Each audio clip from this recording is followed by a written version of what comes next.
for no one.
And they say I have a grim sense of humor.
About to flame Horizon Shook. Rocket grab into the silence. Sprottle's able to at least get the Monsoon down. Prey Seeker comes out. Void Rush manages to sink the Fangs in. Sprattle goes down. Hiku forced to use the 90 caliber net defensively. Nagne's now jumped in. Rocket grab pulls Shook back. Buster shot sends him out. Flash over the wall for Ignar. Fari's here. Now Misfits are looking for a re-engage. Meganar's available.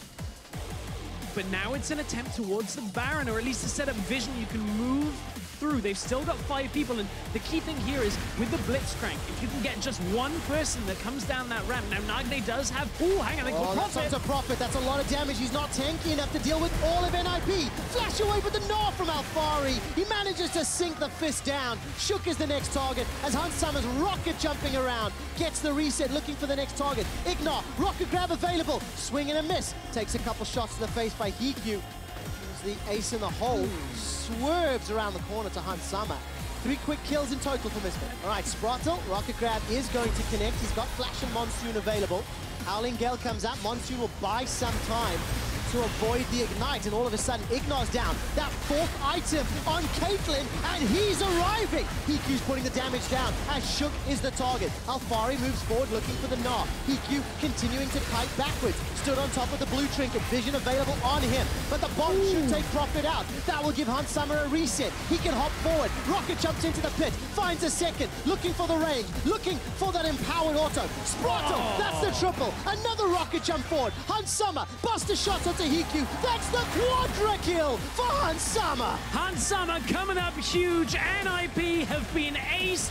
They threw it all on one last ditch attempt to keep the game alive, but Misfits too far ahead, crush through and take game 1 of this series. It was too little, it was too late, and the Ninjas in Pyjamas fell short. A controlled, convincing win from Misfits Gaming to start the season series. Misfits go 1-0 up. And Prophet's gonna look for Alfari. It's gonna be damage. All right, let's take a look. Shook, the first jungler to deal damage. Gets down the Darkin Scythe and continues to trade back and forth, but Skarl has not popped. Shook wants to fire that Umbral Trespass, hasn't done so just yet. Maxwell's the target. He repels up. Sprattle, Unbreakable Will buy some time. Fate's Call comes out. Alfari's the first one to fall. Now Maxwell's in trouble. Rend comes down and he's crushed under the boot of Hiku. NIP looking to dive the Orianna. All right, Equalizer comes down. Shook looking for the Umbral Trespass. Actually, may not even need it. Good shockwave onto 2. Power of Evil finally gets roasted down. Teleport being channeled by Alfari. Ignar's and here. In the backline, Ignar with the quickness has got a bunch.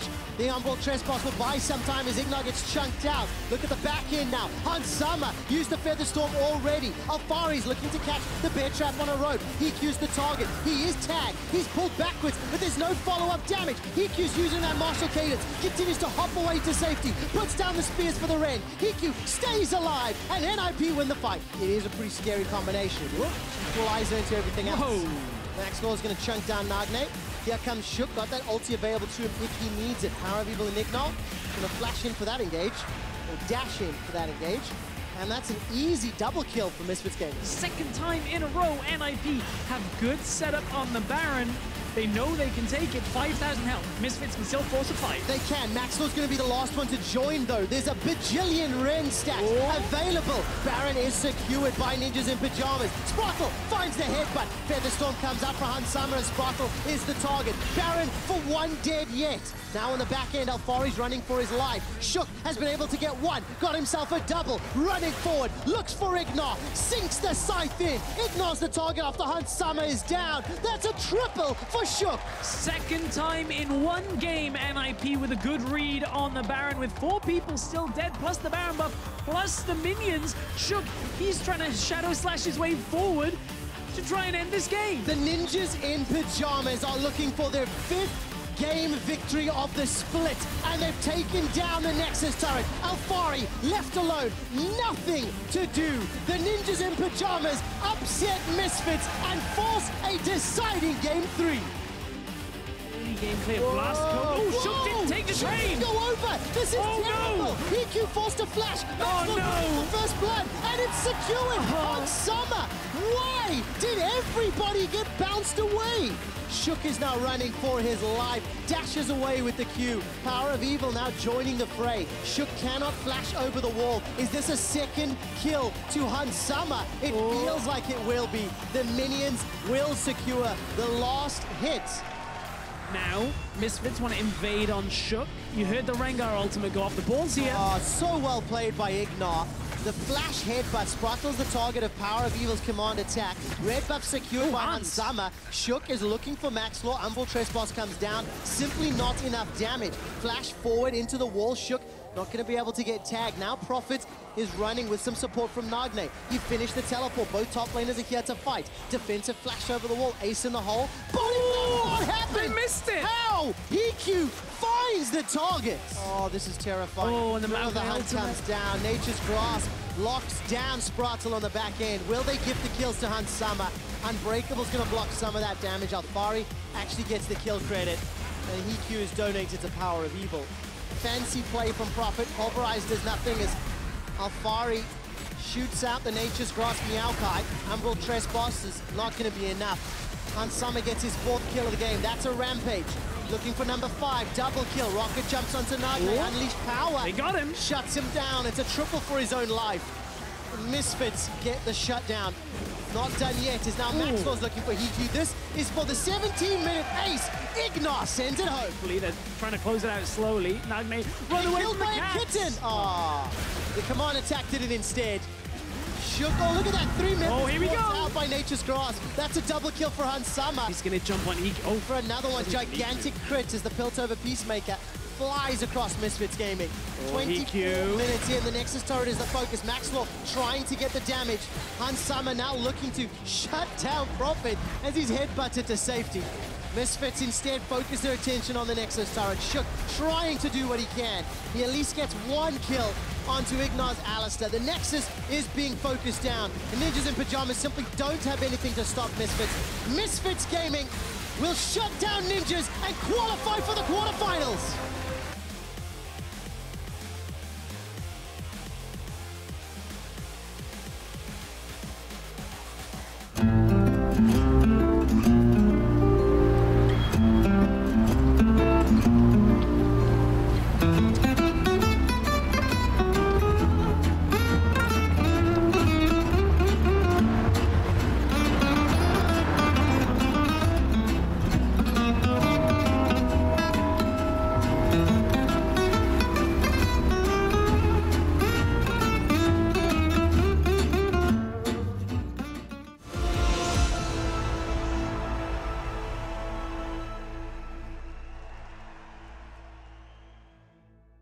To come. One thing is for certain, I think those fights are definitely going to come early and often. It's just how the Unicorns of Love like it. Splice, will they be prepared? Very important match for playoffs. Seeding, of course, both these teams already locked here. And here comes Trashy. Samix at half his health. Might need to use those summoners. In fact, Sencooks is coming to the party as well. Comes in for the flash and dash. Samix immediately healing and flashing away. Teleport coming down in for Chachi, but the Trundle looks to be first blood. Given over to Sencooks right now as Mickey X tanks a few extra shots. Sencooks going forward for a few more rock volleys. False sense of security, he hops. There's the cooldown, and in comes Xerxes, bringing the minions right behind, and they are going to pincer on, but Xerxes the one taking the tower shots. Doesn't matter, Umbral Trespass, and he is out of there with Chachi getting the nom on. Rooted, and in comes Sencooks throwing some rocks, and he gets a kill. Number 2 for himself right now as they throw Hylissang back towards them. This time, it's going to be Splice looking to finish this tower, and Trashy's not going to let Hylissang get away. He dodges, but back to the tower. The barrel pops him right into Mickey X, and Kabi is throwing the feathers out, but Mickey gets the kill secure at the end of it all. Oh boy, it's the knock-up. Not going to happen. Flashing forward, Hylissang with the pillar, and instantly exhaust down. Can they turn the fight? No, the big Gnar is distracting them as he gets 3 into the wall. Chachi going forward with the eat. Feral Scream to finish the kill. Meanwhile, Xerxes finishes off the Mega Gnar. And Trashy and Mickey, they're scattered to the winds. Exile splitting the uprights with the double chains, but it's not going to matter. Unicorns open a can of hurt. There is a big barrel, though, that Trashy's knocking him back in, and he gets a belly bop for shutdown. Good outplay there, and that Carnage will settle for the time being. I think Unicorns will claim the prize, though. His pillar, that could have been real bad right there. Although Vizicachi's still taking a lot of damage, lands a big rupture. He is rooted in place, and Exile's going to tag his way in, looking for Kabi. There's the Featherstorm. Xerxes is right behind, and he goes in. Looking for one kill. The Umbral Trespass is on to Trashy. Kabi's still alive until Xerxes takes one more reaping slash to the back of him. Now Trashy, he picks up Hillisang on the back of that one, but it's a double kill for the Kane. And Xerxes starting to look big this game. 3-0-3. It is 6-6 in total kills. And the ARAMs keep coming. Of course, he's not the only one that's going to be able to sustain quite a lot of Vizicachi. He has the adaptive helms to complement his gargoyles, as well as that Righteous Glory. So he is not only big, but he is running straight at Splyce. They want to fully commit to this fight. Featherstorm comes out, but a two-man rupture. The barrel, it just knocks them into Splyce. They're perfectly happy with this one. Exile, maybe not so much. Wonder on the backline, but he's only Mini-Gnar right now flashing, and this is getting Jesse. Chachi trying to tank up the rest of Splyce, but he can't do it forever. Kabi finally finds one kill, and Exile, he's going to get knocked and bopped. Splyce find the fight. Yeah, they've got a Mountain Dragon. They can do damage seriously fast. Xerxes here. Xerxes, can he get the steal off? No, he's not. The binding is there. He's got flash. He's gonna stealing it away. Might give his life for that one. Hashtag worth. And he's out. See if he can make it out one more time. No, knocked and bobbed. Shut down goal, but it doesn't matter. Samic's opening up on the backside inside this pit. Those health bars are low, but they're not gonna be down. Wonder sacrificing himself, eaten up by Vizicachi. It keeps happening. 2 for 2, man, and they got Baron on the Unicorn side. Yeah, Trashy, he wanted to go in, turn back around. He's gonna need to find an angle in fast right now, but Trashy, he's being pushed back, interrupted, no chance to contest. The Baron gets eaten, but they might lose Hillisang for it. He's staying alive. Somehow Wonder's on the backside, but all of a sudden, the Splyce members, there's nobody left. The flank is shutdown. Samix gets the kills. He gets shut down, but it doesn't matter. The rest of Splyce are dead. There are no members left to defend this base right now. Splyce, sayonara to these guys, because the Unicorns of Love, they are still gunning for that first place spot in playoffs, and they have made one big statement here in game number 1 as they pile on the Nexus and take the series up 1-0.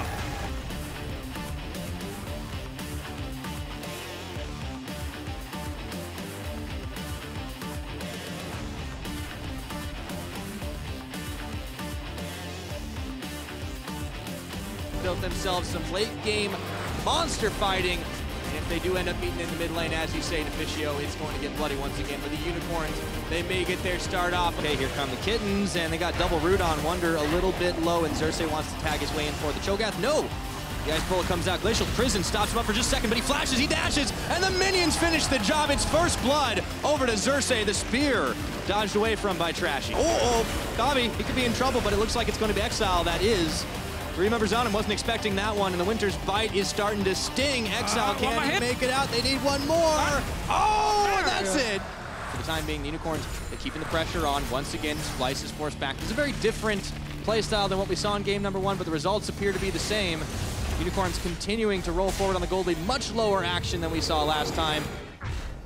Definitely a very clean execution of the early game has allowed them to do this. I still can't believe we're watching a Unicorns of Love game where there's 2 kills at 28 minutes. Yeah, let's see if they're able to accelerate that schedule just a little bit here. Mickey was looking unbreakable, but not nearly enough.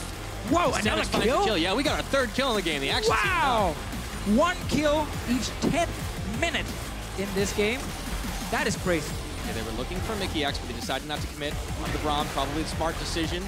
Pillar separates him out. They're still doing some poke damage, but they do not want to commit to the 5-man of Splyce. They go forward. The bullet is not going to land, and Samix dodges out a lot of the damage. Pulls in the feathers once again. Exile dealing with Senkox on the backside. It's Chachi who draws first blood in this fight, taking down the support. Kabi is going to fall right after. 3 Splyce members stamped out by the Unicorns of Love, and it's going to be cleanup here as Xerxes is hunting down Trashy. Unicorns cleaning up, and they're looking for Wonder right here, and there's nowhere for that Cho'Gath to go. Pretty much back to the Fountain Express route.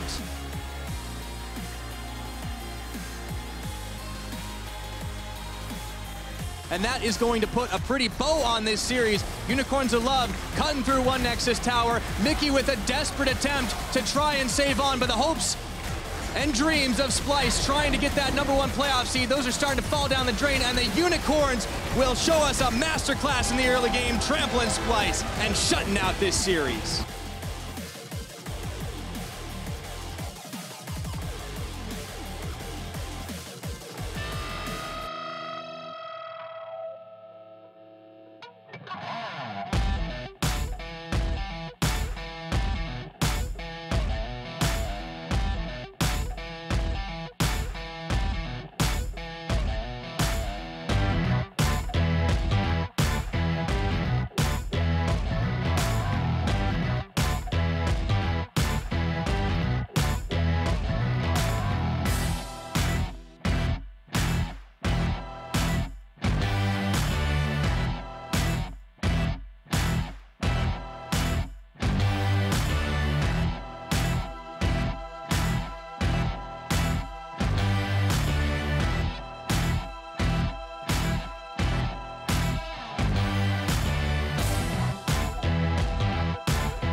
I'm a little bit concerned about playing against ROCCAT's bot lane. They play a little bit different. They rely a lot more on the individual play than their team play.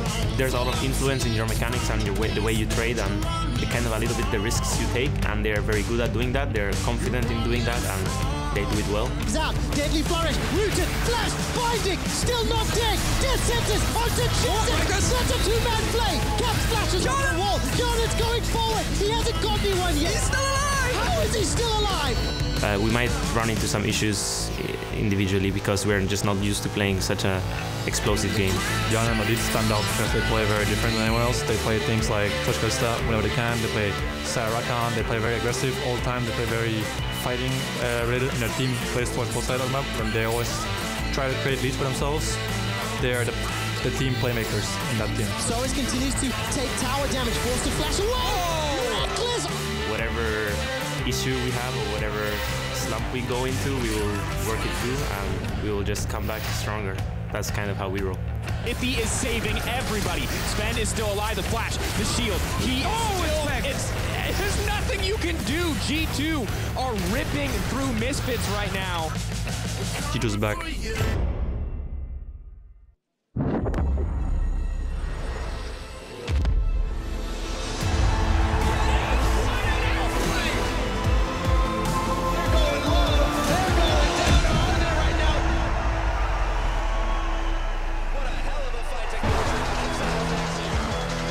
Welcome to the final week of the summer split. It is all in Fnatic's hands to secure the first place in Group A when they go up against the Ninjas in Pyjamas later tonight. But stepping up on stage first is G2. They have to beat ROCCAT to stay in the fight for the top spot. As expect and Mythy, they're in the zone, they're playing around a bit before they step on stage. ROCCAT already there, already preparing. Even though they're not particularly playing for anything, they will want a victory on the board. Hello everyone, I'm Eefje Schokkes, joined here by Andrew Day. I'm very happy to be back at the analyst desk, and I couldn't wish for a better colleague to do it with.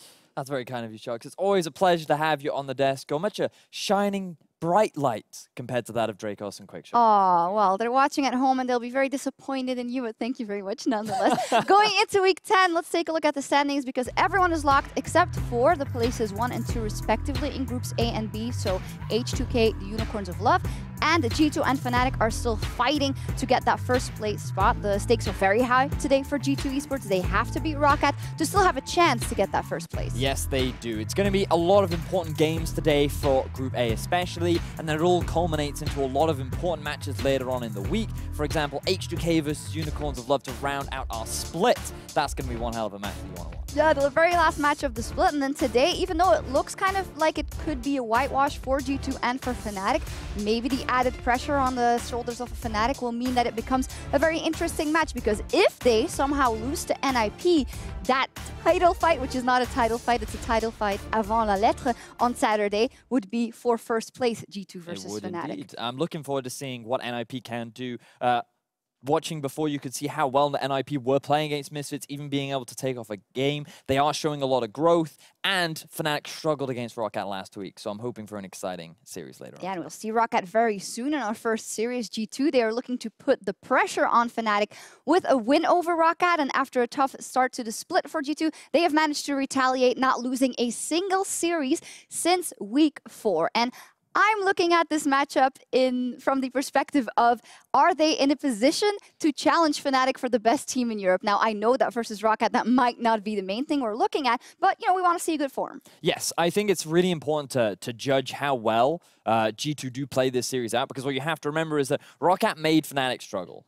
Was that a matter of Fnatic not showing enough respect to ROCCAT, or was that a style that ROCCAT brought out that challenged that of Fnatic? That's up for debate. But what we want to see from G2 is a convincing kind of victory against a team that is so far below them in the standings, given that Sven, he says he's back. He says the team is back. This is a great match. Is there anything you've seen from them in, you know, not dropping a series since week 4? Is there anything in the last couple of weeks you've seen that indicates to you that G2 is definitely back on top form? To me, one of the biggest things is I think that you can now rely on every single laner to be a carry threat. We've seen a huge step up in Expect. We know that Perks is dominating his lane in the 1v1 now, and Sven and Mythy have always been one of the most consistent bottom lanes here in Europe. So I think that compared to earlier in the split where Expect wasn't playing so well, Perks was arguably underperforming, and we we saw no presence from Trick. The fact that these individuals are stepping up, which has allowed the team as a whole to become much stronger, I think is the biggest change that we've seen that will allow them to challenge the current reign of Fnatic. We will see if they can do that as well on the Rift versus ROCCAT. And well, when G2 was on a winning streak at the end of the spring split, ROCCAT were the team to beat them, Verius, and they put up a fight versus Fnatic. So how high are the chances that they do it again? Well, they're not that high. ROCCAT, they're not really playing for anything, unlike last split where they were really close to making it into playoffs. And I feel like as a team, they want to try and end on a high. Being able to challenge G2 is definitely something that's within their wheelhouse. And as we talked about, given their performance last week against Fnatic, I think that there are bright spots. But the thing I really want to highlight for ROCCAT is the development they have made throughout the split, in particular looking at Pridestalker, because this guy, we gave him a lot of flack at the start of the split. We criticized him heavily. His impact was minimal. And while statistically he is still fairly low, we've seen remarkable improvement from him as an individual. Not only has his early game jungle presence been much better, but he's working with the team, and he just seems to have learned a lot more about what it means to be on par with some of the other LCS junglers that we currently have. So I just want to acknowledge his growth that he has made for such a young player in his first split in the LCS. So is the upset on the cards, yes or no? No. No. All right. Well, we hope that there's still a lot of action on the cards and on the Rift. Ladies and gentlemen, it is time to kick off the final week of the summer split. Let's leave it to our casters for game one. Thank you very much, Shocks, and hello to all you esports fans. I am Devin Pyrotechnics Young, and of course, joining me on stage, a man who is absolutely no stranger to royalty at all. It is the Prince of Wales, James Stress O'Leary. How you doing, man? Pretty sure this is one of those things at Christmas where someone buys you a piece of land somewhere, and now somebody's called me a prince. Nevertheless, I'll take it. It's fine. I think, though, there is one thing you've always got to keep in mind with ROCCAT. It's when you think there will be no upset, that ROCCAT actually perform the best. That's why we call them the Kingslayers. But let's go ahead and check out our starting lineups, and we will start with the current Kings of Europe, G2 Esports on the blue side. In all honesty, I feel like this team overall has definitely improved since that big slump, but I feel like Trick has been a big part of it as well. Absolutely. We were talking about how the meta maybe would suit him a little bit better. Okay, it's not the Graves from before, but we see the Gragas, there's a Sejuani's come in there. I think G2, they've said they're back. Now we're heading into playoffs. It couldn't be the better time for them to be back, and Trick is the right man to be leading them from that jungle role. Yes, indeed. However, there is one more hurdle before they get into potentially a final fight for that top spot. It's going to be a tough one, of course, since it depends on other things. But right now, right here, they got to face off against ROCCAT on the other side of the Rift. And as they said on the desk, all credit to Pridestalker, because it may be late in the split, but he is finally showing some of that improvement. And he's been showing a little bit of the same style he's been playing, but it's outside of the meta. We've got the Kha'Zigs, the Warwicks that come into the champion pool for Pridestalker. And after casting a little bit of Challenger Series, the playoffs a couple of, over the last few weeks, wouldn't even be surprised to see him try and go back to his Challenger roots, be a little bit more invade heavy, try and focus a little bit early on. I've seen some nice play styles around early game jungling, and I wonder whether he can pull that off. Not sure that Trick's the right man to try that against, though. Yeah, it's going to be a little bit rough if you want to go up against Trick. The man is definitely a monster. However, as they said, ROCCAT is in a safe spot right now, right? They don't have to worry about playoffs. They don't have to worry about promotion tournament. Maybe this is the time to pull out the Rengar that made him famous. I mean, Maxlor played it the other week. I'm surprised the first Rengar was, and I don't want to go too ham on a different series. That was a lot to do with the fact they got gifted a very early advantage. But early advantage out of the jungle is something I'd like to see out of ROCCAT in this. So as we head into picks and bans, first time for week 10. Thresh off the board, Caitlyn gone as well. Two of the highest priority picks we've seen on 7-15. And I like this Rakan ban. Away from Wadid, taking away one of these engaged supports that have made ROCCAT actually look significantly better. Following up, of course, is the Elise ban. No surprises there, as it has been maintaining the high ban priority. And G2 actually decide not to take any chances and do not give Pridestalker the chance to lock Rengar. And I think it's an interesting one that the Rengar gets banned here, because we've seen ROCCAT picking the Kha'Zigs, and I actually think Kha'Zigs is a little more consistent than the Rengar. Zac likely has to be taken away here, but then it leaves Cho'Gath available. You've got... They left it open. Leaving both of them to go through. Shen has been a decent pick up in the top lane. Expect hasn't been playing it through the summer split. Wonder whether that's something behind closed doors that we haven't seen too much from out of G2 specifically, but it's that so many power picks come through. All right, so the Zac gets locked in for Trick, and now this has left open that Cho'Gath. Does it get picked here? Do ROCCAT decide to go in a completely different direction, though? A lot of fun hovers, but we don't talk about those. No, I do kind of want to touch on the Braum that is available, and with Rakan and Thresh banned away, I think those are two big picks. But look, you've given the S-tier jungler over to Trick now. He should be able to have a mammoth performance on this Zac. Everybody that gets their hands on Zac tends to just take over the game completely.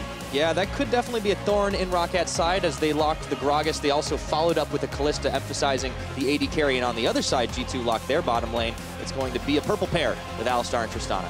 Alistar, Tristana, so looking for the tower push plus a little bit of front line and engage the later the game goes. I quite like this.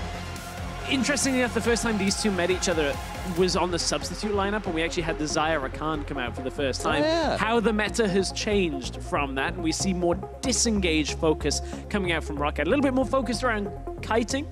With this Kalista, you've got the Morgana with a black shield, the Gragas ult to disengage away. Difficult playstyle to play against. You're up against the Zac and an Alistar. That's a significant amount of engage already. And it's Sven and Mythy, too. Yeah. Like, it's not always just the champions, the guys who are piloting them. Well, they definitely are not shy on the aggression. Now it enters the ban phase 2. ROCCAT starts off by removing Syndra from the pool. Yeah, Syndra taken away. Likely to see the Orianna go as well. Betsy is the one that's been played a lot of that Syndra recently, so interested to see ROCCAT not opting for that as a first pick. Maybe you want to give Betsy the counter matchup.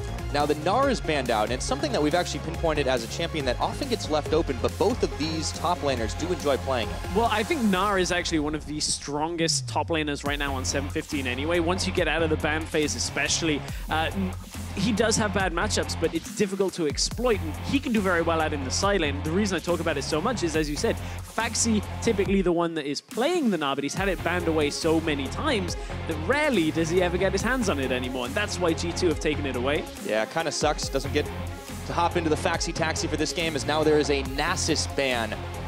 And Nasus did receive some buffs. We thought we might see it, but not this game.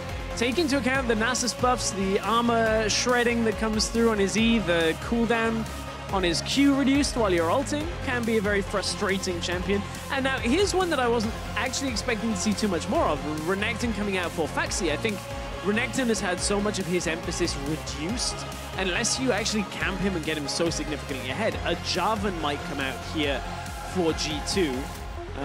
Maybe even see something like a Cho'Gath that comes through. It hasn't been banned away. Like these matchups that can do okay and just survive the first 10 minutes of the game, and suddenly they're not in that much trouble. Yeah, just survive it out. And speaking of surviving it out, G2 blocked for the lane in the mid.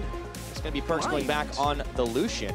And they take the Rumble, so it looks like fair amount of team fight here. Yeah, and Rumble's another pick that I didn't even mention that can be played against Renekton. Not every top laner is playing Rumble at the moment, but it is certainly still very high priority pick.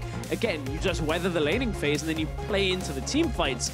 Interesting, the blind pick Lucian into the middle lane. I'm not the biggest fan of the Lucian. I think it actually hindered G2 when they were playing it back in the first 4 weeks of the split, but now we get to see G2 go back to the playstyle that actually started to fail them. You've got a Zac to gank for the Lucian in the middle lane, should be able to have decent early setup here.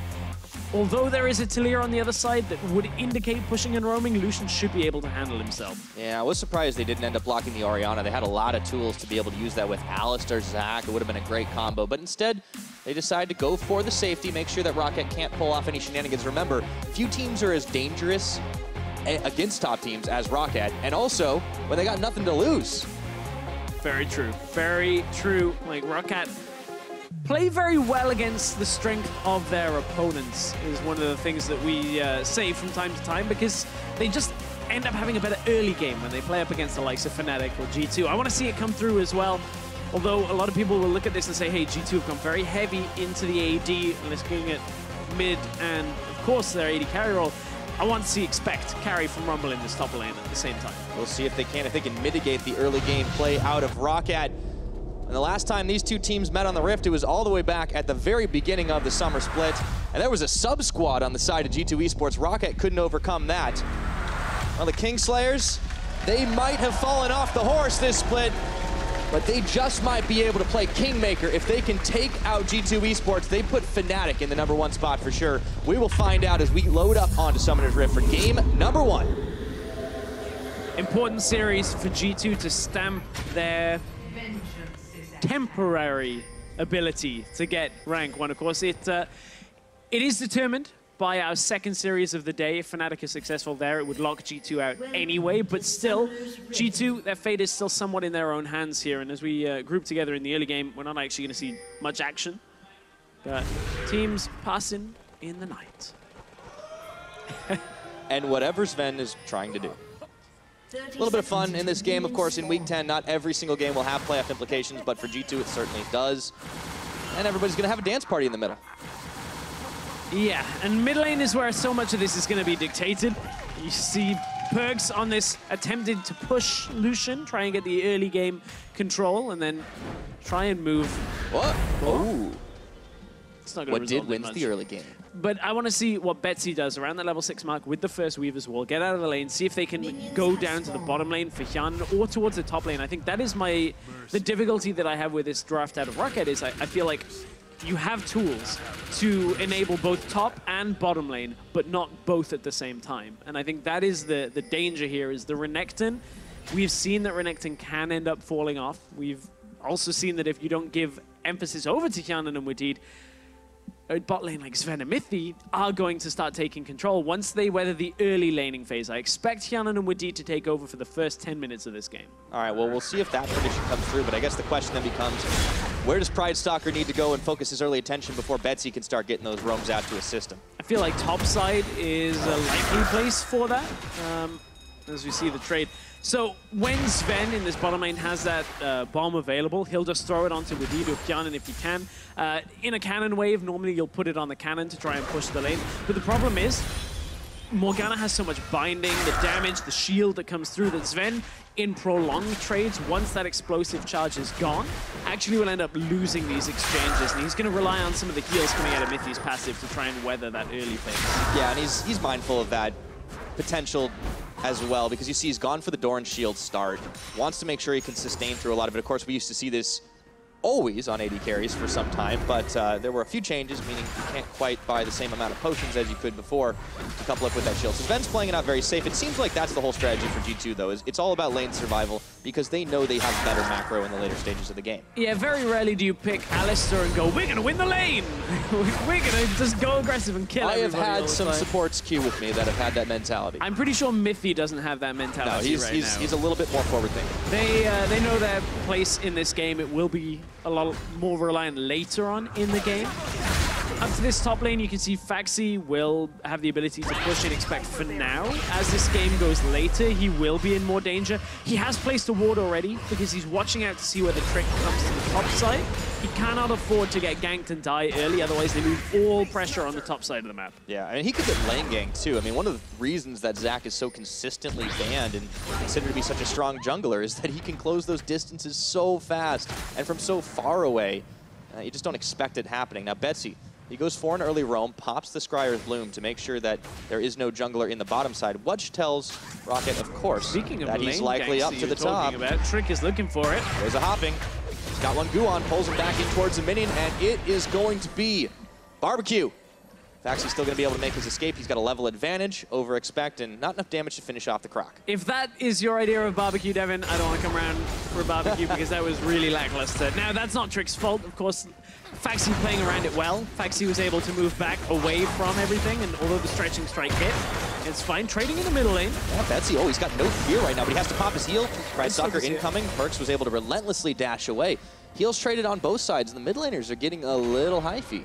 Yeah, you can see Trick is around, but Betsy able to dodge out on this one. And we spoke about how with the Zac you can gank for the Lucian as well, but Pridestalker, good focus to make sure he can keep Betsy alive. Both of them traded their heals in that middle lane, but no real kill threat on top of it. Yeah. It is nice to see a lot of trading in the mid because there's so many matchups we've had in Europe where they don't necessarily want to go all in on each other. But speaking of going all in, it looks like Mithy heads over to Yarnan right now, stopped up by the root, and in comes the Tristana. Sven wants to trade back, but he might have bitten off a little more than he could chew. The Ren stack pulled out of Mithy, staying alive, forcing the heal. Ooh. And let's see, it looks like G2 did not take as well to that fight as it looked like it was going to be. As we said, in these prolonged trades can be a lot more difficult for G2's bottom lane to keep on going here. Now Trick getting pushed out a little from the jungle by Pridestalker. This is because Trick spent some time in the lanes, took a little damage, also has tried to now farm up even faster. Trick, you see, even with the time he spent, is a level advantage compared to Pridestalker, but Pridestalker is full health here with a smite, full mana. Well, smite will be up soon. He would be able to contest if he wanted to, but the fact of the matter is he just wants the vision control on the bottom side. Betsy had recalled. He doesn't want to go aggressive over-eagerly. Right, so he has a lot of that vision. You can see it panning around right now as that ward will expire soon. Still, they have eyes on what's going on in this G2 jungle at the moment. And ROCCAT, of course, their game plan, as we said, it's an early game. They want to make sure they can build up those leads. That's how they've had success against a lot of top teams. G2 needs to stop that from happening and needs to be able to show force. And let's look at what else G2 needs. And this is what G2 needs for their standings implications. G2 can still finish first, but they need the stars to align. They need to beat ROCCAT in this series. They need NIP to beat Fnatic later today, and then G2 need to beat Fnatic. And that doesn't take into account the game differential. There are still a couple of outcomes that can change around here, but G2 need all of these things to happen if they want to get that semifinals bye.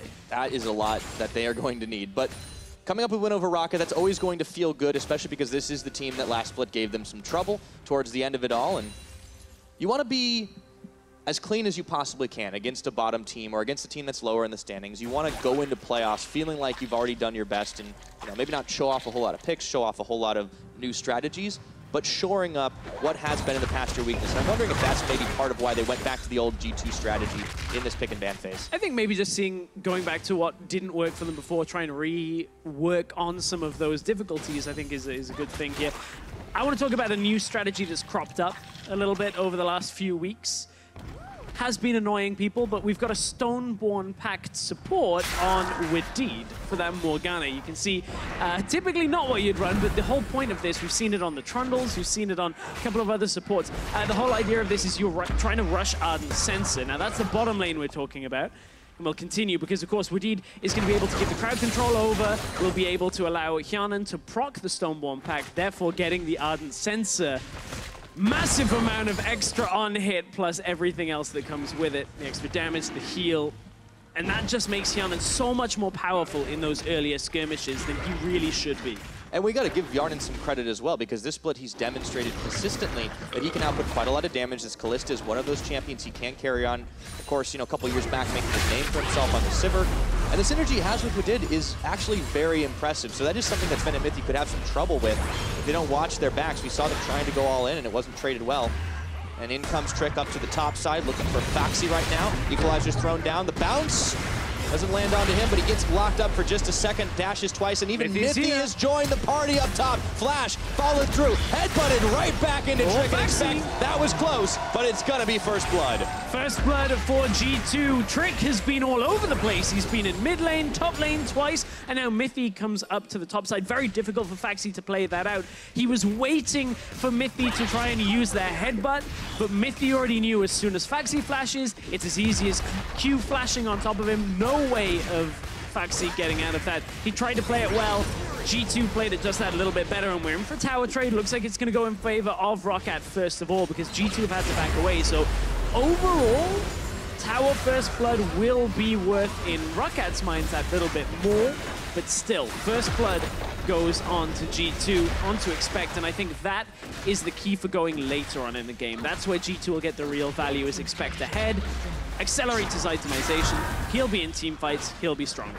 And we've seen, especially in the latter half of this split, that G2 can win through Expect. They know that he can be a large contributor to this team when he's put on a carry, when he's put on something that can actually do a lot of damage. And you see some of his numbers here. He's involved in so many of the team's kills. Not only involved in the team's kills, but just as a whole, Expect has been having a great split. You can see his damage rating as well, the amount of damage you would expect him to do compared to what he actually did. And this is where plus 12% there or thereabouts. Expect has been overperforming when it comes to those expectations. And really, I think that's a key thing, because so much of G2's history has been, oh, their top lane is to use an old storyline that we don't use, is their quote-unquote weak point. I don't think Expect has been a weak point for a very long time now for G2, and I actually think he's somebody that they've been able to play around. We saw at MSI, believe me, I think Expect has been a key component of keeping G2 steady over the last few months when it's looked like they've been dropping down a little bit. But they are back on form. Absolutely. And the fact that we know he was so able to contribute to the team's calls at MSI, the fact that we know he's such a vocal person in the team as well as contributing in the form of damage is a really valuable thing. I think a lot of people really underrate when a team picks up a Korean, especially one that's not super well known. There's always a lot of question marks. Like, is this guy going to be able to overcome the language barrier? How well can he contribute to the team? Expect has proven beyond a shadow of doubt that he is able to fit into this team extremely well over the years. Absolutely has gone from strength to strength, but I want to turn our focus into this game once again. Look at the bottom lane AD carries. Sven, Hjanen, their CS difference. Sven is starting to catch up because he had some time out on the side lane while Hjanen wasn't farming, but look at the amount of farm Hjanen will get in response to this big wave pushing in. It'll re-establish the difference. Now, we said we expect Hjanen and Woody to be doing well in the early game. We also expect Sven and Mithy not to be playing for the early game. That's one of the whole reasons why G2 moved towards the top side and pushed the tower down. ROCCAT now have to find a way to get Hjanen into this game. I expect when that Ardent Sensor comes through for Wadid, plus the Blade of the Ruined King, ROCCAT will actually look to fight. Early on, they'll have the Renekton, they'll have the Talia, they'll try and find a Perks or a Sven caught out and go for a skirmish when G2 aren't ready to react. And G2 have to know this too, right? Like, they've definitely been able to read this team well. Picking very safe laners. The Lucian, preferenced over the Orianna, giving up a little bit of that late game damage so they have a very safe laner that has some self-heal. But Tristana, much the same way with the rocket jump. So Sven feels like he can definitely push up a little deeper right now. Of course, Mithy is there to have his back. And yeah, it's good that you point out a lot of the CS differential and how much gold that should result in, because the gold is actually bang on even right now. ROCCAT got first tower blood. You got to wonder, where is that difference starting to come from now? You take a look across the board, and to be honest, it does look like it's up in the top lane. Expect outperforming Foxy. He got that first blood as well. That attributes to some of this gold lead. Now, I want to look at, again, what G2 have done since this tower first blood to actually slow ROCCAT down.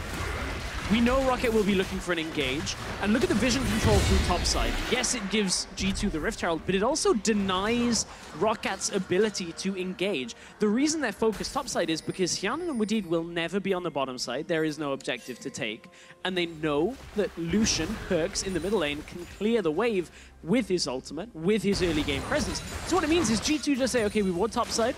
We've now taken Rift Herald. There's nothing up here for ROCCAT to take. All they can do is try and make a player on top tower or on mid tower, and we can see them coming. We should be able to react to it in time. And it's clean, right? If you're able to execute this, you can shut down what can be an early game powerhouse very easily. And you can see that, again, it's all itemization towards that end. Obviously, the champion choices affect this much. Perks goes in, Blade of the Ruined King popped. Ooh, looks for a couple double taps, forces out the heal. Colin comes in, Perks, he needs a few more shots, but he won't get it. Trick was waiting in the wings instead. They will just go for the Rift Herald. Betsy is very, very low here, and Pridestalker is coming in for some relief. Yeah, ROCCAT are all coming down as well, so as good as G2 are trying to push this advantage by chunking down Betsy, ROCCAT actually were reacting to it in time. G2 will take a consolation prize of looking towards the dragon here. Typically what teams would do is make that play onto Betsy, try and kill him. If you don't kill him, you back away for maybe 20 seconds maximum, then go back in for the Rift Herald on the next wave. The difficulty is Trick was already there, Mithy was already roaming down, so G2 actually anticipated that they'd get more of that play, and now they're back to relying on this Lucian to just push the tower with a little assistance from Trick when it comes to that wave after wave after wave. But that is difficult. To weather through a Talia is almost not going to happen. Yeah, but as long as Betsy is locked up here trying to hold onto the wave, it means you can't really make a whole lot of plays up in the top, down in the bottom. And it does seem like, unless ROCCAT start changing their game plan, they're going to be stymied this game. For now, at least. We need to see one of those big skirmishes. We've only had the one kill so far. Does that count as a big skirmish? There was like 3 people up top for G2. That's why I said no, Stealth Cow coming out of nowhere. Nope, that's not a big skirmish. All right. If you put the CGI budget of a big film on that, that would be like one of those minor scenes where there's one guy, they go and zoom in on that. Not a full-fledged battle. We want to see the full-fledged battle between G2 and ROCCAT, but it won't come for a while. You know, you need to wait. Sometimes you got to establish the build-up. Of course, there's always going to be like a little bit of downtime in between things, and that's when you get to chill. You kind of tune out for a while. Filler episodes and filler points in films are like the worst. I hate that. That's why I don't watch anime. I actually don't watch anime. Hold on, there is an exception to this, Stress. Okay. Sometimes The filler episodes are when the writers get to have fun. And if you're paying attention, you get to notice all little call-outs and references and things. Okay, I can understand that. Yeah, just gotta pay attention, see what happens. Some filler episodes suck, I agree. I don't know if ROCCAT versus G2 is going to be a filler episode at this point. Well, for G2, they don't assume it's a filler episode right now. This is their quest to first place in the group. It's a long quest, though, right? Like they're really going to be training for NIP if they win this series today, which is honestly a tall order. Even though we have seen some improvement on NIP, Fnatic is so good, man. They are. Fnatic have been looking insanely good. G2 on the rise as well. But look, we can't count ROCCAT out themselves. They're getting to that point we were talking about. Ardent Sensor complete. Blade of the Ruined King complete. Now I want to see ROCCAT make that play. Got 2 words for you. Black Cleaver. I want to see them sit behind Foxy, have him charge down the line, but they're just settling into tower trades right now, and Sven on this Tristana is going to be able to demolish these a little bit faster as Trick was tanking through. Foxy holding in the bottom side. Yarn and Wadid are going to be a little behind the 8 ball on this one, and I'm a little worried for ROCCAT. They seem to be slow on the uptake. I mean, they're slow on the uptake in the sense that G2 recognize where ROCCAT are likely to play around next, and then just say, okay, well, let's make a play the other side of the map. Let's avoid them. This is the point at which they're strong. And now G2 are even looking for an inner tower. Now, Pridestalker is coming down to the bottom side. There is also a trade happening in the middle lane here. Oh, Perks behind enemy lines. Getting a double tap on the Betsy. Trying to dodge, flashing forward, calling, and Perks gets the solo kill. Welcome back to Lane Kingdom. There was only one challenger he hadn't taken down in Summer, and now Betsy falls. We're up to the top lane. Oh my goodness, that Ren was nasty. Pulling the sticks out of Expect. Okay, we started to get some action here as Foxy's going to get caught on. Sven gets the blowback, flashing forward, dash and slash, and Mithy coming in for the relief effort. The bully's getting bullied here. It is 3-on-1 once again. And Mithy gets himself a nice pair of Croc skin boots. What do you know? It was the time that the items just get completed and G2 say, okay, we'll make a play. ROCCAT try and react to it, but come out short all across the map. Solo kill in the middle lane in favor of G2. I believe they just got the kill in the bottom side. They didn't get a tower that stood behind them, but look, this solo kill out of Perks, he knows he can already win these trades against Betsy with this Blade of the Ruined King. And Perks flashes out of the minefield so he doesn't take the extra damage, so that he's not still under the tower to end up falling. Hyanan, we saw him equalize a kill up on the top side. Expect has a lot of damage, but was not anticipating the damage that came out of the Rend. And then G2 just say, okay, well, we can kill Foxy bottom side as well. It's all okay. We see Pridestalker heading towards the middle lane. They're trying to defend there. Ooh. And then Foxy tries, but Mithy is there. Trick is there as well. Foxy, you can't really disrespect his damage early on, but Sven's good at kiting back. He was just able to get here and make sure he could keep himself alive. Yeah, so now the ranks have been bullied down, taking 2 deaths in this game, and of course, Mithy was the one who actually ended up with a kill on that, but he'll be perfectly happy with it. Sven is already starting to do some serious damage, having completed the Infinity Edge.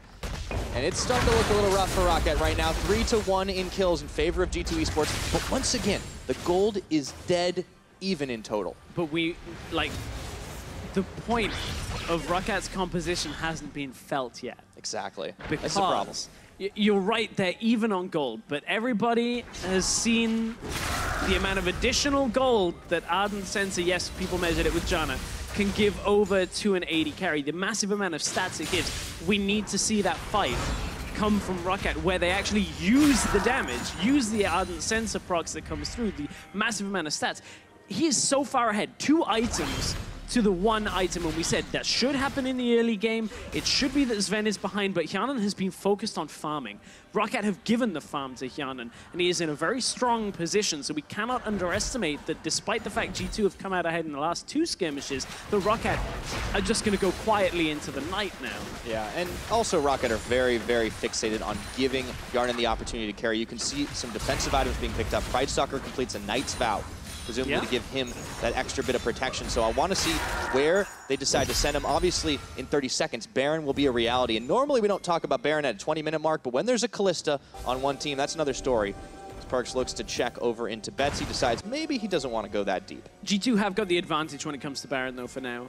The vision control around middle lane, around the top side, is in favor of G2, but what ROCCAT are doing here is seeing Perks in the top side, seeing Expect in the bottom side, ROCCAT say, okay, well, we'll just push onto the middle lane. Now, they're going in. Yeah, oh, Trick. Okay, that was a little bit of bouncing around, and Mithy tries to get a bit of it as well as he flashes away. from the rest of ROCCAT. They might have run out of steam here as Betsy finally takes down the last few shots and finishes off Trick here. Harden getting fired down as expected, who actually charbroils him down to nothing, but did. Everybody melting through. Sven gets a hop, a skip, and a double kill to compensate. 20 minutes now, it's G2 turn their attention to the mid lane. It's a reaction from G2. Trick took enough time out of ROCCAT's play. ROCCAT weren't able to push down the tower because they were focused on defending themselves. He dragged Wadid into the backline, which forced Wadid to flash out. Now, expect maybe caught under tower. He's got to be a little careful here. Okay, trying to dodge out the quick volley. Mithy will tank up a few more of those. So for the time being, G2 won't be able to secure that next tower. But yeah, critical move and Trick. He jumps in. It looks like it was going to be bad, but all of a sudden, the rest of G2 just came out of the woodwork. And that's what another thing we were talking about. This mid lane, Lucian can move from lane to lane quite quickly. Level 2 boots completed. You, of course, have the dash as well. So Perkz moved over in enough time. Then came the teleport out of Expect and Faxi, and Expect just roasted Hjanan alive. Hjanan didn't have his flash for that fight.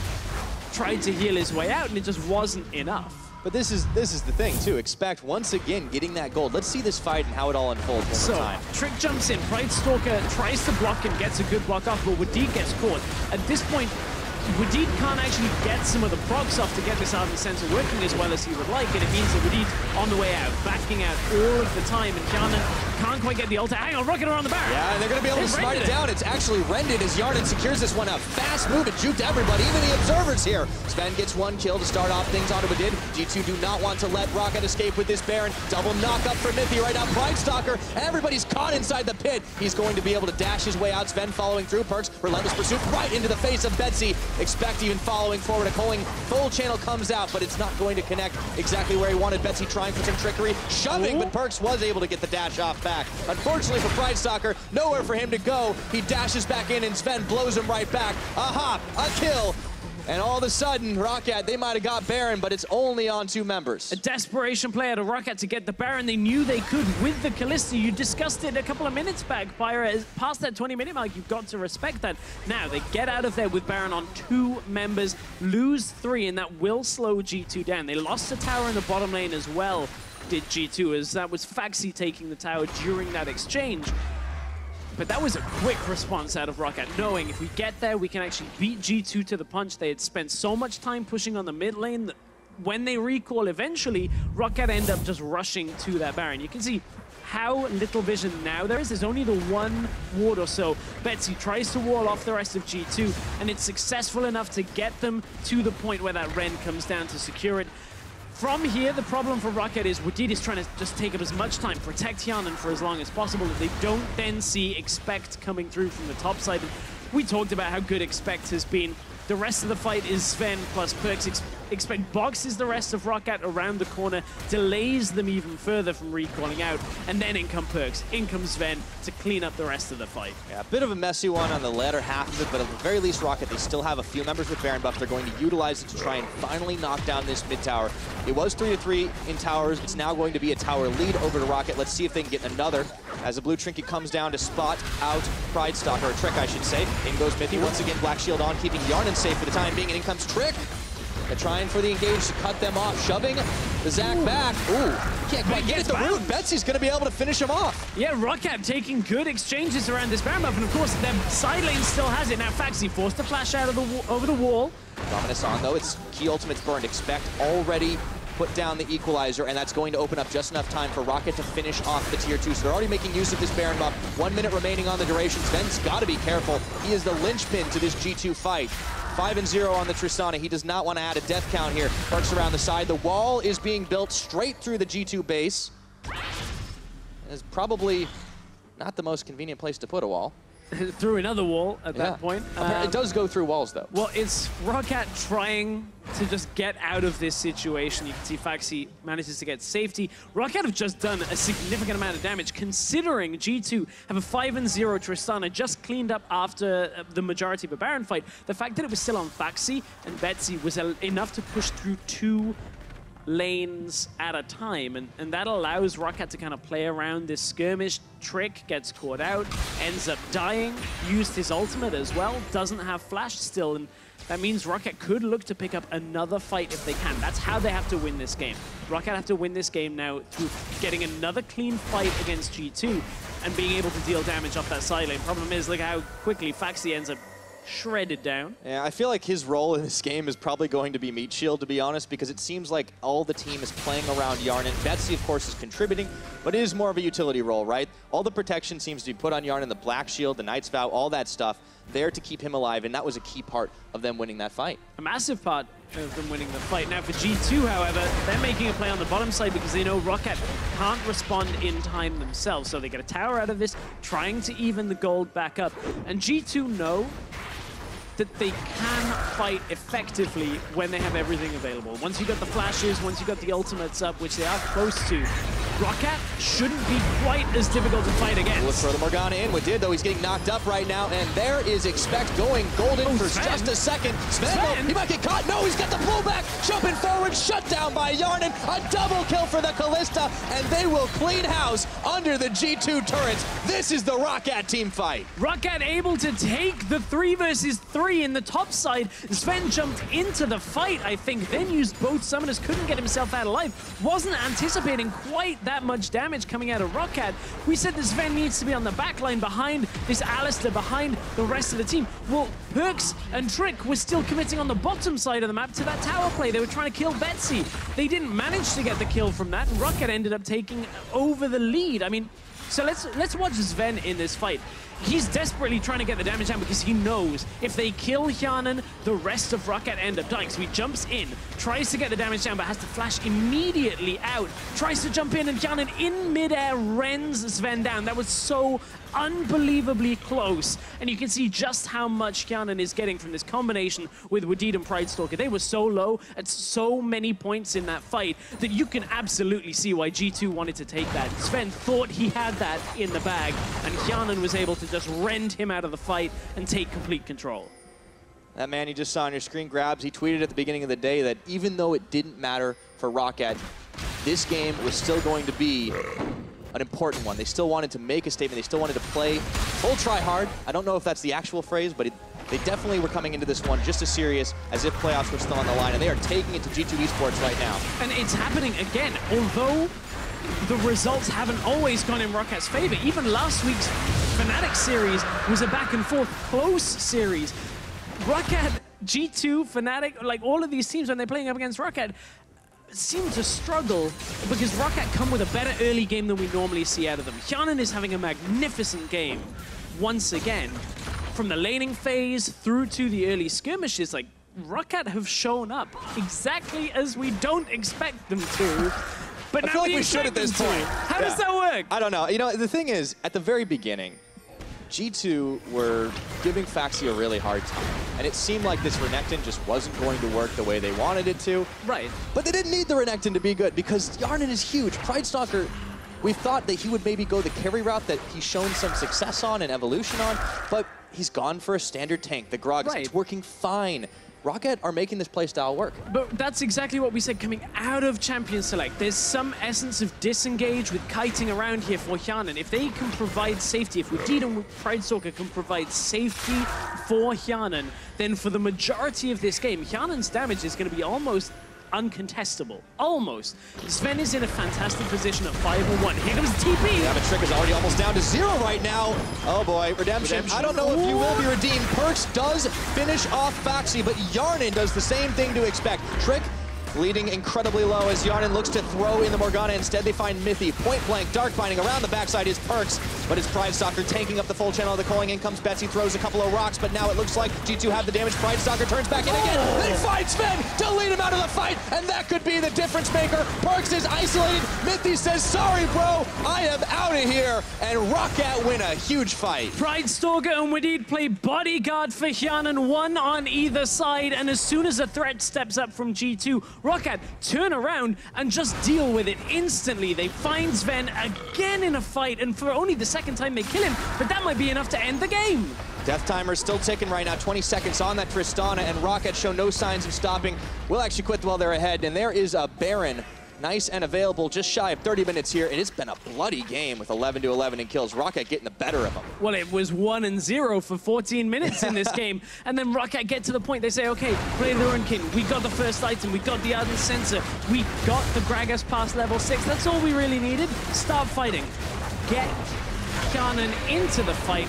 They got the Baron play, which was great the first time, and now the second Baron. It doesn't even matter that it was Wadid that ended up getting that at this point, but look, ROCCAT, this fight, once again, was Trick starting the engage with this Zac. You can see why they want to fight. And Faxi even looked out of it, but here's all the damage off screen for G2. They are so far away from Kjaernen, and then it turns into the bodyguard, the Secret Service Wadid at this point, because look, Pridestalker and Wadid just separating G2 away from them, pushing Perks back away. Suddenly, Kjaernen realizes with after binding, Pridestalker is already casting Body Slam as the binding is flying because they're convinced it's going to hit Sven. It locks, the crowd control hits him, Sven has no chance to escape. You can see he tries everything, but ROCCAT are on the verge of winning in game 1. Looks like it's happening again. We saw it all the way back in Spring Split, and ROCCAT, maybe they want some revenge for losing to the G2 sub-squad. Now they're up against the real thing. 10 weeks later, at 31 minutes, on the lead, marching in the front door, G2 have just not been able to find these fights. Sven, very critical, deleted twice in midair, it looked like. Expect. They gave him tools to carry early on, but also the ROCCAT target selection. They just found them exactly where they needed to. And this is so incredible to see ROCCAT fighting this way, this well. The Thresh was banned, Rakan was banned. We saw some of these big supports taken away from Wadid. He moves over to the Morgana. Different playstyle. Yes, okay, you can get thrown in by the Fate's Call, but it's about a little bit longer range, more protective, using the Black Shield, and the bindings have been fantastic. Now, Trick is looking for one last team fight, but Kjaernen has the Guardian Angel completed already. The win condition is just protect Kjaernen. Faxi has the Guardian Angel as well. He can play that frontline role in these team fights, and ROCCAT are just going to carefully, cautiously walk this in. As I say that, Pridestalker dashes in. All right, well, there's the collapse right now. Full calling comes out from Perks, so it looks like Sven's going to start the fight off with a kill onto Betsy. They get Pridestalker right into the back, and they were going to be able to finish him down. However, Kjaernen is staying alive, and he takes out Mithy, Trick, Expect, Perks, Sven, all running for their lives as the first inhibitor of the game is going to fall down. Even though ROCCAT lost 2 for 1, looks like they were the ones coming out ahead here. A lot of key ultimates already down. Sven will have his Buster Shot up and available. Perks dodges out the binding. Ooh. Sven hopping forward. He's got a flash. Will he use it? The answer is no. No real reason to flash forward there because it leaves him committed as Kjaernen would have been able to get in position to defend. A little sloppy out of ROCCAT in the sense that they go aggressive when they perhaps don't need to. They had the Baron buff. They were waiting for the next wave of minions to come through to the middle lane, and they end up pushing the inhibitor. You can see Sven and Perks still have a significant amount of damage in this game. You cannot disrespect them, and Trick goes in, tries to get the fight started, and is able to do enough. It's a very difficult fight to get to work for G2. They need the engage, otherwise ROCCAT will just push him with the Baron buff, but they also need to somehow find a Kalista that has the GA, has a Morgana, a Gragas, a frontline with the Renekton. Like even Betsy, when you look at the seismic shove, the minefield is doing a significant amount of damage and defensive work for Kjaernen. Yeah, I mean, it doesn't matter how many metas and years you go through in League of Legends. Protect the AD carry tends to work a lot of the time if you're able to execute it. And right now, ROCCAT are definitely showing that off. Now, Sven, critically, he stayed alive in that last fight, and I think that was a big difference maker as well. So they are very important players in this game right now. Expect is also pretty important, but I haven't seen his impact since the mid-game, in all honesty. I feel like he's not been in the right position more often than not. Expect has been able to get a couple of equalizers through, has done good damage in the team fights as well. It's difficult, though, when you're trying to find the likes of a Kalista in the backline, where you're trying to hop through, and you've got to keep them at arm's range, though, because that Kalista will shred right through you at the same time. I think the difficult thing for G2 is their front line, as strong as it has just always been a little behind the damage of ROCCAT, but that time is starting to run out. Kjaernen is going really not to be too much more effective. He can sell boots, maybe for another item. Maybe we'll see a Phantom Dancer come through. Deficio with his 2 cents. Yeah, that's the win condition at that point. what he's saying is he wants to see Mithy build the Ardent Sensor, just get as much as he can. It is funny how much Ardent Sensor influences games. You can speak to pros, not even just bot lane pros. You can speak to mid lane pros like Paravival about how frustrating this item is because of just how much it gives over to an AD carry in terms of damage, survivability, all of these things. And we've seen Hjanen be safe time after time because Wadid has been able to get that Ardent Sensor in the fights, and Hjanen just ends up not dying. Which is a pretty critical thing if you want to be able to win these fights. So for G2, they need to overcome that if they want to stay alive here. Otherwise, they are looking at definitely being locked out of that first spot. Let's see, it's a duel. Expect actually not taking that one very well right now. It's Foxy who comes up ahead. Blade of the Rune King active popped. He's getting fairly tanky. He had a Guardian Angel from before. He also has the Bramble Vest, so he's dishing back a few more shots. Both flashed, and that Bramble Vest comes out because you look at the rest of the damage threats. You've got a Lucian, you've got a Tristana. Those are the ones that are going to start taking over, specifically that Tristana later on in the game. And with a Last Whisper completed, Sven is very close to the point where he just has to sit behind his front line. Look at how much damage he just did to Betsy. But PrideStalker wants to go in. All right, he's got Goo for just a second. Here comes the redemption here. PrideStalker and Betsy need to get healthy. It looks like they'll be able to do it, and there's a ceasefire for the time being. Or is there? PrideStalker turns on to Perks. Wadid is going to get the finishing kill. A hop for Sven, but he's dark bound for just a moment. Now, Foxy, meanwhile, was chipping away at the tower up top. There's some minions here, expect, is trying to burn them all to a crisp. But meanwhile, the rest of the G2 base is in shambles. Of course, that binding locks Sven as he reaches the destination since he'd already started jumping at that point, and that meant that ROCCAT weren't able to capitalize fully, but again, Sven got found by a binding. He was safe on this time. It was Perks that ended up getting taken down by PrideStalker, and G2, they were trying this double AD carry style. ROCCAT closing in for the win. Trying to take this one in game number one. Trick decides to go bouncing, but Faxi says, nah, I don't want to. Sven is going to be able to pick up one crucial kill here onto Betsy, and that will stop the ROCCAT push for now. But the binding, again, buys ROCCAT the time to get out of the base. Mithy cannot afford to chase on his own, but they're trying to slow down ROCCAT's recalls here. Look, Baron is just about to respawn as we pan up towards it. Remember, Kalista, this will be Baron number 3, 37 minutes on this game. ROCCAT are looking for a third Baron. ROCCAT are looking to get enough here to close game 1 against G2 and put one nail in the coffin of G2's hopes of getting first. Trick, he's going to try to say something about that as he hops in. It looks like the fight has already been turned. They look for Mithy, expect those gold. They knock Sven in! And can they take him down? Yarden says, yes, we can. Perks around the side, a triple kill, just like that for the Kalista, and it's gonna be the Quadra! Only one remains, it's Perks. They don't know where he is, but Perks shows himself. Oh no, flash and dash, and you know, they don't even need the Penta. ROCCAT say, we are going to win this game. Yeah, ROCCAT just want to win the game. They don't care about the Penta. Hjanen's like, okay, let's just get to game 2. Let's do this again. Let's beat G2.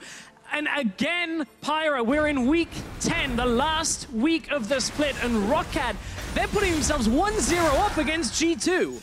Oh, and it's 38 minutes, so redemption comes in, and it feels like redemption for ROCCAT. They may not be going to playoffs right now, but they are certainly starting to put a damper on G2's dreams. And wouldn't you think it looked a little dire this week, but ROCCAT can prove the Kingslayers are alive and well. 1-0 on the series for ROCCAT. And it was a good way to come back into the game. Now, they had the early game advantage through the bottom side. The Ardent Sensor comes out. They lose one skirmish in the middle lane from overcommitting themselves, but go, okay, we've got Kalista. What do we do with Kalista? Go to Baron as soon as we can. Early Baron rush pays off for them. They get that gold influx from the bottom lane tower that goes down, and then they just back-to-back fight, knowing that all they've got to do is protect Hjanen, and he will win the game for them, and they do it beautifully. Absolutely. Insanely solid execution, and ROCCAT once again playing up to the level of their opponents. These guys always give us a show, but sometimes it boggles the mind that they can lose to teams at the bottom of the standings, and then they can put on a performance like that against the likes of G2 Esports. The same team gives NIP their only series win so far, and yet beats Fnatic, the game up on You never know what G2. you're getting with ROCCAT. I feel like they are one of the most unpredictable teams in the European LCS. Which is why when the analysts say, hey, is the upset on the cards? and people say no, you go, okay, that actually makes sense. This matchup should be G2 favored. But again, every time you underestimate ROCCAT, they seem to just find that playstyle in the early game that works for them. And they were running a difficult conversation.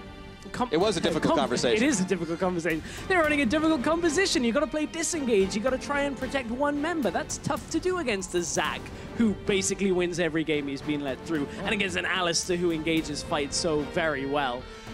Kudos to ROCCAT. That was a great performance. Yeah, and especially Bodyguards, Pride Stalker and Wadid. Let's see if they can do it again. ROCCAT took down G2 in game number 1, so let's check in with Analyst Desk to break it all down. Thank you very much, Pyra. I do want to break down exactly how ROCCAT did it, because this wasn't a cheese victory or anything. This was very well played. Before we get to that, though, I asked Phineas if the upset was on the cards. A very resounding no, and I don't think you were wrong in that prediction. But then you were wrong. I was wrong. It seems that Jaime Lannister has been reborn in the form of ROCCAT. The Kingslayers remain true to their title as they get a pretty convincing win against G2. Yeah, before we get to our replays, I want to update you guys on the race for first place in Group A. Now, we said beforehand, G2 has to win versus ROCCAT to keep that dream alive. However, even with dropping this single game, G2 is in dire straits, because this now means that Fnatic has to lose 0-2 to NIP. And on Saturday, G2 have to beat Fnatic 2-0 in order to get that first place. In other words, that is not good for G2. But with that, I do want to focus on the game and on what ROCCAT did correctly in this game, because there was a lot of that. Well, we have to start by looking a little bit at the early game, because it didn't go amazingly well for ROCCAT. They ended up losing first blood. Betsy ended up dying in a 1v1 in mid. There are a lot of early kills that were going heavily in the favor of G2, along with a lot of early fights. And when you looked at how the game was developing, especially with the Zac comp, Tristana Rumble, things looked dire. But the one shining light was this Kalista down in the bottom lane for Hyanan. This Kalista was holding his own in the laning phase. They were able to trade fairly evenly, and as the game progressed, he was getting stronger and stronger, eventually having a massive impact on the game. The spotlight this weekend has been on Reckless versus Sven on Saturday, but turns out that Yarnan versus Sven is also a hype matchup. Let's take a look at our first replay, because this is one in which Trick engages. He does die off the back of it, but still looking pretty good for G2, seeing that they get a couple of kills on Sven. So this is one of the initial mid lane fights that we were talking about, where things looking a little dire for ROCCAT, because while the initial fight looks good, things very quickly fall apart, because G2, they get a fantastic flank off with a really good TP from Expect with a follow-up from Perks. The resets from Sven looking good, and even though a Baron goes in the favor of ROCCAT, G2 still come out with a convincing team fight win. So you're thinking now, G2, they're still looking poised, they're still looking good enough to be able to win this, but this Baron has a lot of impact later on. Well, that was going to be my question, even though they are on the back foot, knowing that the Kalista is pretty farmed already, which is also in part why they can take that Baron so early. The decision-making of going for that, making sure that G2 is not going to be able to take it, and the fact that ROCCAT will be able to dictate the pace a bit more of the game, how much did that, well, come into their victory later on in the game? Oh, it certainly did, because once you have that Baron, what it means is, as you already said, you now control the tempo. And one of the big things is, for when you're having, when you play with a Lucian, his wave clear is surprisingly low when he doesn't have his ultimate up. And when you're playing against a Morgana and a Gragas, there's a huge amount of pick potential that you always have to respect. So we saw a lot of towers going down in favor of ROCCAT, which slowly gave them a bit of a gold advantage, making them more confident coming into these later fights. And that's where we really want to highlight some of the strengths that Hyanan demonstrated, because he had a massive teamfight victory over in the top lane, which translated into a massive teamfight victory going in the favor of the mid lane for the side of ROCCAT. So as we bring it up, you can see that the goal of ROCCAT here is to start off the Baron, but Trick and Expect coming from the flank without really knowing what the rest of their team was doing. And that's because the rest of their team were dealing with a Faxi TP in from the side lane. So you're thinking, okay, this is still fairly okay. Both top lane is full, but this is where we're seeing a breakdown in communication from G2. They don't fully know how to commit onto this fight. And Hyanan, his positioning and his strength at this point in the game is too good for you to just disrespect it, along with a great initiation from Pride Stalker. And you're just seeing fantastic team fighting coming out from ROCCAT. That you do, and I can only imagine the oh, Yarden was looking at his own replay and said, yes, that was me, and it was great. And ROCCAT is not playing for anything. To repeat it again, they are in a safe spot. They are about to go on vacation. They have a couple of games left to play here, so maybe that works in favor for them. You know, they noticed it's going well. We have a lot of kills on Yarden. Our engages are going good. We have absolutely nothing to lose, so let's just force those fights time and time again. It's one of those shifts in mentality that you can have, right? When you know you don't have to play your best, like this game doesn't matter. You just want to play against G2. There's some value you can get from it on an individual level, maybe as a team level. But it seems like they didn't have any restrictions on themselves. They were just like, let's do this, let's do that, let's do this. And they just play League of Legends, I think, without thinking too much about it. And that seemed to benefit them a lot more. Pridestalker made a lot of really good initiations, which the rest of the team followed up on, or did with a really good mechanical outplay. He had really good Dark Bindings, and he had really good shields at just the right time to set up his team for success. And overall, we just saw a lot of good players stepping up for ROCCAT, resulting in a great team performance. That we did. We were very positive on the side of ROCCAT because they did win. But is there anything we can point out at the side of G2 of someone who dropped the ball? Not wanting to point it out, but Zach has only lost now 3 games the entire split when he was able to be picked. He's usually not a pick that we associate with not being able to put a lot of pressure on the game, right? Not that I want to call that out, but there definitely wasn't too much going in their favor across the map early. I completely agree with you. I think that Zach pick really was a big question mark, because something that you and I were saying in the game was, ooh, Tricker's died a lot this game. And he was dying a lot. He was getting caught out many times. He was engaging without proper follow-up from his team. And when I saw the composition coming together, I was a little bit concerned when they had the Rumble and a Lucian, because it's not the easiest follow-up on top of a Zach engage. And we saw multiple times how that came to be, because the Zach went in, he'd get bursted, and then the rest of the team would come, resulting in a teamfight loss for G2. So for a team that's going to go up against Fnatic in an important match, we want to see more. A quick riddle before we go. In that deciding Game 3, which you casted of G2 versus ROCCAT in Week 10 of the Spring Split, there was only one champion-player combo that was identical in this game as to that game. Which was it? Was it Renekton and Gragas? Champion-player combo. Oh, champion-player combo.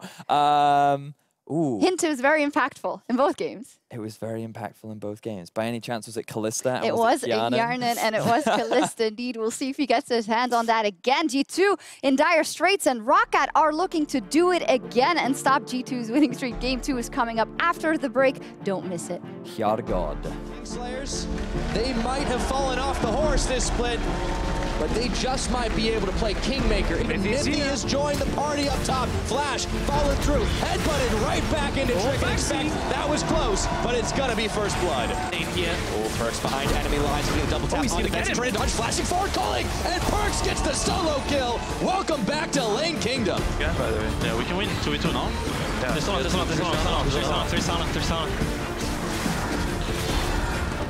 A double kill for the Kalista, and they will clean house under the G2 turrets. This is the ROCCAT team fight. Looks like G2 have the damage. Pridestalker turns back in again. Then finds Sven to lead him out of the fight, and that could be the difference right now, but they are certainly starting to put a damper on G2's dreams.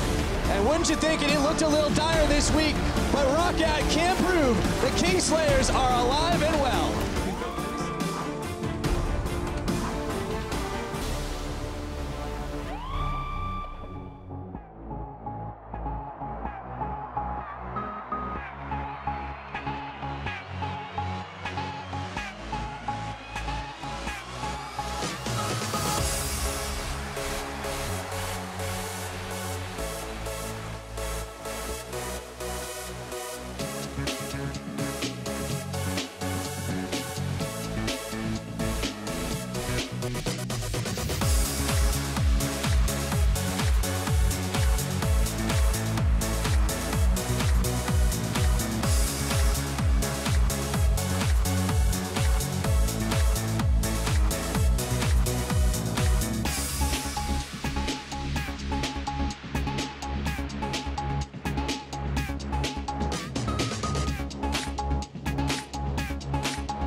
All right, welcome back, everybody, to the EU LCS. G2 are in a must-win fight here in Game 2 against ROCCAT, as another loss is going to put an end to their hopes to get first place in Group A. And ROCCAT, when nothing is on the line for them, Stress, they show up and they smack down G2. They do. Good win from ROCCAT, a hard-earned win. And they have selected blue side. They're like, let's play the side of our team colors. Everything will be great. Put G2 on the red side. This time, at least, it won't get confusing to look at in-game, right? Exactly. Don't know quite exactly how that's going. But for G2, the last game wasn't necessarily dictated by ROCCAT having the counter pick.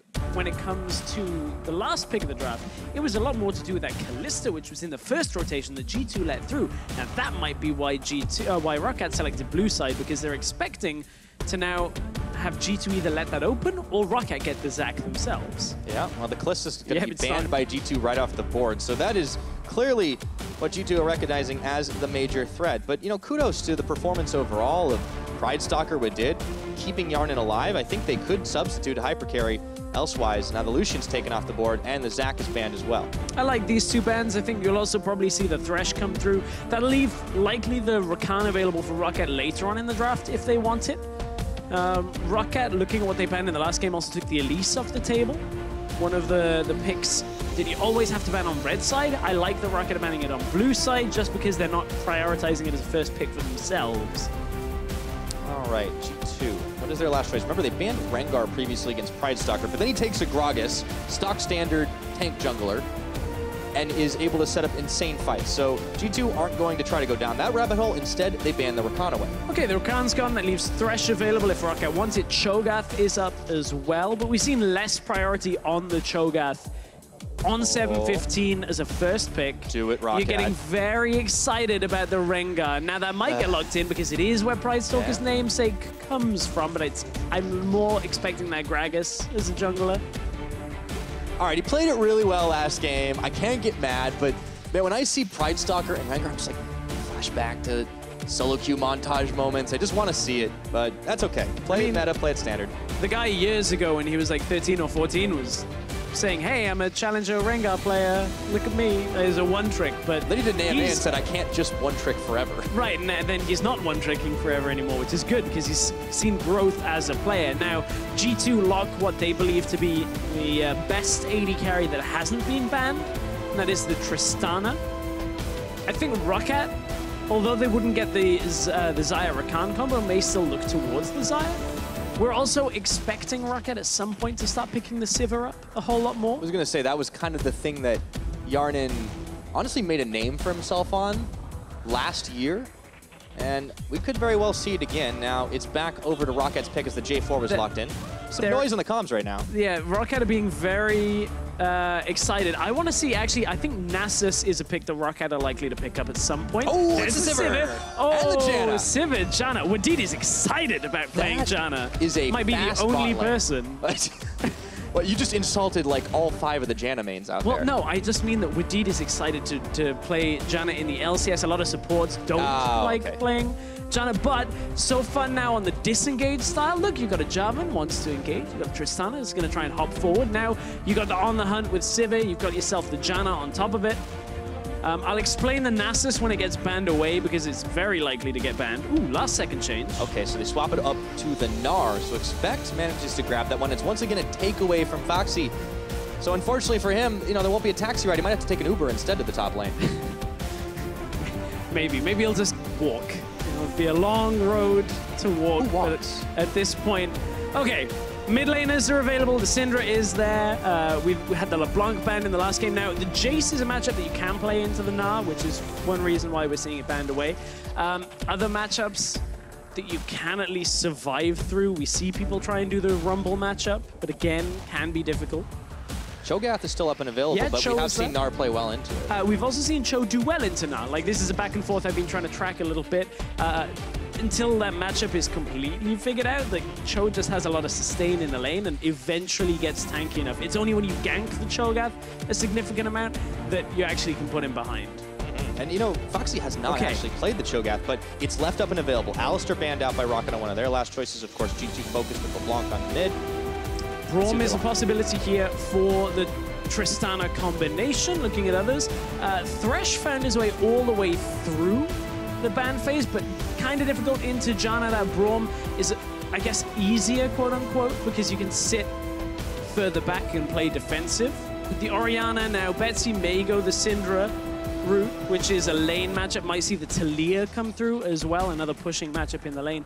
I want to see the Nasus. He's been playing it in solo queue in the mid lane. Got banned the last time around. Yeah. It's always possible. You can push in Orianna with it. I don't think it's an amazing pick, but it's certainly something I was watching at. Oh, he's playing the Aurelia matchup. Oh, Foxy has just locked in Aurelia. Oh, He's like, I love it. Okay, you want to play my champion? Now let me show you the matchup that beats it. Aurelia, good matchup into Gnar. You can stick onto Mini Gnar and kill him, basically by dashing to him at almost any point and just take over the side lane. Gnar suddenly doesn't have as much presence as he normally would. And I like that because of that, they end up picking up the Syndra alongside it. You want that early game as well, because you've got to supplement the fact that Sivir, you're waiting for later on in the game. There's a decent amount of ROCCAT wave clear in this game on top of it all, and they're trying to play the disengage game again. And what goes well with the disengage? A side lane split pusher like an Aurelia that can take control over the Gnar. Well, I think Foxy is going to be looking for some revenge, because he got turned into a pair of boots multiple times last game and ended up being just a big meat shield for the ROCCAT lineup. This time, they put Aurelia in his hands and expect we'll have to tangle with that up in the top lane as Gnar. But if he gets the last lock-in, it is going to be the Thresh that did make it all the way through. We'll see if they're able to make that one work. G2 Esports, though, do seem to have a pretty potent team fight. A lot of targets for that Orianna ball. Yeah, if they can get that. That's the key thing. Big team fight presence out of G2, whether it's pick potential or Javan plus Orianna plus the Gnar follow-up. But you've got the Janna on the other side for ROCCAT. You've got the Syndra to disengage. You've got Sivir to at least give it a little bit of movement speed, get the spell shield through. You've got the Gragas to disengage, and all the while, Foxy will have control of the side lane. Big stakes for G2 Esports. They are, of course, locked into playoffs, but if they lose this game, they will be locked out of that #1 position. The 3-time defending European LCS champions heading into playoffs. They need to shore up those weaknesses. ROCCAT showed them up last time around, and they might just be able to do it again. We don't call these guys the Kingslayers for nothing, Stress. They know how to put the hurt on top teams, and they are going all in here. The Aurelia locked in, Pride Stalker on the Gragas. Was able to protect Yarnan last time around, and Yarnan on a signature Sivir. It is the ROCCAT team composition, and the crowd is pumped for this matchup. We will see how it all unfolds as we get ready for game #2 between ROCCAT and G2 Esports. I'm very hyped about this game now that we got the Aurelia, we got the Sivir that we wanted to see. This is exactly what we wanted out of ROCCAT. And I love that last time in the spring split, ROCCAT nearly knocked Fnatic out of playoffs with their miracle run. If you think all the way back to that. I know it was a long time ago in spring. And now they're on the verge of giving them the first seed. It's like they swapped sides in this war. They just like showed up at G2's house, like put a knife to their throat, and were like, Fnatic, send their regards. What you're telling me is ROCCAT refused to bend the knee. Yes. They kill kings, they do not kneel to them. Well, we'll see how this one ends up going. This game has a lot of interesting components to it now. The most standard one of the game, I think, is the Syndra versus Orianna matchup. To reiterate, it'll be Syndra pushes the early game, Orianna will be able to take control after a few levels at least, and it doesn't have the most amount of kill threat unless you get ganked. If Pride Stalker goes mid lane for Betsy, that can end up working now. If Mithy comes in, he's got Flay available. Flash Flay would be a difficult one to get a kill because there's no hook follow-up at level 1. Yes, they decide not to pull the trigger in. That mid lane matchup, as you said, it might be a little bit slower. However, I like out of lane for Perkz because last time around, he picked up that Lucian. He tried to stay safe, and I don't know, I feel like it just didn't do enough. It didn't, and I think it's a pick that a lot of fans watching at home will say, G2 should just never pick the Lucian. And that isn't necessarily correct. They haven't had success with it, but it's not been about the Lucian itself. Perkz had a great game in the last game when you look at it, actually solo killing Betsy. If he can do the same, that would actually be a little counter what the matchup should have now. If Betsy should be the one, if anything, having kill pressure. And now we get to watch a Janna lane in action, which is basically Janna shield Sivir, and damage comes through, but it'll kind of end up being okay because through Hyanan's ability to sustain through the lane, everything will be fine, and Mithy, without landing a hook on Wadid, will struggle to actually get any damage down. I'm wondering if this isn't an opportunity, though, for Trick to have some early presence on this Jarvan going down to the bottom side. We'll talk about it in a moment because FNC was trading out with Expect.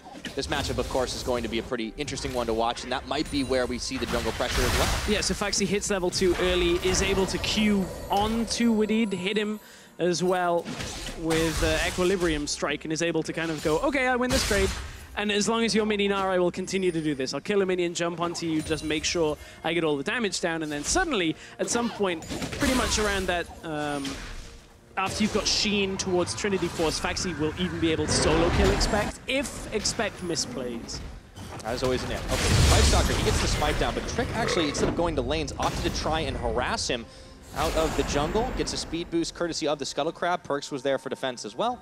There won't be the fight. FNC was heading down. Now, Perkz has actually been able to push Betsy in more than you would anticipate, but here's a trade in the middle lane. Thunderlord's proc still throwing some clock pieces. FNC going under tower, just outside the range, actually, as he trades out with Expect. It's going to be push city for all of these players in all of these lanes, pretty much. Betsy's the only one who's forced back. Right, and I'll touch that in a second. Perkz, Expect on the top side is going to have to farm out under tower. Bot lane, we have an exchange coming through. Okay, Tornado comes out, the hook. It's spell shielded by Yarna. He still takes a lot of damage from Sven, so this lane is actually starting to push back against ROCCAT. Back in the mid lane, Betsy taking another Thunderlord's proc. He's got to respect the ball. Right, and he's got to respect the Thunderlords because Betsy isn't running it. He's running Storm Raiders to try and move around in fights. He's going to do damage to Perkz and then be able to move back away. The problem is Perkz will out-damage him. Of course, Orianna with the empowered auto attacks using the Clockwork Wind-Up passive plus that Thunderlords actually means the trading potential for Perkz is significant when Syndra's not running it. But top lane, FNC, oh, the recall just came through from Pridestalker. Yeah, Trick is here. Of course, that flash and the dash already burned. Boomerang on the backside, so FNC's forced back. And we do get an answer to the question I posed a moment ago, that Trick is going to send his attention up top to try and give Expect a little bit of relief. It makes sense. You want to try and give that losing matchup the edge, and now without flash, FNC has to play a lot safer in the lane. Can't afford to push up. Speaking of safer in the lane, FNC TP'd back into the lane to make sure he could get everything from that big wave. Hyanan as well didn't recall, but Wadid did recall back, and now Wadid's gold generation is going to be off the charts. Wadid is running what first emerged in LCK, and now most Jannas are running across the world, and it's the gold per 5 build, where you take gold per 5 quintessences and yellows. It means you can trade a little less effectively when it comes to your masteries because you have less mana regen, you're a little bit squishier, but your gold escalation through the game is just insane. You rush towards Ardent Sensor, when you get it, you basically win the lane and almost win the game with it. Yeah, definitely gonna have a lot of money in his pocket as this game unfolds, so for Yarnan and Wadid, they honestly can be happy waiting it out for a little while. Sven and Mithy, though, have done their best to try and counter-push a little bit. Yarnan, of course, on this Sivir is going to push a lot. He can clear through many waves pretty well, the Boomerang, but Wadid, he's going to be holding this lane while the Sivir did go back. Early Berserker Greaves finish up, and it's going to be answered by Sven taking himself a BF sword. So he'll have more damage to trade with, but Yarnan is more mobile. Yeah, Hyanan doesn't really want to take the trades, and you can see top side now. FNC opted for the double longsword, but is actually going to lose this trade. No flash, remember. This is trouble. Oh, no. Blind first blood, Expect. Cool guys don't look at solo kills. Oh, FNC had got the CS lead. He got himself double longsword. I wonder where he was going exactly with the double longswords. Traditionally, Aurelia has built Trinity Force, and it means that he doesn't have anything like a Ruby Crystal in there to help himself, whereas Expect had gone double Ruby Crystal and was like, I just have more health than you, and now I'll win this trade because you don't have flash. I'd be interested to hear from FNC his own opinion on that trade. We won't get it right now, because this is a matchup that FNC should be in control of, and ends up losing the solo kill. That's against what we expected. Yeah, it's a little bit of trouble up in the ROCCAT top side. I wonder if this isn't the time for Pridestalker to maybe come and make an appearance. Trick, remember, was already up there, but these junglers have been focused on power farming out and beating each other rather than their laners. But we got to check back in with the bottom side because there's a trade going between Yarnan and Mithy. Wadid sends out the Tornado. It's dodged out by the G2 support. And G2 continue to be a terror in this bottom lane. Decent damage comes out from the G2 bot lane. Hyanan does soak a lot of it through that shield that Wadid had, but of course Sven with that BF sword out trades heavily. And that's something that we have to look at. Both of these AD carries are later game AD carries, in the sense that Tristana wants 2 to 3 items, Sivir obviously late game team fights will prick through. This is bad timing, Faxi. Still no flash. Unfortunate. He tries to get the kill, but he gets dunked on instead. Expect grabs number 2.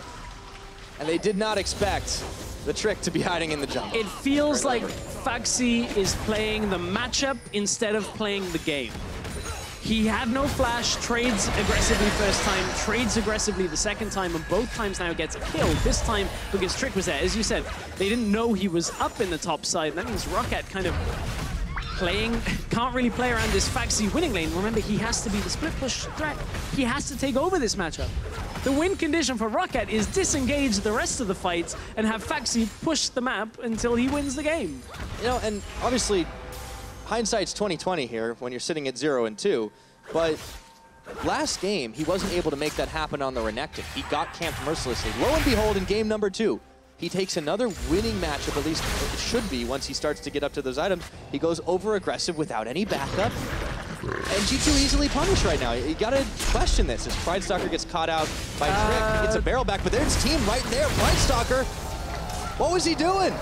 This has gone a little crazy out of ROCCAT. Pridestalker invading when his mid lane looked to be in a neutral state. His bot lane wasn't really in a position to move either. And Sven, Mithy, Perks were all closing in on that blue buff. We can take hopefully another look at the setup here. Betsy does get shockwaved in. That's a lot of Perks. He flashes forward and the power gets unleashed. It's not enough to finish off Perks. All summoners down on Perks right now. Betsy had his heal. Didn't need to use that one, but trading on the ultimates. Perks is going to be able to grab a blue buff before he heads back to base to heal up. But that was close. It was very close, Perks. Maybe a Thunderlord's far away if it had been Betsy running Thunderlords. But hey, the Storm Raiders will likely save Betsy's life at some point in this game as well.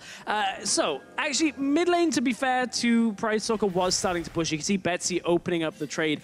Bottom lane, on the other hand, doesn't have the ability to react, but there are enough wards around. Pridestalker knows he's in trouble and is trying to get out. It's the fact that bottom lane actually move up in time. And Perks pushed mid lane super hard after that to make sure that they could get there for that kill. Perks picks up the kill, and this looks a whole lot more convincing for G2 this game. Yes, it does. And now Perks, him getting a kill is definitely going to help him out in the later stages of this game. We saw last time around it was maybe not the greatest level of late game damage he was dishing, but normally Perks has done pretty solid. Yeah, Perks in the laning phase, remember, got the solo kill. This is looking more holistically at their performance after Rift Rivals. Of course, Perks at Rift Rivals, Betsy wasn't.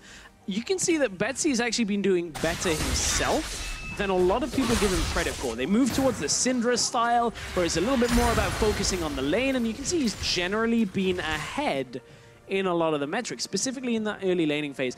I think the best thing for ROCCAT about that is they showed struggles initially at closing games using the Syndra, but actually adapted, looked more towards how you control objectives like Baron, like Rift Herald, utilizing the strength of the Syndra, and then going aggressive. But unfortunately, he's found out 2 versus 1. Yeah, Trick has been all over him right now, but Pridestalker is here. Unfortunately, he flashes over the wall as Expect was coming to join the fray. And he is able to make it out, but at the cost of quite a lot of summoner spells.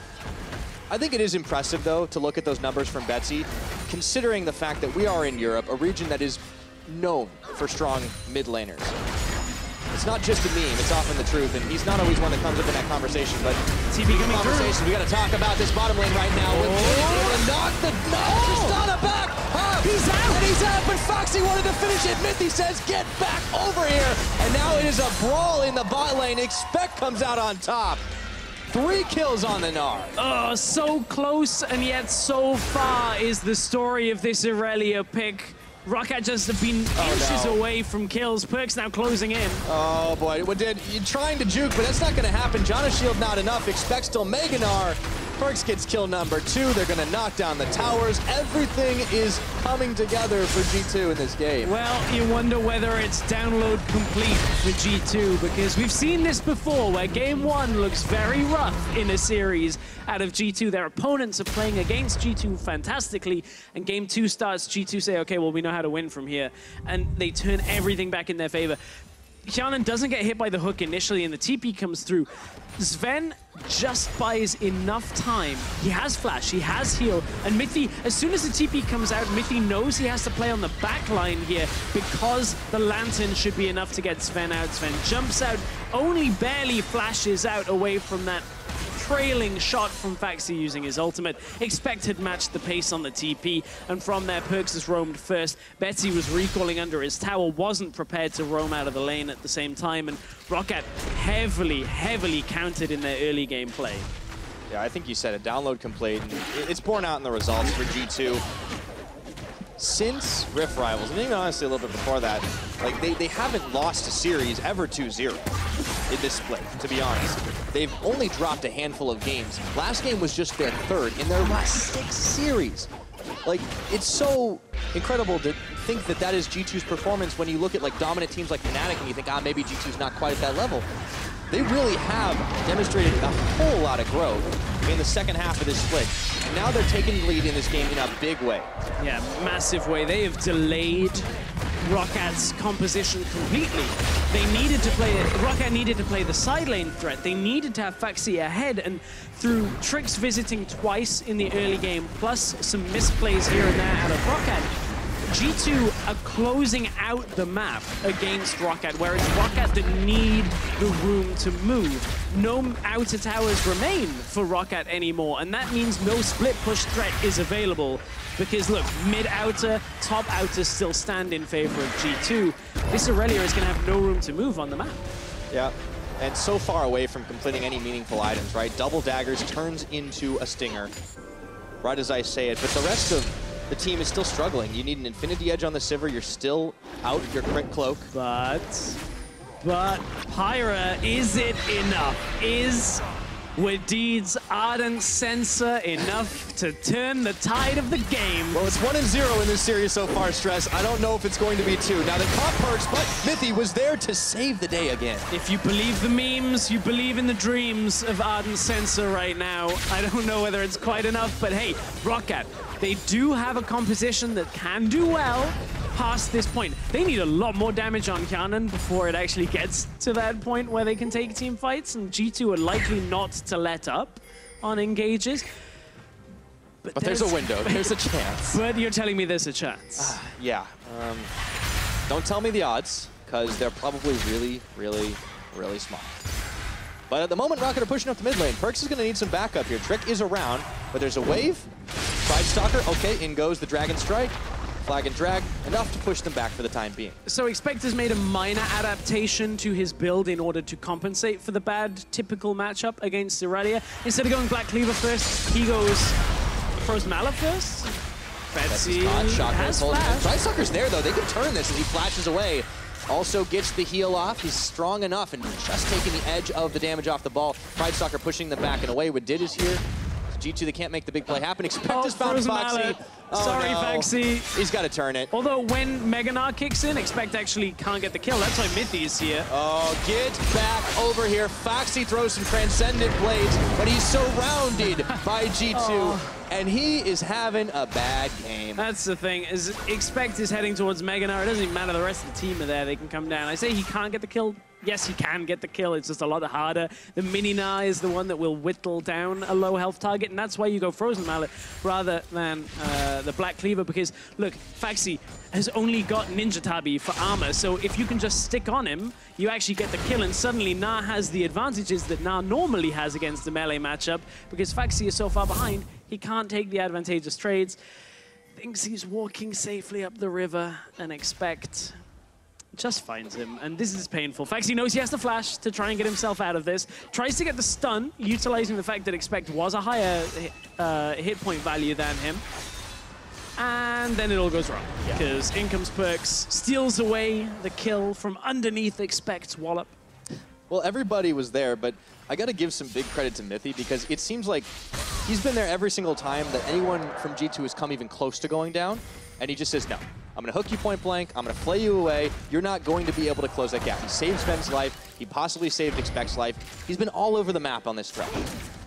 He has. Mithy, we know what he can do on the Thresh when given it. Thresh is a significant champion on the pick threat. Speaking of pick threat, yeah, it looked like we were going to have something unfold pretty quickly there. Now, Mithy's Perks gonna takes some damage with Betsy. He's going to get locked up in the pit. The barrel goes in, but it's not going to matter. Perks on a rampage with his 4th kill of the game. We're 17 minutes in now. All of G2 eyeballing that tier 2 turret. ROCCAT desperately trying to hang on here as they've been blanked in this game. 0-7. Yarden looking to change that. Nearly takes down Perks, but he lives. How much HP is that? Mithy might be left for dead. He burns the flash. ROCCAT aren't done. They turn over to Trick. The lantern. Ricochet. He's staying alive. The Ricochet Trick. He's one more shot. Yarden's gonna do it. And G2, they are scattering as fast as they can, but that was some close health bars. Yeah, Yarden has a lot of damage, supplemented again by that Ardent Sensor. It's not the major turning point. The fact that G2, they commit, they get the kills, don't stick around too long, but they don't quite respect the amount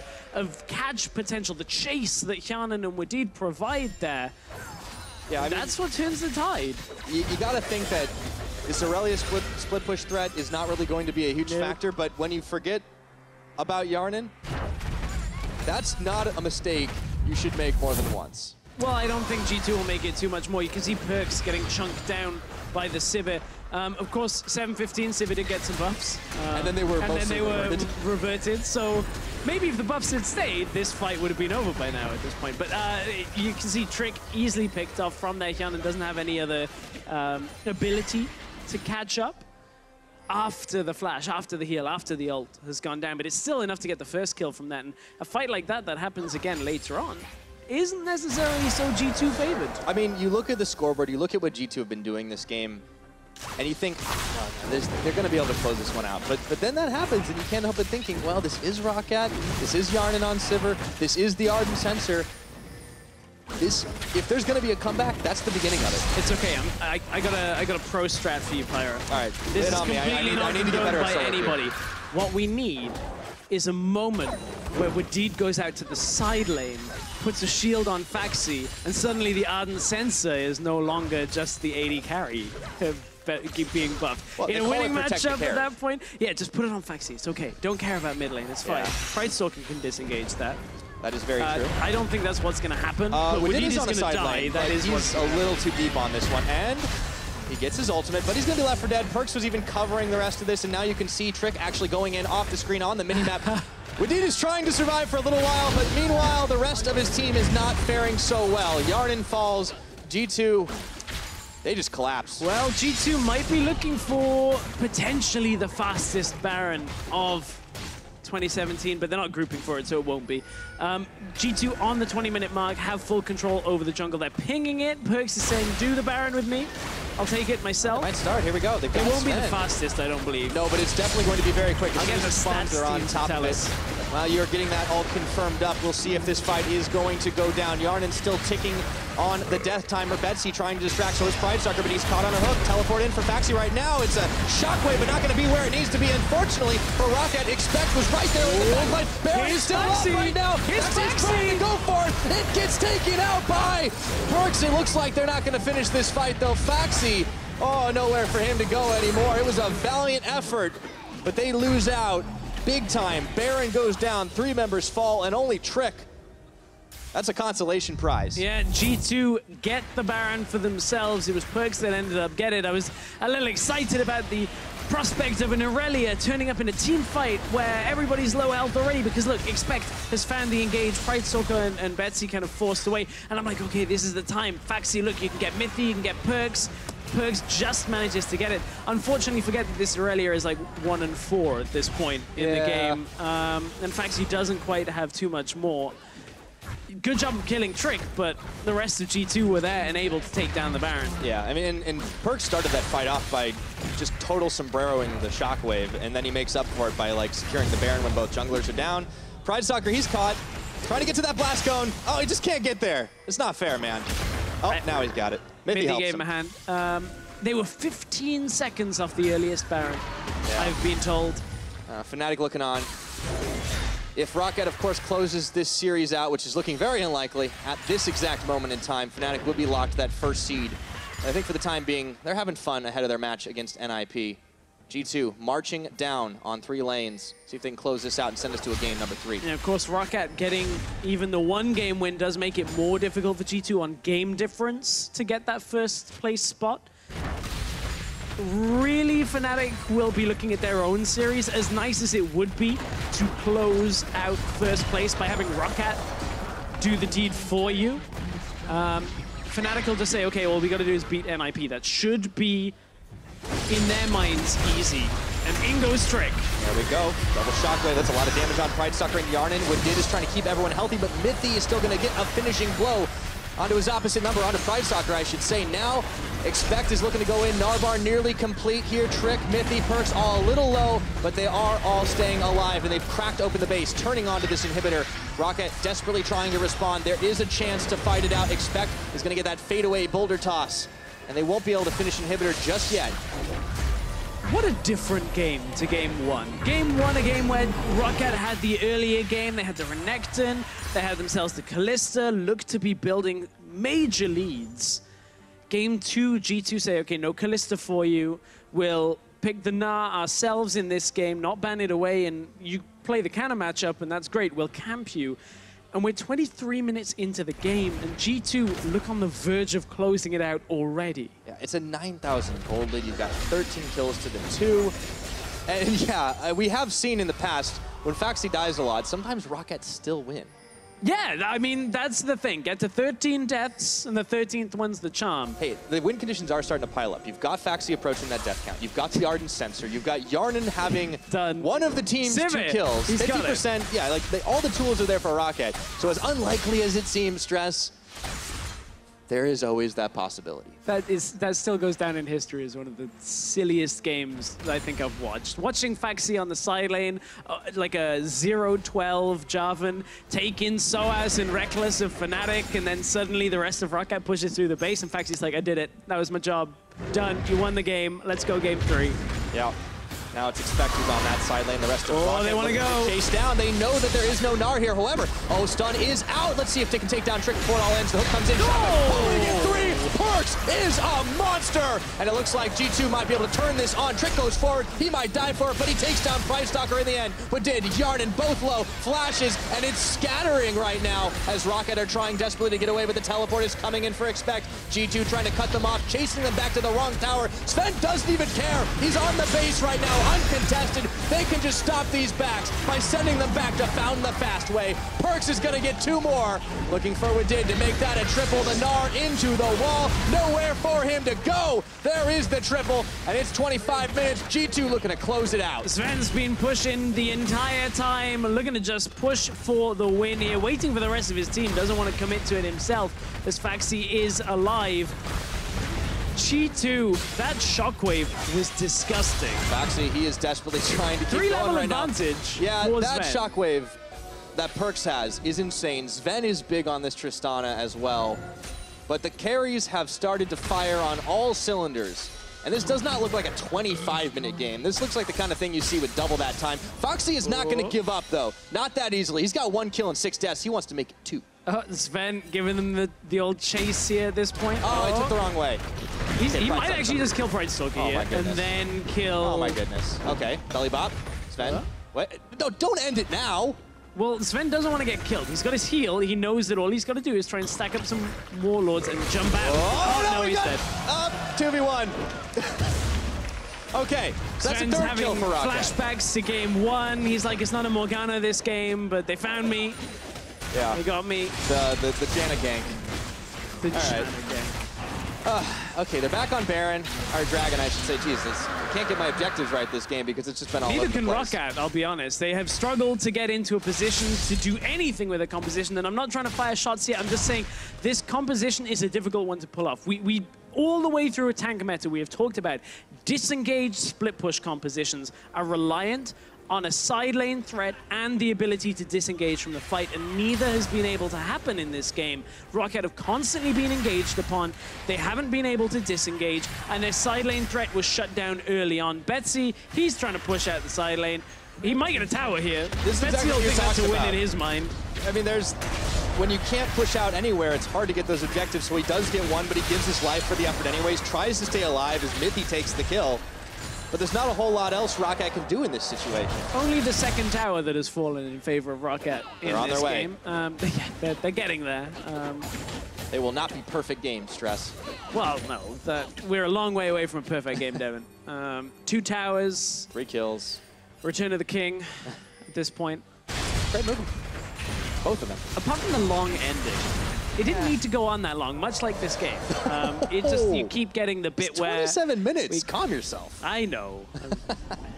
All right, but G2 are looking to grant your wish to push this one in. We would be going to game at number 3, trying to make up for what happened in the first, and Jarv in, Jarv out. Trick does not want to fully commit to that one. On the hunt is popped by Yarnin, but they're not going to fully commit to it just yet. The Tornado catches no one. Foxy looking for a flank around the side. Shockwave almost deletes Yarnin. The spell shield comes in a smidge too late, but he is going to be able to save his own life as Trick goes in, and it looks like ROCCAT are still pretty excited about this. Windeed is actually shouting at Yarnin, I saved you, at that point, using like everything. ROCCAT are having a little bit of fun with it. They know at this point, this game is likely out of their reach, but we must keep in mind, ROCCAT's performance in game 1 was stellar. ROCCAT looked very strong, and in a game 3, if they can get their hands on a similar composition, this is by no means a joke of a series. Like, this is still, G2 need to close this out. ROCCAT have been a formidable opponent in game 1. Yep, they are trying to stay alive, even in game 2. Despite the fact that the odds seem stacked against them, G2 are unable to really find this ending fight. Base in shambles, ROCCAT, hang on. Now the Baron is on the menu for G2, though. That might be just the thing the doctor ordered. And this is why it's difficult for ROCCAT to come back, is somebody had to clear that wave in the bottom side. That somebody ended up being Kyanan, getting farmed, trying to desperately get himself to one more completed item before a fight. That allows G2 to get the Baron, and G2 will recall, buy items, and just run back down towards the base of ROCCAT and look to make one more team fight play to win the game. They got a 13,000 gold lead. There is one fight that separates ROCCAT from a loss in game 2 and resetting going towards a game 3. But despite how big that difference is and how far behind ROCCAT have been throughout this game, it always feels like they just might have it in them to turn a fight. And there are tools there. You talked about the Ardent Sensor. It is, of course, I guess the biggest win condition. It makes the effective gold lead for G2 only 9,000 when a shield is active from Chana, right? Absolutely. Is that 4,000 gold I mean, there's some key things that have to happen if ROCCAT want to win, right? Like, Sven is a target to shut down, but I think the real threat right now is Perks, because Shockwaves are looking monstrous. Yes. He's 10-0. He's 10-0. He's going to have the locket with the stone plate from Jarvan. We haven't touched much on the item since the early game. This is the point where Maxlaw says Trick has already won the game because he got stone plate locket the fastest. Maxlaw basically goes to the school of jungling thought on tanks that it's whoever just gets those items fastest wins the game immediately. What does he think about Ardent Sensor, though? Probably hates it. Probably hates it. All right, Expect wants to go in. He does get the Mega Gnar, gets a few hops. Gets pushed back, though. No more inhibitors, really, for ROCCAT in this game. The last one being fired down, but Trick finds himself isolated. ROCCAT still has this unit, trying to hold strong. The bottom inhib did respawn as well, so G2 will need to go and take that down. But I mean, it's a matter of time at this point. They can move down through the base. ROCCAT got one last fight! That's what Sucker goes on in, and it looks like Trick's gonna tag his way. The jungler's having a massive impact in this fight. Shockwave flashed away from Yarnin, still takes the damage as Trick deletes Betsy off the map. G2 are looking to close this one out. All they need to do is finish off the Nexus turrets, and the Nexus itself. ROCCAT are tenacious. They will not go down without a fight, but they have run out of time. And at 30 minutes, G2 looking for redemption. G2 still hunting for that #1 playoff seed. G2 smashing everyone against that wall. And Perks is definitely a legend in this game, as G2 with 23 kills will finish off the Nexus and take us to game number 3. The even series is where we find ourselves between ROCCAT and G2. I think that's the G2 people were expecting in this series. Expecting a strong performance out of them in game 1. People will question what went wrong with G2. It was actually ROCCAT playing well in game 1, but G2 playing well in game 2 of this series. And they played well around the game plan of ROCCAT, and that's the key thing, is camping the Aurelia top lane to turn the matchup in their favor, getting key victories on the bottom side of the map as well, and denying any objectives out of ROCCAT. But you can see ROCCAT unfazed by a loss here, will go back, reset for a game 3. Looking quite happy despite a loss. Yeah, I mean, well, again, there's nothing on the line for these guys. They can only really ruin G2's day.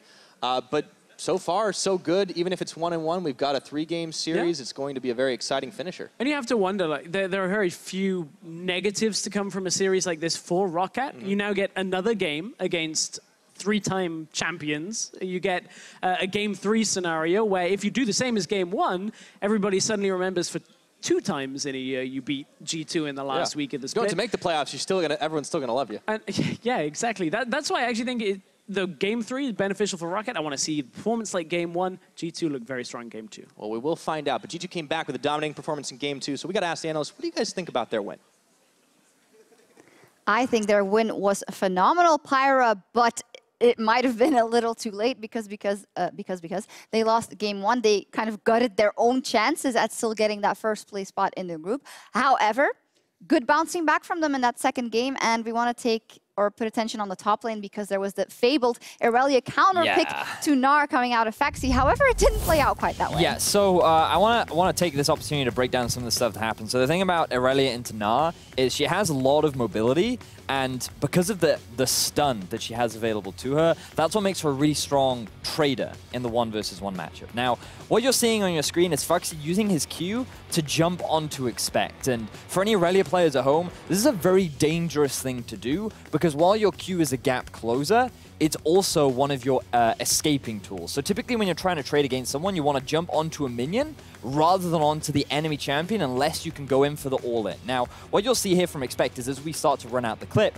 FNC's already used his Q into a wave full of minions that are all hitting him, and then he uses his E, the slow, which he can't stun Expect with because he's lower health than FNC is, to only slow him while he's underneath the tower, so he ends up taking a tower shot. Now, FNC's just taken a full minion wave of damage, he's ran out of escapes, he's ran out of CC, and Expect is really good at chasing targets because of how Gnar works. So as we run the rest of the replay out, what you're going to see is things that you should not be doing on an Irelia. And when you pick an Irelia champion and your whole goal is to be able to win out on this 1v1, making these kind of mistakes really isn't acceptable. Not acceptable. I would go even further and say mistakes you don't want to make on any champion is trade into a whole heap of minions plus take some tower shots because you're rarely ever going to win that trade. If we look in the big picture of things, how much do you think that this single kill and the advantage for Gnar very early on directed the rest of the game?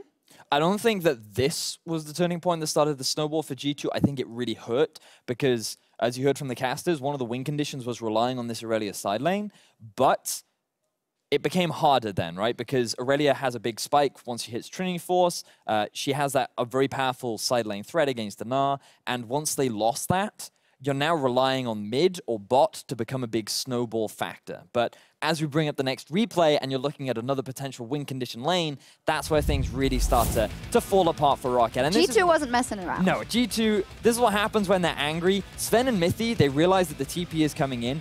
ROCCAT did the best that they could to get the damage down, but clutch shielding with clutch flashes and jumps allows Sven to get away. FNC overcommits once again, and that results in Expect being able to get the counter TP along with the counter gank. Along with the fact that mid was pushed in by Perks and he's already roaming down with Trick, you can see that the whole team of G2 were ready for this kind of a play and were reacting to it much faster than ROCCAT were, enabling them to not only now have a winning top lane, but a winning bottom lane as well. And it doesn't matter what Betsy does at this point because you're now against 2 losing side lanes. And night and day difference for G2 that we saw in Game 1 in terms of reacting and in terms of being ahead of the play. Although it was relatively even in Game 1 for the early game and ROCCAT then slowly took the lead in this one, G2 was just very, very far ahead from the start of the game. Yeah, I was impressed with how G2 played overall. They knew exactly what to do with the lead. The moment they took bot tower, they moved it top. It was just tower after tower. Their objective control was clean. Trick wasn't overextending and dying. And I think that Game 1 was just a bit of lack of respect from G2, a common trait that we are seeing from top teams against ROCCAT. But at the same time, they cleaned up the mistakes they made in Game 1. They didn't give Hyanan a comfort pick, and you can now see the difference between the two teams. Yeah, I do want to come back to that possible lack of respect in just a bit, but let's take a look at our last replay because, as you said, the snowball was started, but this is where it stopped or it completely rolled down the hill and, you know, hit everyone in its path because with Baron and the teamfight win after, there wasn't much for ROCCAT to do. Yeah, you summed it up nicely, Sharks. This was pretty much the end of the snowball for G2. There was very little that ROCCAT could really do to answer it. G2 is so far ahead, and the best they could hope for was try and steal away the Baron. They were able to get one last game with a bit of a clutch play, and unfortunately for ROCCAT, they could not make it happen this time round. And one of the men you do have to highlight was Perkz. You can definitely see what happens when he has a bad game 1, but then shifts his mentality going into game 2. They almost seem more sad, even though they're playing around a bit, than after game 1, which they lost to ROCCAT, because maybe now it's sunk in then, damn, we can play so clean, we can play so well, but we've made it so difficult for ourselves to get that first place spot. By dropping that first game, it was like they weren't completely there in their mind or something in game 1. And that's something that you do have to critique G2 for. I think that G2 are a vocal team that when they make mistakes, they're extremely communicative about like what went wrong and how they can fix it. But when they have such a convincing victory, I think they feel a lot more relaxed about it. And they're like, okay, that's what we should be doing. We just need to keep this consistent now moving into the next few games. And I think that for a while now, having chatted with Sven, they were pretty convinced that they were locked in for second. The fact that getting first was there, but extremely unlikely not in their control. I think they accepted the reality that they're in. Betty, I do have to contest that, because now it's very difficult, because Fnatic has to lose 0-2, G2 has to beat Fnatic 2-0, but the chances were more palpable beforehand, so why would you not work to give yourself that chance? Well, of course, yes, they want to give themselves, but having Mithy on the desk last week going, I think it's impossible for NIP to beat Fnatic, along with the fact that G2, based on their recent performances, I think that they can gain a lot of value from playing in the quarterfinals as well, playing a few extra games and all that jazz, but I think... you make valid points. Yes, I think that G2 are not going to be too upset about their first game loss, and I think that, as Carlos loves to say, a loss is another opportunity to climb the ladder of success.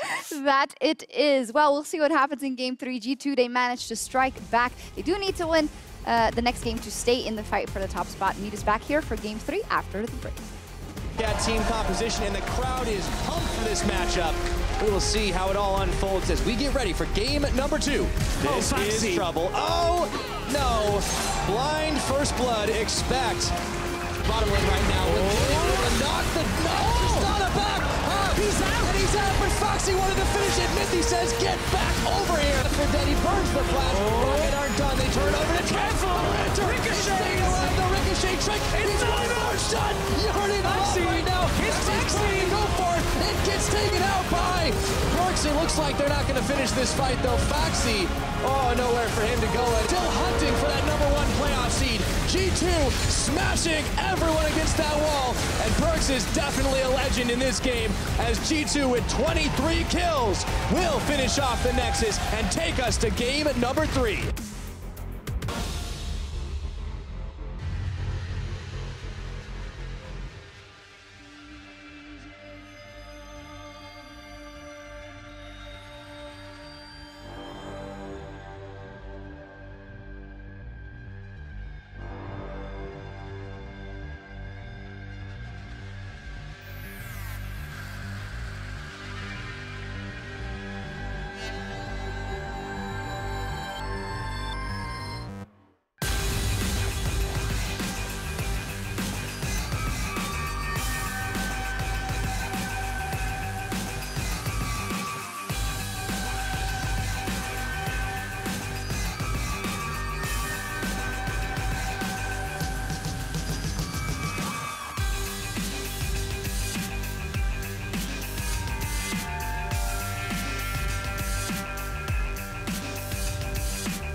Keep moving on.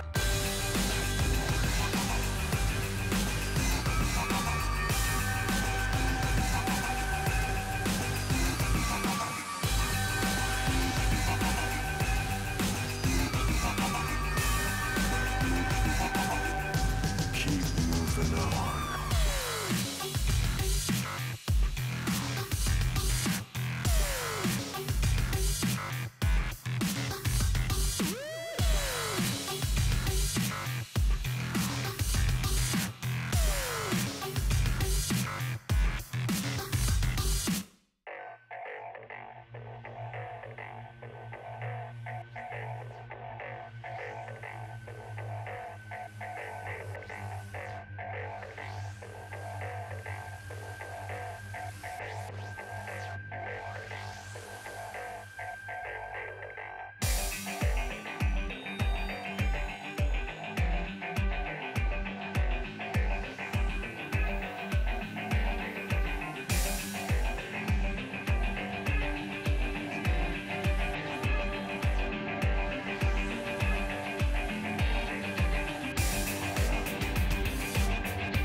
And they say I have a grim sense of humor.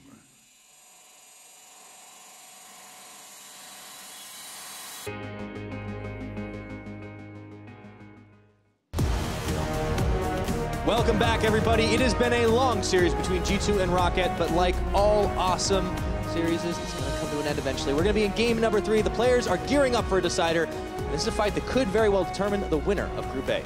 At this point, G2, they've selected blue side. That was the side that let them down in game 1. I feel like they might be feeling a little bit blue right now. That game 1 still hangs over their heads. It does, but game 2 looked way better out of G2. They looked so much more consistent, and we'll now head into the draft for game number 3. See whether ROCCAT end up with that Kalista again. I don't think so. G2, they'll probably take it first rotation if it's available, but it's Thresh that goes off the table first. All right, Thresh banned over to ROCCAT's side. Let's see what they can leave open. Caitlyn is the thing that starts off by being banned. Caitlyn taken away, so Rakan is going to go. Very similar to game 1. Which means Elise from ROCCAT. Then we go Rengar, Shen. But I think that Shen ban will change to a Zac. And G2 might change their Rengar to a Kalista. Ooh, the Zac, they banned themselves, actually. I wonder what G2 are thinking on that one. Okay, so probably ROCCAT. that they want the Kalista for themselves. Which means ROCCAT now have to ban the Kalista, which means G2 at that point will look elsewhere. Gragas has been very high priority this series, and just in general has been a high priority pick. Right. Might be a good takeaway from Pride Stalker. Played it 2 games. Excellent at setting up some of those fights, but instead G2 might be opting towards a little bit more conventional stuff for them. Jace was left open. I'm not going to talk too much on the hovers, but expect us having some fun. And he locks in the Jarvan once more. So we know it can be a flex up to the top side. Mostly expecting this to be Tricks in the jungle. Worked well in the last game for them. Had good engage potential. Where does that leave us now? We've got to look towards AD carries. Tristana if ROCCAT want to take it away. The Janna, another high-profile pick to deny that engage that we saw. Oh, but looks like as the timer ticks down, they're toying with the idea of the Karma. No, they do lock that Tristana. They could still fill it out with the support. Might see them picking something else, though, if they want to pick an early jungle choice. So take away from Sven. We now get to see where Sven will go with his champion pool after this. He's played a ton of champions. We've seen the likes of the Xayah. We've seen the Varus prioritized by G2 quite heavily. Timer's ticking. Ooh, okay, so ROCCAT decided maybe we don't want to go the Kayn route. Didn't work for us the one time we did try it, but Pride Stalker goes back to an old favorite, and he's looking to unleash the Hound. And Warwick's a good pick for Pride Stalker. He's been able to get into the lanes early, had that kind of hybrid of a carry and tank potential that comes through from a Warwick. You can get a lot of damage down, but if you fall behind, you do struggle with the Warwick, and this seems to be less of a disengage focus out of ROCCAT, at least so far, not prioritizing the Janna. I want to see where they go with the rest of their draft. Yeah, if they do try to keep themselves up in the early game, that has been where they have found their levels of success, so maybe that plays into the plan. For G2's side, they decide to go back on the utility pick. For Sven, it is a Varus locked in. I wonder whether we'll see an Orianna come out in this rotation from ROCCAT. That is, unless they want to look at the support like the Janna to come through. Braum is another option. The reason I would say Orianna here is if you've already got some sense of engage potential with Warwick, you can then take the safe mid laner, you can then ban out any other responses, but the Janna I think is the safer one overall, very strong. We've seen it have impact here in this series, we saw it in Challenger Series, we've seen it all the way through 7-15 and 7-14, and it doesn't look like there's going to be an end in sight for the Janna emphasis in the bottom lane. Absolutely not. So with that locked in, it is over in to ban phase 2. ROCCAT, they're going to have the first as they take their time down to the 5-second mark. It is Lulu that gets removed from the board, so they target Mithy's champion pool as it's back over to G2 Esports. I selfishly don't want G2 to ban the Nasus because I want to see the full AP Nasus that Betsy played in solo queue a bunch a couple of weeks back in preparation for 7-15. Of course, the buffs to Nasus makes him a viable champion, which is the reason I'm even talking about it. G2, they're respected in one of those games, but this time there is still a chance for ROCCAT to take that lock, and of course, this would be their last game against G2 in this split. If they go out with that, it's one hell of a bang, that's for sure. Now, timer's still ticking down for ROCCAT to ban their last. Lulu was banned in the last game. One of the reasons, again, another Ardent Sensei user. Decent slow, plus you've got the ultimate that comes through. Right. A matchup that can at least output damage in the laning phase as well, push potential into that Janna. So ROCCAT ban away the Lucian to follow things up, and G2 keep it similar. Jace, LeBlanc, both off the board. It's back over to ROCCAT. Syndra is there for ROCCAT if they want it. The Orianna is as well. I would be more expecting ROCCAT to go Syndra, G2 to go Orianna from here. They're going to try it again. Okay. This time I want to see Pride Stalker heading up to the top. Faxi is a very confident man. I will give him that. This time, the audience are not quite as excited about the Irelia lock-in. They saw the last game and they're like, oh, fool me once. Shame on me. This is like when you get into game and you're like, don't worry guys, I'm an Irelia main. And then they're like, wait a minute, there's a... Never mind. I'll go back to this in a minute because... That could be support Kennen. I think that is support Kennen. We have seen that. If this Talia gets logged in, that's exactly what the support Kennen would be. Okay. So we have seen support Kennen rearing its head over in LCK quite a bit. You have good lane focus, and alongside of Varus, you have good poke, you have good damage, you have good crowd control. So that's a very interesting setup that we'll talk about in-game. It's all on to see what ROCCAT get their last lock-in. Need themselves a little extra tankiness, why not? Go ahead and take that Galio. Yeah, it can assist either the Irelia on the side lane or the Tristana in fights.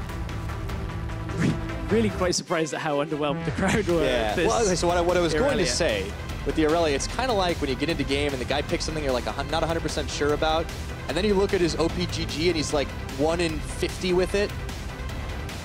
A little feels bad, man. It does. So I'm not saying Faxi's that bad at Irelia, by the way. No, I want to see him play the matchup differently. So ROCCAT going for a similar setup to the last game using that split push threat. You've got the TP on the Galio allows you to control the third lane a little better. Plus the Grand Entrance allows you to get over to the middle lane, be able to protect that AD carry if you need it. G2 on the other side, winning bot lane matchup, pushing mid lane matchup, losing-ish top lane matchup. It's not that hard to win, apparently, for Expect. So Trick is likely to stay topside because Perks, Sven, and Mithy should be okay. Game plan for G2 set. They need to win this one to have any chance of possibly contesting for that first seed. ROCCAT still can play spoiler here, as they're sitting pretty in the 4th place spot, having some fun, but it's all serious faces on the side of G2 Esports. Will ROCCAT be able to commit Regicide once again? They earn their nickname as Kingslayers, and they have one more chance to prove that true as we load up onto Summoner's Rift for the 3rd time today. What a match to open up Week 10 of the European LCS. And it's going to be a big finish. G2 wanting to close in on that 1st place spot. A difficult road ahead of them, but if they can do the same as the last game and then have a little bit of fortune, it is still possible. So we get into this matchup, we say Expect. In a tough matchup again, Irelia can do very well into Minina, but we saw Faxi misplay the matchup. Vedius broke it down on the analyst desk, a few of the micro plays that Faxi playing very risky with, and got punished hard for it. Now, if Trick goes topside again, that's again the opening that G2 can build from. You hit that right on the nose. It was the jungle focus that really enabled him. Now he did play it out very well compared to what Foxy was dishing, but maybe things are different this time around. Sven and Mithy charging into the jungle, forcing Yarnan and Wadid to back away. And now they know, at least for the time being, there is no dog here.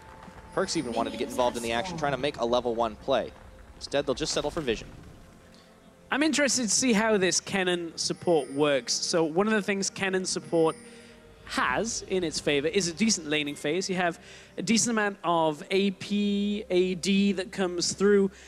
Mithy is running predominantly AP plus a mix of defensive stats and then magic penetration. I've seen a few different builds where you also take some additional AD in your masteries.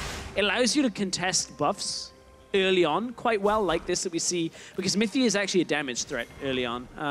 And in lane, between a Varus and a Kennen, if you step close enough that the trading comes out, G2 can take control of the bottom lane. But for now, Trick is trying to take control of the jungle. Perkz runs face first into the Winds of War from Betsy. He's able to return a few auto attacks. Got to be careful there with the damage dishing out. And you can see the junglers eyeballing each other right now. Trick wants to steal this one away from Pridestalker. If they can set the ROCCAT jungler far behind, there is a smite fight, but looks like Pridestalker gets the better of it. Now he's got level 2. Trick could be in trouble. Mithy incoming. Throws a Shuriken. That's going to be enough to back him off. And I feel like that play from Trick backfired. Oh, Pridestalker spamming laugh throughout his own jungle, even when Trick can't. There was a ward there, so he's just, in case Trick was still looking. Now Trick slower on the early clear. Has his flash, he'll be able to get the red. It means he will be a little lower, a little bit slower as well. So if Pridestalker can get topside along with Foxy to try and get that lane working for them, we might have the opposite of the last game. And if they can get a kill onto the Irelia, Expect will struggle to get into the game himself. Yeah. We've seen what happens when Expect is able to get ahead, is able to play well in lane, but he may not get nearly as much help this time around because Trick is going to be set far behind. As you said, Foxy might have some breathing room. It's level 3-on-3 though. Up in the top, we'll check back in as that one unfolds, because meanwhile, Ben and Mithy are actually keeping Yarnan and Wadid locked up under this tower. Yeah, this is another strength of the Kennen support. Look at how much damage has already been done to that tower. You basically push up, you're holding the electrified Shuriken just in... Why did I say Shuriken? Shuriken just in case you ever get the opportunity to trade and you can get the stun and damage down quickly. But you just auto the tower for a whole long time. You push, you ward up, you make sure you don't get caught out. And from there, you're able to take a tower early. You've got team fight presence that comes from it as well, because of course, Kennen can just pop his ultimate, lock down multiple people. And he's going to have more AP than what we see with the top lane Kennen as well, so he can dish a bit more damage in those fights to some extent. Unless you watched that one game where Vitality played top lane Kennen and tried it AP. We pretend that one didn't happen. You'll have a little more AP, but you also don't have the AD at that point. But what you do is you'll end up having the Spell Thief's line quest completed, so you just put some damage down and rush towards people with Lightning Surge, pop the ult, lock them down, easily. Speaking of lockdown, Perkz is having a little trouble trading out against Betsy here on this Galio. Throws a few more rocks. Doesn't really matter when you're made out of stone. And Perkz is basically trading his health and mana in order to push mid lane. And this mid lane matchup has looked less influential, but the last game was so important for Perkz. Dominated the lane. Like, Betsy didn't have the opportunity to get into that matchup. And remember, Betsy was playing Syndra into the Orianna. 0-5-0 on Syndra. Couldn't really keep up with Perkz in anything other than farm, which is a far cry from game 1 of this series. So it is important for ROCCAT to kind of invest some around Betsy. The problem is he's on Galio. If you invest anything in the Galio, all that does is kind of assist everybody else. Probably more beneficial to invest in the Irelia or the Tristana. Ooh, well, Betsy forces the cleanse out of Perkz. Actually, nice play there. But now Trick is coming, and Betsy's a little low. Might have to pop his flash. He is going to run smack dab in Pridestalker. So they know that they are safe for the time being. Betsy feeling bold enough to actually go back in. Look at the movement. They're going to find Trick here. Oh, insta flash out of Perkz. Turns his attention over to Trick. Does not find any extra damage. So really bold move by ROCCAT in the mid lane, and they get a summoner out of it. Yeah, Pridestalker was looking to use the movement speed of Warwick to get into the lane, try and get you know, that crowd control down so he can jump onto Perkz. Problem is now Pridestalker is still quite squishy in the early game. Trick forced to flash. G2, everybody flashing in the middle lane. Yeah, it's a little bit little bit strange. There's so many summoners being popped like that. Now everyone's occupied in the mid. Of course, up top, things have continued to actually go well for Foxy. As he looks to trade it on the Meganar, he's able to dash away. But as soon as the Meganar is actually transformed in the lane, Foxy goes, okay, I don't want to trade for now. I'll wait until it's about to time out so that some of your cooldowns you can't quite utilize. And then back to Mininar, and we go back into that dance of a lane matchup that in Mininar, Foxy can play out carefully and can actually look to win. Oh, ROCCAT on the bottom. He's stunned. Oh, he got the damage. Ooh. He's going to have to hop. Oh, cleanse utilized. I hadn't actually talked about that one, and first blood comes in as Pridestalker finds Trick out in the river. Foxy was able to roam down, didn't get involved in the kill, but Trick looked to be pushing through to the opposite side of the map, trying to open up some objective control up on the top side, because look, G2 are preparing for a swap. Oh, Janna shield. That is... Who said it was uncensored? Always very frustrating. Made Janna OP. They look to chase through a little bit harder, but it looks like it was going to be a flash for a dash. Mithy not able to find the kill onto that one, but G2's bottom lane has honestly run train on ROCCATs this game so far. Yeah, that massive CS difference that you're seeing, 66 CS to 35. And the Varus hasn't backed yet. And it's, as you said, because this is a difficult lane to deal with, you either try and take a trade against the cannon and you lose because you have worse trading in the lane when your shield isn't there, or you don't trade against the cannon. The Varus helps cannon push up to the tower. You have no engage potential from a Janna and a Tristana, and when your jungler is being forced to come to the middle lane because Perkz and Trick are basically setting up a campsite in mid around Betsy, then suddenly you just get the tower. Looks like they might get more than that right now. Foxy gets pushed back into the line of minions, throws the Transcendent Blades, and now Mininar is coming out. Mithy joining the party. A couple of Yordles chasing him back and away. It's forced to flash, and now the pressure is on up in the top lane. And here's where the top lane starts to not matter anymore. Because of G2's incredibly fast push on the bottom tower, now they swap up to the top side and say, okay, Expect will come and help you push this down.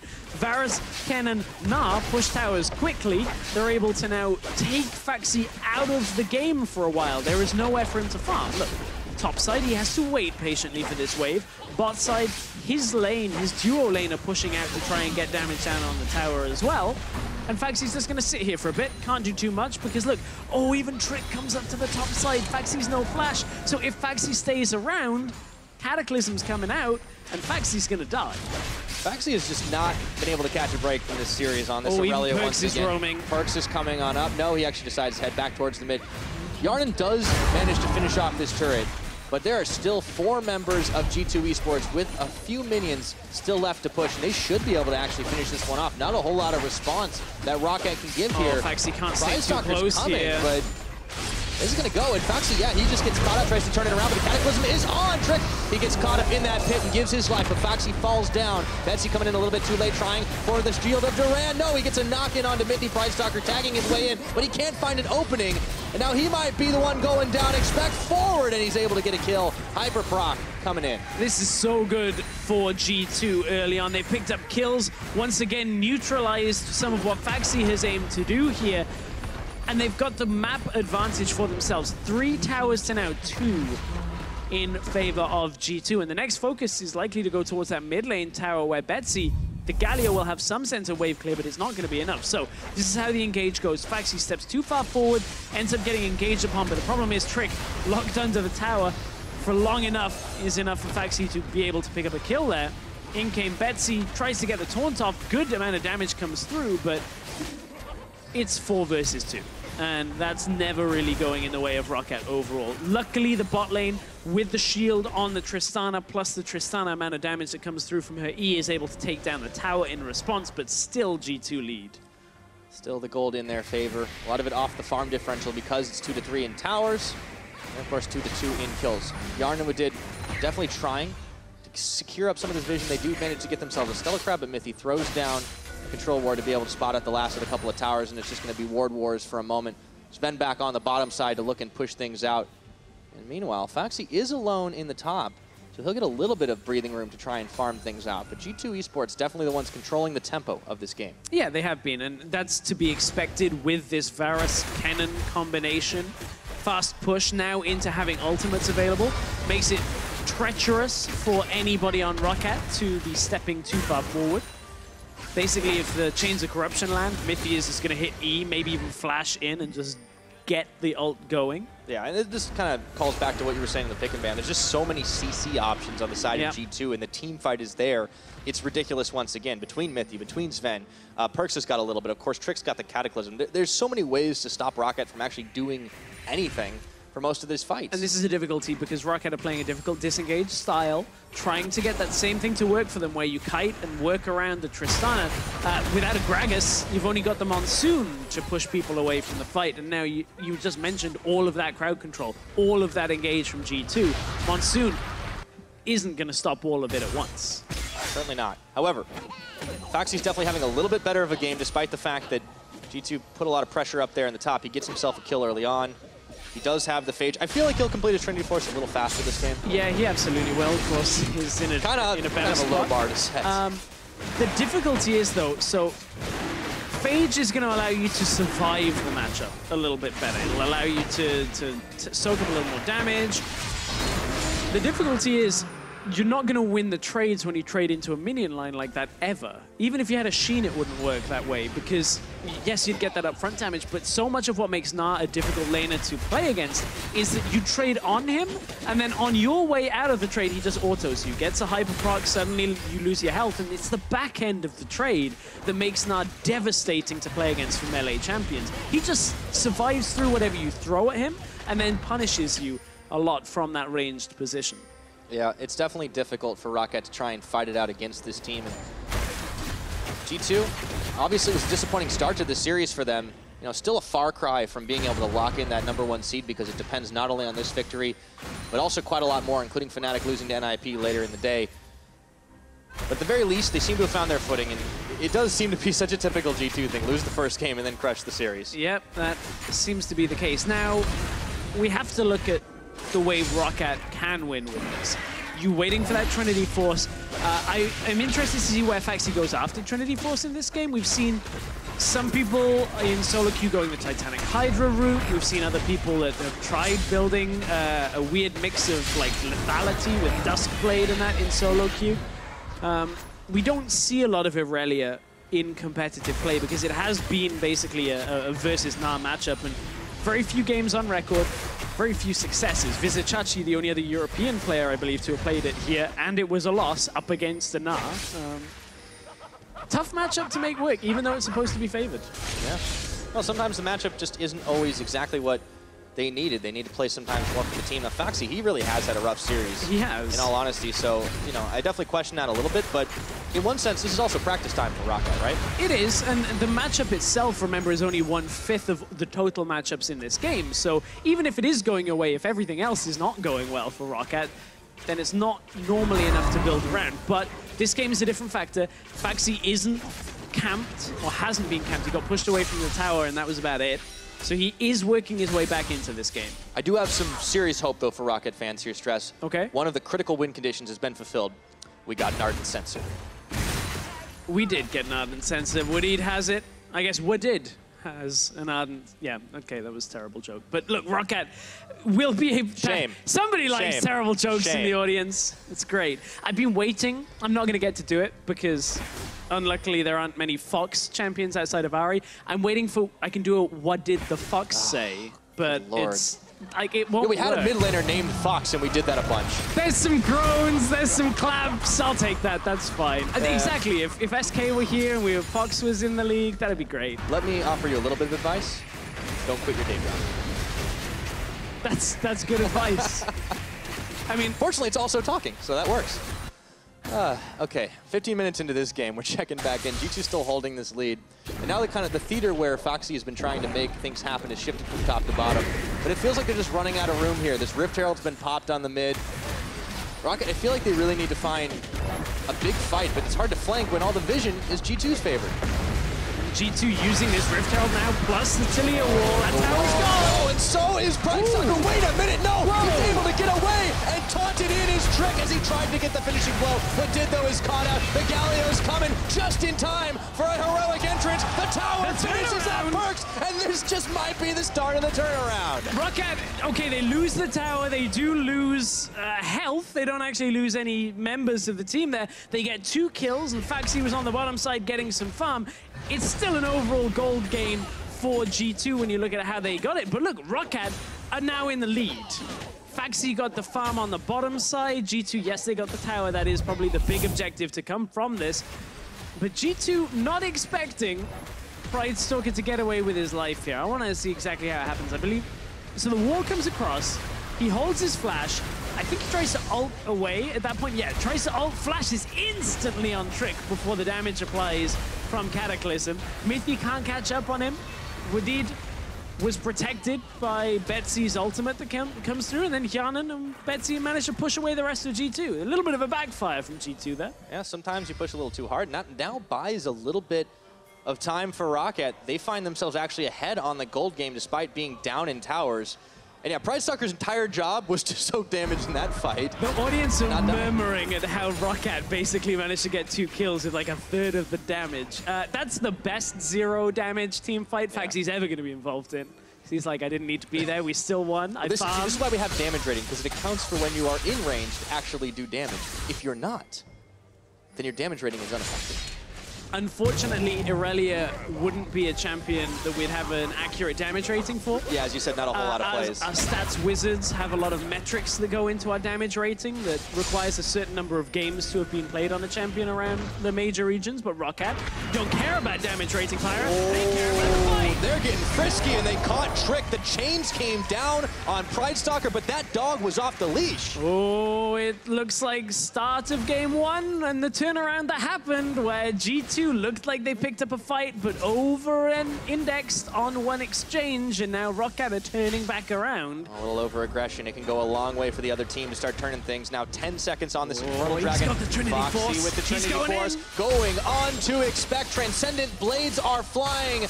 He dashes in for the Blade Surge, and Expect is trying to cut away. Flash followed. Expect is able to hop away. But he definitely doesn't take the better end of that trade and opens up Infernal Dragon for ROCCAT. Faxi didn't have enough to dash to keep it up and couldn't get through the exchange. You can see how he wins those trades the later the game goes on. When Minina doesn't have the ability to trade the damage as effectively, and you get Trinity Force proc after Trinity Force proc, Faxi is going to get stronger in this matchup, and if Expect doesn't correctly read where and when Faxi will trade on him, it's very difficult to survive in this when it's in Faxi's favor. The way you stop it is much like the last game. You deny Irelia ever getting into the matchup. Now we got to play on a footing where Faxi might just have the advantage. Yeah, starting to see G2 making some of these mistakes, getting punished by ROCCAT. That's worrying heading into the playoffs. But of course, ROCCAT are always a bit of an anomaly. They're the one team that consistently makes life hard for the top teams here in Europe. And it feels like Trick is maybe susceptible to ROCCAT's, not baits, but atmosphere the most. Like, this hasn't been a great series for Trick in game 1 and 3. And we were giving him credit coming into this series because he did seem to have kind of, along with the rest of the team, really leveled up, evolved his own playstyle. But now we're seeing the old tendencies that sometimes emerge with him just going a little too aggressive. And speaking of aggressive, Expect is on top of Faxi, who turns around. The teleport is coming in for Betsy, and Perks is already here. We might see the 2v2, but it looks like it'll be disengaged. Yeah, so a couple of things happen in that trade that once again highlight how this matchup goes. Faxi lets Expect trade 2 autos at least on him, so that when Faxi jumps on Expect, he actually gets the stun. That's the important part that allows him to cycle through more of his damage. We're even counterintuitive. You want to take damage as Irelia sometimes. Just up front, so you get that stun, then you can stick on them. The problem is in the long lane, Nas still can get away. The reason Betsy had to TP, Perks was roaming down. They used the Weaver's Wall in exchange for the TP. That now means Betsy has the advantage with the ultimate still there. And G2, they're going to be struggling for these team fights. We mentioned how much crowd control they have. Trick is 0-4. He has tried to get the engages to happen, and they have backfired a few times already. If he starts slowing down on his readiness to engage and doesn't get successful engages at the same time and they backfire, G2 are in quite a lot of trouble. Yeah.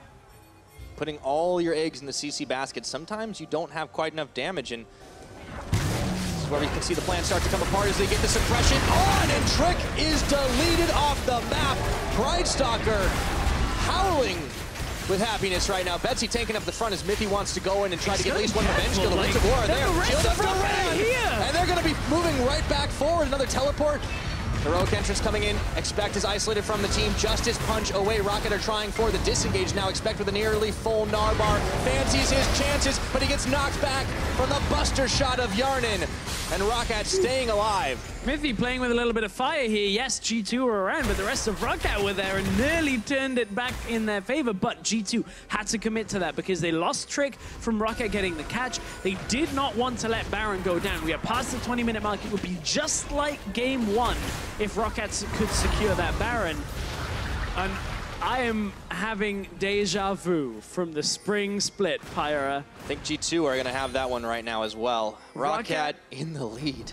Wow, I actually was about to say ROCCAT in the lead. I mean, it's obvious. Faxi wants to go for the trade. We're on the same page, and I think ROCCAT are all on the same page as well. Looking for perks, not able to find it, but Foxy is playing with a whole lot more confidence than he has been the rest of this series. G2 have set themselves up a little more cautiously around the Baron, though. You can see double control ward plus wards all the way through the top side. Even a third control ward now down through the river is allowing G2 to see any attempt at that Baron from ROCCAT. Faxi's on the bottom lane with no teleport. G2 are just going to start it. They're going to start because there is no way for ROCCAT actually to commit to this. ROCCAT have just lost this Baron. It's the reverse almost of game one. This is just good read from G2. It is game one, then it's reverse. Yeah, well, I mean, this is done. I get what you're saying. This is actually fantastic that they've now managed to find this in a blind spot for ROCCAT. So the Baron comes in. That will definitely help them out to try and keep these waves pushed in their favor, and ROCCAT kind of caught with their pants down there. Yeah, at that point, ROCCAT just not having a teleport available and showing on the bottom side is a near unforgivable mistake because you know they're going to do Baron. You don't have vision over that area. You know they're going to be there. You can't get there in time. Now ROCCAT have to play up against it. G2, to some extent, can avoid engages and just push using this Baron buff. Try and get that mid lane tower. ROCCAT looks like they're going to commit some resources to the top tower to try and get it in response, and just try and keep any gold gain from G2 neutralized by taking their own objectives in response. Yeah. They do have Yarnin's Tristana to be able to shred through towers quite effectively. He's joined up by Wadid. A couple of rapid-fire shots is going to be all he needs to get tower number 4. But meanwhile, Sven and Mithy already hard at work with the Baron buff on the bottom. Expect getting dashed into. Has to hop his way over into the chicken pit. Chicken pit. Faxi is looking for the Blade of the Ruined King as a potential second item coming through here. That, of course, gives him a little bit of extra sticking power. And just the ability to trade against a high health target. But G2, they're the ones that push on the side lane. They're just trying to push using this Baron buff. Look, Kianan had been in the top lane and had showed, so ROCCAT might need to commit something here to try and start this fight. But there's the wall. They don't really want to go in blind. No, but they're going to be able to find one target just like that. They take down Sven. It's Pridestalker that gets it. Mithy's trying to disrupt with his ultimate, but it's not going to be enough. Betsy finding another. No, it's Yarnin that gets the finishing blow. G2 overcommitting once again, and they get turned back around. Oh, but Expect crosses over to the middle lane, knowing he can drag some members of ROCCAT in response. So G2 crack the bottom lane inhibitor tower, now turn towards the Ocean Drake. They have still advanced their lead, but Sven and Mithy getting caught out basically removes any emphasis of this Baron buff for the next minute and 20 seconds. Expect will be able to push out topside, but when it comes to actually fully formed pushes, G2 are unlikely to get another opportunity after this. They use the Talia wall to try and deny any kind of engage. A Janna shield may have just been enough to hold G2 for a moment or two longer. The Galio ultimate comes through, damage reduction comes out, and Sven was dead before this fight really even started. Expect, you just saw him peek into vision at the top side of your screen. He had been pushing mid lane, had to retreat back, couldn't get into the fight. G2, it's another time where they just overstep a little bit and get punished for it. Yeah, I mean, it's just kind of going to show, right? Like, it doesn't matter how big you build the wall, you're never going to get the other team to pay for it. That was not enough. G2 definitely paid for that on that attempt at a wall. And ROCCAT have been good at actually denying anything G2 wants to put into action when it comes to these fights. And so much of that is the fact that Pridestalker has just been ready to go, okay, I'm just going to ult this person. We talked about the Warwick being a comfort champion for him. You can see he's got the Titanic Hydra, the Cinder Hulk. He's tanky enough in his mind to just jump in with some of the damage reduction he'll get as well. And then all of a sudden, Sven ends up dying. Yeah. Yes, he's got a Mortal Reminder to try and neutralize some of the health that's coming back on ROCCAT's side, but it's not enough. I mean, he's reminded that he's mortal a couple of times this game, but the damage that Yarnin can do to follow things up. It's okay. The same guy clapped you. It was fine. This person has a very, very good sense of humor. I like them. Sorry, you were saying. I was saying they can lock people down. We talked about CC on the G2 side, but ROCCAT have a lot of it as well. You've got Pride Stalker's ult, you've got Betsy shielded Durand, you've got Faxi could stun one target if he chooses it right. And then Yarnin's damage is just going to keep coming. Like, I feel like we've understated him a little bit in this game because he's a 3-item Tristana. He's now in don't get anywhere near me, I will kill you territory. Yeah. It's as simple, the team fight for ROCCAT is as simple as get the shield of Durand to lock, you'll be hungry like the wolf with Pride Stalker, and Hyanan, that's not part of any song title, so I've not got anything on that one. That would be a really crazy coincidence. Yeah, somebody would have been psychic at that point. All right.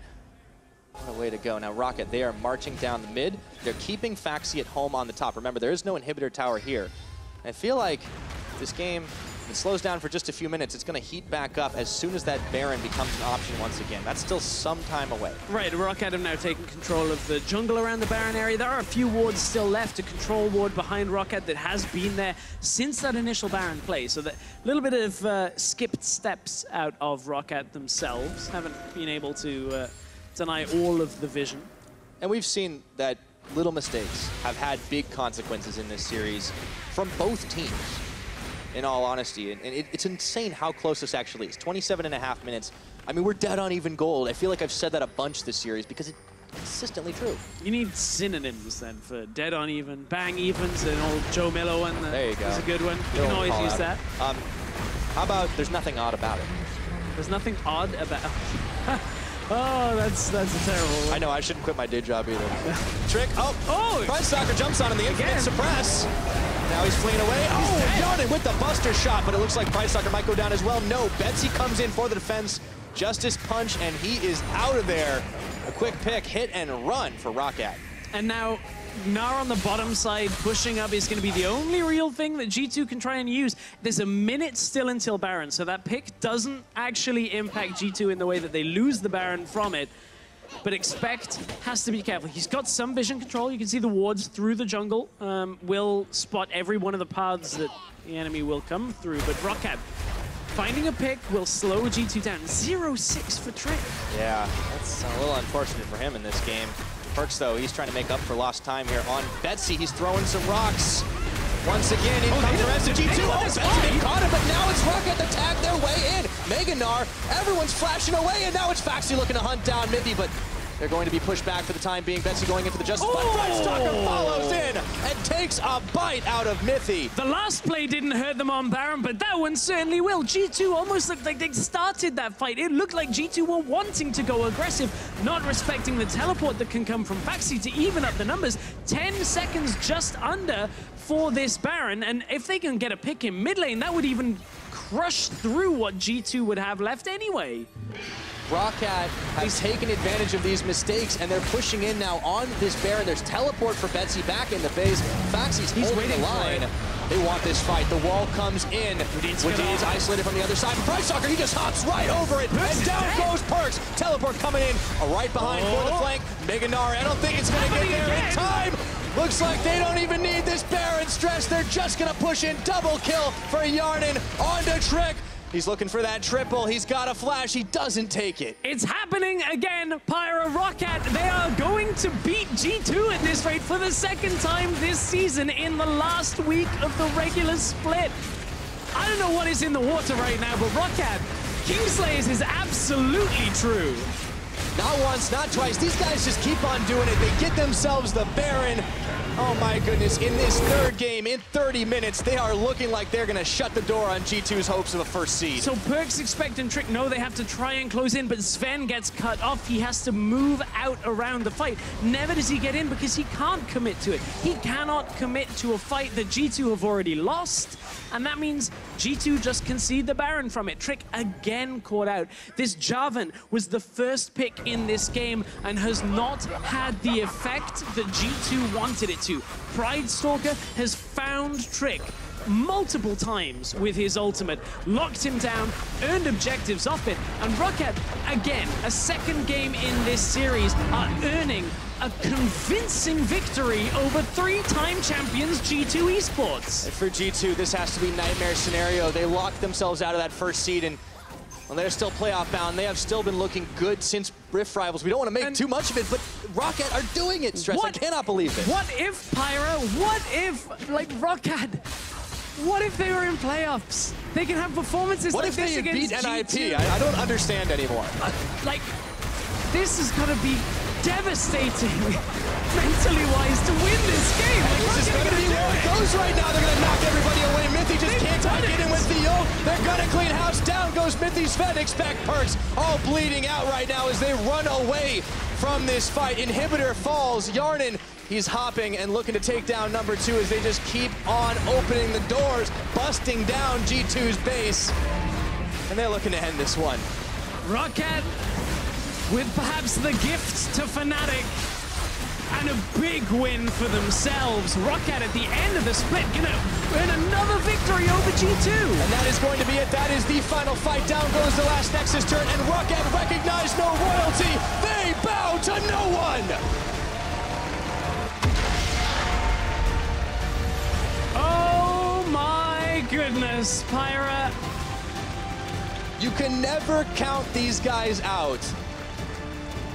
Truly the dark horses of the European LCS, and you know what? It's a damn shame we don't get to see them in playoffs. So unfortunate for ROCCAT, 2 splits in a row. Amazing performances like this, wins over back-to-back champions.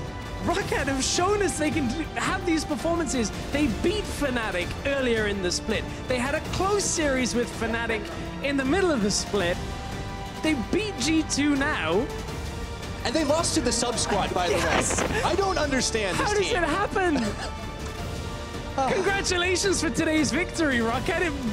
Great win. Yeah, honestly, you just gotta be lost for words when the way this team plays up against the top teams. GG. Yeah, absolutely GG. I'm at a loss for words. If this ROCCAT showed up every time they hit the stage, I don't even know. They beat all of the top teams when it comes to it in moments and through good, clean play as well. Like early game advantages, maybe not so much in this game, but look, Hyanan and Wadid didn't die this game against Sven and Mythy. They find the catches around Pridestalker. They showed us growth throughout the split. And this ROCCAT is such a perplexing team to try and predict. Well, you know, it's kind of like they say, they're the ones setting the rules. I feel like it's really hard to play by ROCCAT's game. And, you know, they did it once again on their second to last game of the regular split. When it doesn't matter for playoffs, ROCCAT just say, we'll take you down, G2, no problem. It was good to watch. It was fun to watch. The first game was great. The second game, they went back and said, okay, it wasn't the Aurelia matchup that messed us up. We can go back. We can play it a different way. Expect couldn't quite contend with it. And they found Trick every opportunity. 0-7-3. Hey, oh, Pridestalker, though, man. Yeah, this series, it just emphasizes how much growth we've seen out of this guy. Young player, was known as a Rengar prodigy when he was very, very young, but he comes up huge in this series. Even the game they lost, he was still setting up solid fights for the team, and we've seen some diversity in his picks, playing this Gragas tank, and then just coming out with the comfort Warwick and deleting people. Looking very strong for Pridestalker. We started the Challenger split all the way in spring saying, hey, Pridestalker wasn't looking so great, didn't seem to know how to read the map. And that was months ago. That was a long time ago. But now you look at the growth, out jungling Trick, catching him multiple times. Like, he and the rest of ROCCAT looked superb in games 1 and 3 of this series. Absolutely. Now, ROCCAT lived up to their names as Kingslayers as they took down G2 in a huge upset. Here are Shox and Vedius to wrap up the series. Thank you very much, Pyra. They do it again. God damn it, ROCCAT. And the way they did it, we just have to commend them for their play in Game 1 and in Game 3. There was no funny business. There was no cheese picks. There was no unexpected picks. They just played well. Yeah, you can only but praise ROCCAT. Sure, there were a couple of mishaps in the early game, but they never gave up. They always punished, in particular, Trick. In this game, but also in this series, who, while he didn't have the strongest performance, you really have to highlight how often Pyjamas was able to land that ultimate, able to set up his team for success. And whenever things looked dire for the side of ROCCAT, it was always Pridestalker or Hjanen or someone finding that pick and finding that great play to give them windows back into the game. You mentioned Trick. He died a total of 14 times over the 3 games. That is definitely not his best performance of the split. But aside from that, it seemed that if he wasn't really going off, the whole team of G2 didn't seem to be on the same page because they played a near perfect or a very good game in Game 2. But if it didn't work at all in Games 1 and 3. No. Unfortunately for Trick, I'm not entirely sure what was wrong. Maybe it was just a bad day. People have bad weeks. Or maybe ROCCAT are just his kryptonite. You know? Yeah. This is not the first time that G2 have lost to ROCCAT right at the end of the regular season. And this will also lock in Fnatic for first place. Yeah, let's take a look at the standings. Last split, if you cast your mind back, it was throwing something in the water for Fnatic to get to that first spot in lieu of G2. But this time around, it's G2 locked into the second place with this loss. So anything can happen basically in the Fnatic NIP series or in the Fnatic G2 series. Fnatic will have the semi-final bye and is locked in first. In terms of conclusions, you could say, is this now worrisome for G2? The fact that they're going up against Fnatic obviously on Saturday, possibly further on in the playoffs, they have to play quarterfinal? Or is it, as you said, they had already cast their mind to the fact that they would be playing quarterfinals and it might be good practice up until then? I think it is concerning that Trick played the way he did. We've been giving him a lot of praise for his growth throughout the regular season and the fact that he's been more active as a jungler. He seems to be communicating better and improving on what was a poor MSI performance during the group stages. Given his performance today, yes, I would be a little bit concerned. Does that mean I'm going to count G2 out? No. I still think that they are favorites right now to make it into the semifinals and to make it to Paris.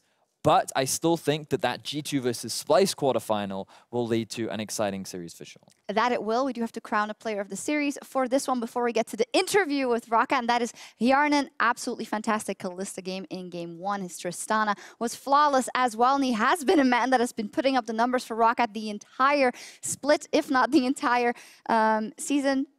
Vedius, if I was to tell you there was a team in the LCS that in 2017 has beaten G2 in series twice, has beaten the Unicorns of Love, and has beaten Fnatic twice, and he still didn't make it to playoffs, would you believe me?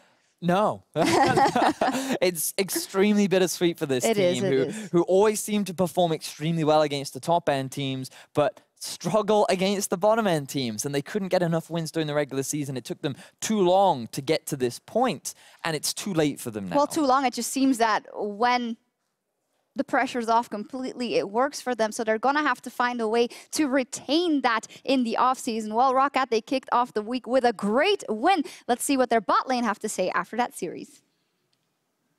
Thank you very much, Shox. I am joined by Hjanen and Wadid, and I have a list of questions here for Sven from G2. Everyone told me G2 were going to win, so I didn't actually prepare any questions for you. We'll get rid of that, and we'll think of some questions on the fly. Congratulations, guys, of course.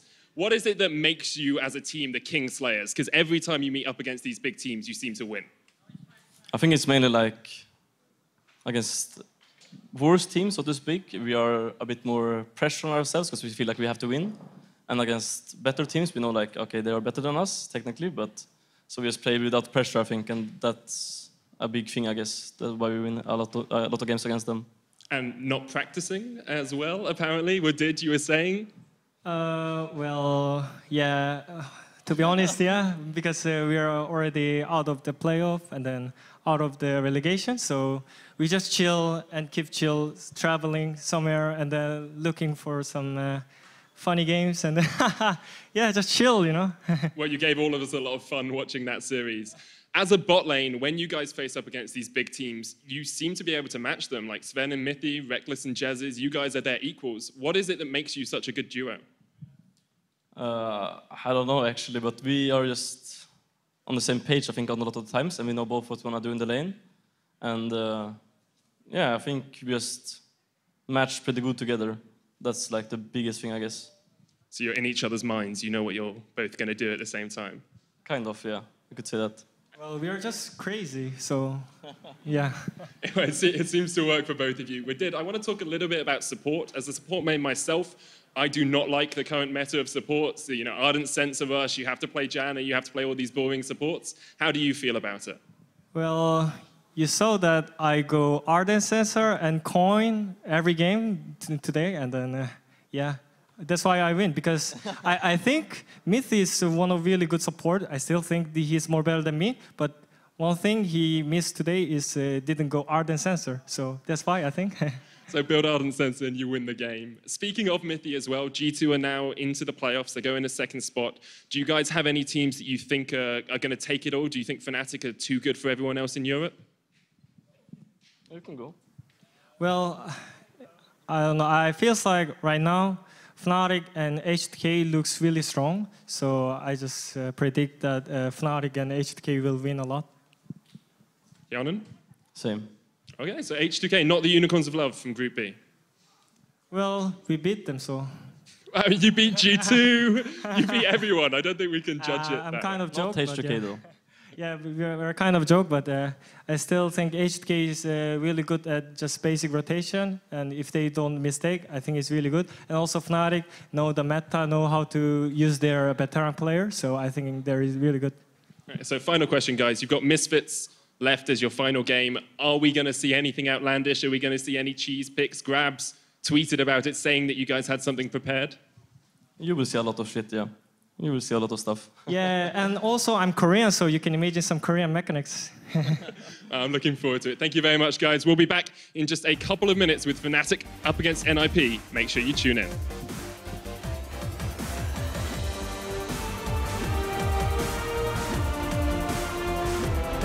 Nickname as Kingslayers, and they have one more chance. Utilize. They hadn't actually talked about that one, and First Blood comes in, taunted in his trick as he tried to get the finishing blow. What did though is caught out. The Galio's coming just in time for a heroic entrance. The tower finishes that Perks, and this just might be the start of the turnaround. They're getting frisky, and they caught Trick. The chains came down. They want to go in blind. No, but they're going to be able to find one target just like that. They take down Sven. It's Pride Sucker that gets it. Mithy's trying to disrupt with his ultimate, but it's not going to be enough. And a big win for themselves. ROCCAT at the end of the split gonna win another victory over G2. And that is going to be it. That is the final fight. Down goes the last Nexus turn, and ROCCAT recognize no royalty. They bow to no one.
Welcome back to the LCS studio and this matchup between Fnatic and the Ninjas in Pyjamas. Now we want to take a moment to put the spotlight on Fnatic, who are playing one of the best splits in their entire LCS career. They have been looking spectacular, and if Fnatic go 4-0 this week, they will end the split with the second best record in EU LCS history, but right now they'll be happy because they have secured first place in their group. Now the only team historically to do better in Europe than Fnatic is Fnatic. It's Fnatic. Well, if we take a walk down Fnatic memory lane, that 2015 lineup where they so successful in recent memory was the Huni Reignover era. They dominated Europe. They took SKT to 5 games at MSI, and they made it to the World semifinals. However, the current lineup's international passage at Rift Rivals wasn't as fabulous, but the team's performance in Europe is phenomenal. If we look at the stats across the board, the highest first blood percentage, the highest goal difference at 15, but at any other time in the game, the highest dragon percentage, so they're definitely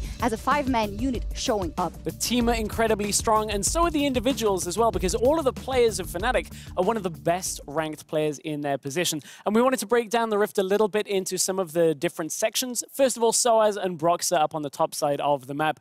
Soaz, the veteran that everybody keeps trying to count out, saying, okay, this is been around since season 1. Yeah, this is a split Soaz isn't going to perform, and look at that, rank number 1 for just about every stat. I think the real highlights here are the first blood percentage and first blood participation and kills plus assists at 15. These numbers are so incredibly high, not only for top laners, but for players in the entire league. And you see, Broxah has been involved in the majority of them, and it's that synergy that has worked very well on the top side for Fnatic. That synergy between top and jungle is on point. Broxah is a relatively new face in that lineup, as well as Caps in the mid lane here pulling out that Kayn and just putting up great numbers and helping the team across the split. I think the important thing about Caps is he hasn't just been about the Kayns, the Kales that we saw out during some individual games. In only 1 year, he has gone to being one of the best mid laners here in Europe. We know he can play the standard meta things, the Oriannas, the Talias, and I think having that edge of the Kayn, and you never know really what he's going to do, is one of the best things about Caps as a player as well. Very exciting to watch. Caps holding his own, and we have to also look at the bottom lane, Jessis and Reckless. And Jessis, a guy that's been around for a while, he's been a player, he's been a coach, and there were some question marks if he could still put up the performance on the Rift, and the answer is a resounding yes. Absolutely. Everybody underestimated him, saying, hey, maybe this is the weak link of Fnatic, but he has not been any kind of a weak link. From the Thresh engages, we've seen the Camille, in recent times the Morgana as well coming out for Jessis, has played a vital role of empowering the Fnatic AD carry. Well, that is, as you say, 4 out of 5 players, and now for the most talked about player in the 2017 summer split here in EU, Reckless, and what he's done for that team. He's been on a mammoth season as a whole. I mean, these stats, rank 1 at everything for AD carries, is such an important role for Fnatic. First of all, he dictated the Ken and the Tristanas early on in this split. Then when it was found out that that playstyle didn't work for Fnatic, he spearheaded some of the meta picks that they've picked back up, and really that is why Reckless to me is one of my shortlist contenders for MVP for the summer split. Well, there you go. I can only agree with you. And we just had to highlight some of the standout performances of this team because, in short, Fnatic are playing one of the best splits in the organization's history, and they hope to finish strong in Week 10. Let's send it over to the casters for picks and bans. Thank you, Shocks, and good evening, everybody. I'm Aaron Medic Chamberlain here with the Welsh wizard himself, Andrew Vedius Day. And Vedius, NIP feel like they need a little bit of a magic spell. Do you have anything up your sleeve to provide them with? Yeah, I've heard the classic Wingardium Leviosa works pretty effectively. Pretty sure it's Wingardium Leviosa, Vedius. NIP will definitely need some magic tonight, though, as they're up against Fnatic, who are on the red side in Game 1. An incredibly stacked roster. We've talked about it already on the analyst desk, and you could pull stats from any portion of the game and highlight one of these Fnatic members. Yeah, really, you have the pick of the litter when it comes to the Fnatic squad. They are a very talented bunch, and this has been their best performing split for a very long time. And they're going up against NIP, who have not had the best performing split of all time. The organization, this is their first return to the split since many, many a year ago. And so far, the organization's roster has not had the best of times, but they can end on a high. They are locked into the promotion tournament. Currently, they only have 1 series win, but maybe they can cause the upset. Maybe they can do what ROCCAT couldn't last week and get the victory over Fnatic. You never know. We saw ROCCAT beat G2 earlier on, of course, and that does mean Fnatic are first place in Group A, kings of their group once again. NIP, on the other hand, as we say, very weak across the course of the split, but their early game has been a point where they have looked strong at times. Yeah, for sure. The thing about NIP is you can always count on Shook to kill you. The thing is they have this very solo queue mentality playstyle, which is very much about getting ahead in the lane, making sure that they can kind of build this early advantage, which they can then transition into some kind of snowball later on into the rest of the game. But often where they've fallen short is when the game stagnates, when they have this lead and the map is kind of open for interpretation and what you want to do, that's where they end up getting picked off. That's where they get punished. And so far, ROCCAT is the only team they've been able to have that clean performance against. But against some of these upper-end teams, if you leave that brief window, if you don't keep the pressure on at all times, then it becomes very easy for you to come back and challenge, even if you're at a goal deficit. And that actually is something NIP have done better in the last few weeks. Their early game hasn't been as strong as it was at the start of the split, but when they have a lead at 15, they tend to be able to close out the game and take a win. And we'll have to see if they're able to do that once again today. They are facing up against the #1 team in Group A, Fnatic, and we are into picks and bans. 1-11 scoreline versus 10-1. Definitely the odds are stacked against them, but regardless, they will give it their very best. So Gragas going to be taken away from Broxah, something that Fnatic put a lot of priority on last week. So far, pretty standard stable bans coming out from Fnatic. Wouldn't be surprised if we saw things like the Elise, Caitlyn, Kalista coming out from the red side. Ninjas and Pyjamas, though, have a little bit more freedom, so they're just going to focus on taking Fnatic away off some of their comfort or power picks. And I think the question becomes now for Fnatic, you know your first place. You don't have to show anything. Do you just stick with the normal meta, or do you experiment a little bit and try out some new strategies against the team you expected to beat? Fnatic spent half a split trying out new strategies, Medic. Then when they went to international competition, it did not go so well for them. So I think they should just keep it meta. They should keep it try hard. They want to guarantee themselves a win. They do not want to be upset like G2 was, because you don't really want to end your split like that. And bear in mind, Fnatic still have G2 left to play against, and I'm sure that both teams will want to be in form going into that series. Coming off a win is definitely better than coming off a loss like G2 did. Ninjas and Pyjamas will lock in the Tristana as their first pick. Not something we always see prioritized.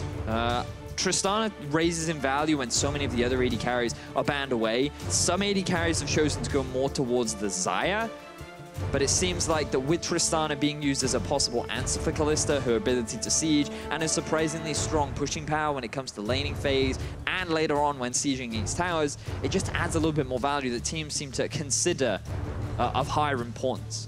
Does mean Fnatic can lock in the Jarvan for Soaz in the top lane. 6 wins out of 6 games for him on that champion. Pretty sure he'll be wanting to make that 7 of 7. And we will have the Thresh for Jezzes as well. Very early priority of the Orianna for Nagne as well. They banned away the Syndra, so they want to make sure they can guarantee something strong. This raises the priority on champions like the Talia, which we have seen Caps bring out. They don't necessarily have to focus on it now. That's a cheeky hover, but you should never really trust with that's the grin of I'm hovering it, but I ain't locking it in. That's the grin you do when you think you've told a good joke. It's just like, guys, come on, that was funny. That was funny, That guys. is definitely the grin that I have. 4 seconds left. I like this. I like that. I like that even more. It's going to be Azir. Bird is the word in the mid lane for Caps. This is the first time I've ever heard people cheer for an Azir. We had a whole meta of Azir and Victor, and people were happy to see them go, but it has been a while. He did receive some buffs patch 7.15. That's the word I'm looking for. And really, all it boils down to is his soldiers do a little bit more damage. At every level, it stacks onto each soldier as well, so he does a fair amount of additional damage. A lot of the other mids in Europe right now do consider him much more of a stronger pick. And right now we're just seeing it. Perhaps this is one of those experimentation things you were discussing. If it doesn't work out, it's fine. Fnatic, they don't lose much out on it if they fall behind, but it gives you that opportunity, a bit of practice, play on stage, see how well it works with the team and against opposition. Definitely, and I want to delve deeper into that Azir pick and that mid lane matchup as we get into the game. But now we do see the Kayn ban from Fnatic, and NIP will take away the Camille, thinking that this Jarvan could still be flexed into the jungle. That's very true. Rumble may very well be an additional ban going towards Fnatic. something that is considered a decent matchup into the Gnar. Yasuo is another pick, but we've only seen it once over in the LCK as an answer to Gnar. It did end up winning that game, but since then we haven't really seen many others. Renekton would be something risky. I wonder if they could go for something like a Cho'Gath as well. It would give you a fair amount of sustain. On 7:15, we've seen a lot less priority on the champion, especially up in the top lane. But Fnatic, they still have a lot of options available to them. Jhin is taken away from them, and that narrows that AD carry pool even more. Kalista gone, Caitlyn gone, Jhin gone, Tristana gone. Where are you looking now if you are Fnatic?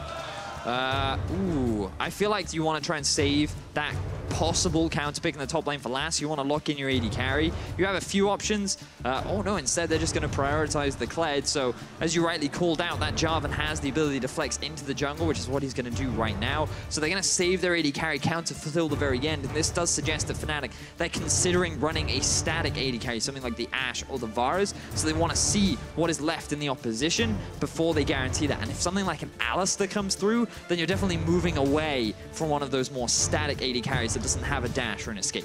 Spottle, especially on this Alistar, has shown how effective he can be at isolating targets. Enemy AD carries are a great target to go for, and it will be the Sejuani in the jungle as well for NIP. So we've only got the AD carry left for Fnatic, and a lot of options to choose from. So Sivir is still available, Xayah is still available. Calling them out just as you have us over all of them. The thing about Tristana is there aren't really a huge number of weak matchups, and I feel like Xayah would be the best thing to lock in because it's very safe. You have a fair amount of wave clear, you have your own peeling tool, and it fits very nicely with the composition, which is very much about scaling for Fnatic. Azir and Xayah, very late game orientated champions, very geared towards team fighting, especially when you pair them up with the Jarvan and the Kled engage. They can play a bit of a 1-4, maybe 1-3-1 style, but Fnatic mainly want to be winning through team fights, very similar to what Ninjas in Pyjamas do. The big difference is Ninjas in Pyjamas, they hit a little bit of a spike earlier on with the 2 items. When someone like Orianna, Morello into Ludens, or Morello into Liandry's, 2 very powerful items that give you a lot of damage very early on into the game. And so they could be looking to fight, force fights a little bit earlier with the Sejuani engage and the Alistar follow-up that they have in their comp. NIP still have a mountain to climb. We'll see if those team fights materialize in the middle of the game. I would love it. 2 team fight compositions, butting horns. And if you want to support one of them, jump onto Twitter at LOL Esports, #NIPwin, if you think the Ninjas in Pyjamas can sabotage Fnatic's hopes of cleaning out the week, and #FNCwin, if you think the #1 team in Group A is just as unstoppable as they look. We're going to have a lot of fights this game, Medic. Oh, baby! It is your job to yell about them, so you better be prepared. The audience has high expectations of your yelling. That's very high expectations of yelling. I believe that cheering is more for Fnatic than for me, and can you blame them? Fnatic on the best run since summer 2015, and now we get onto the Summoner's Rift once again.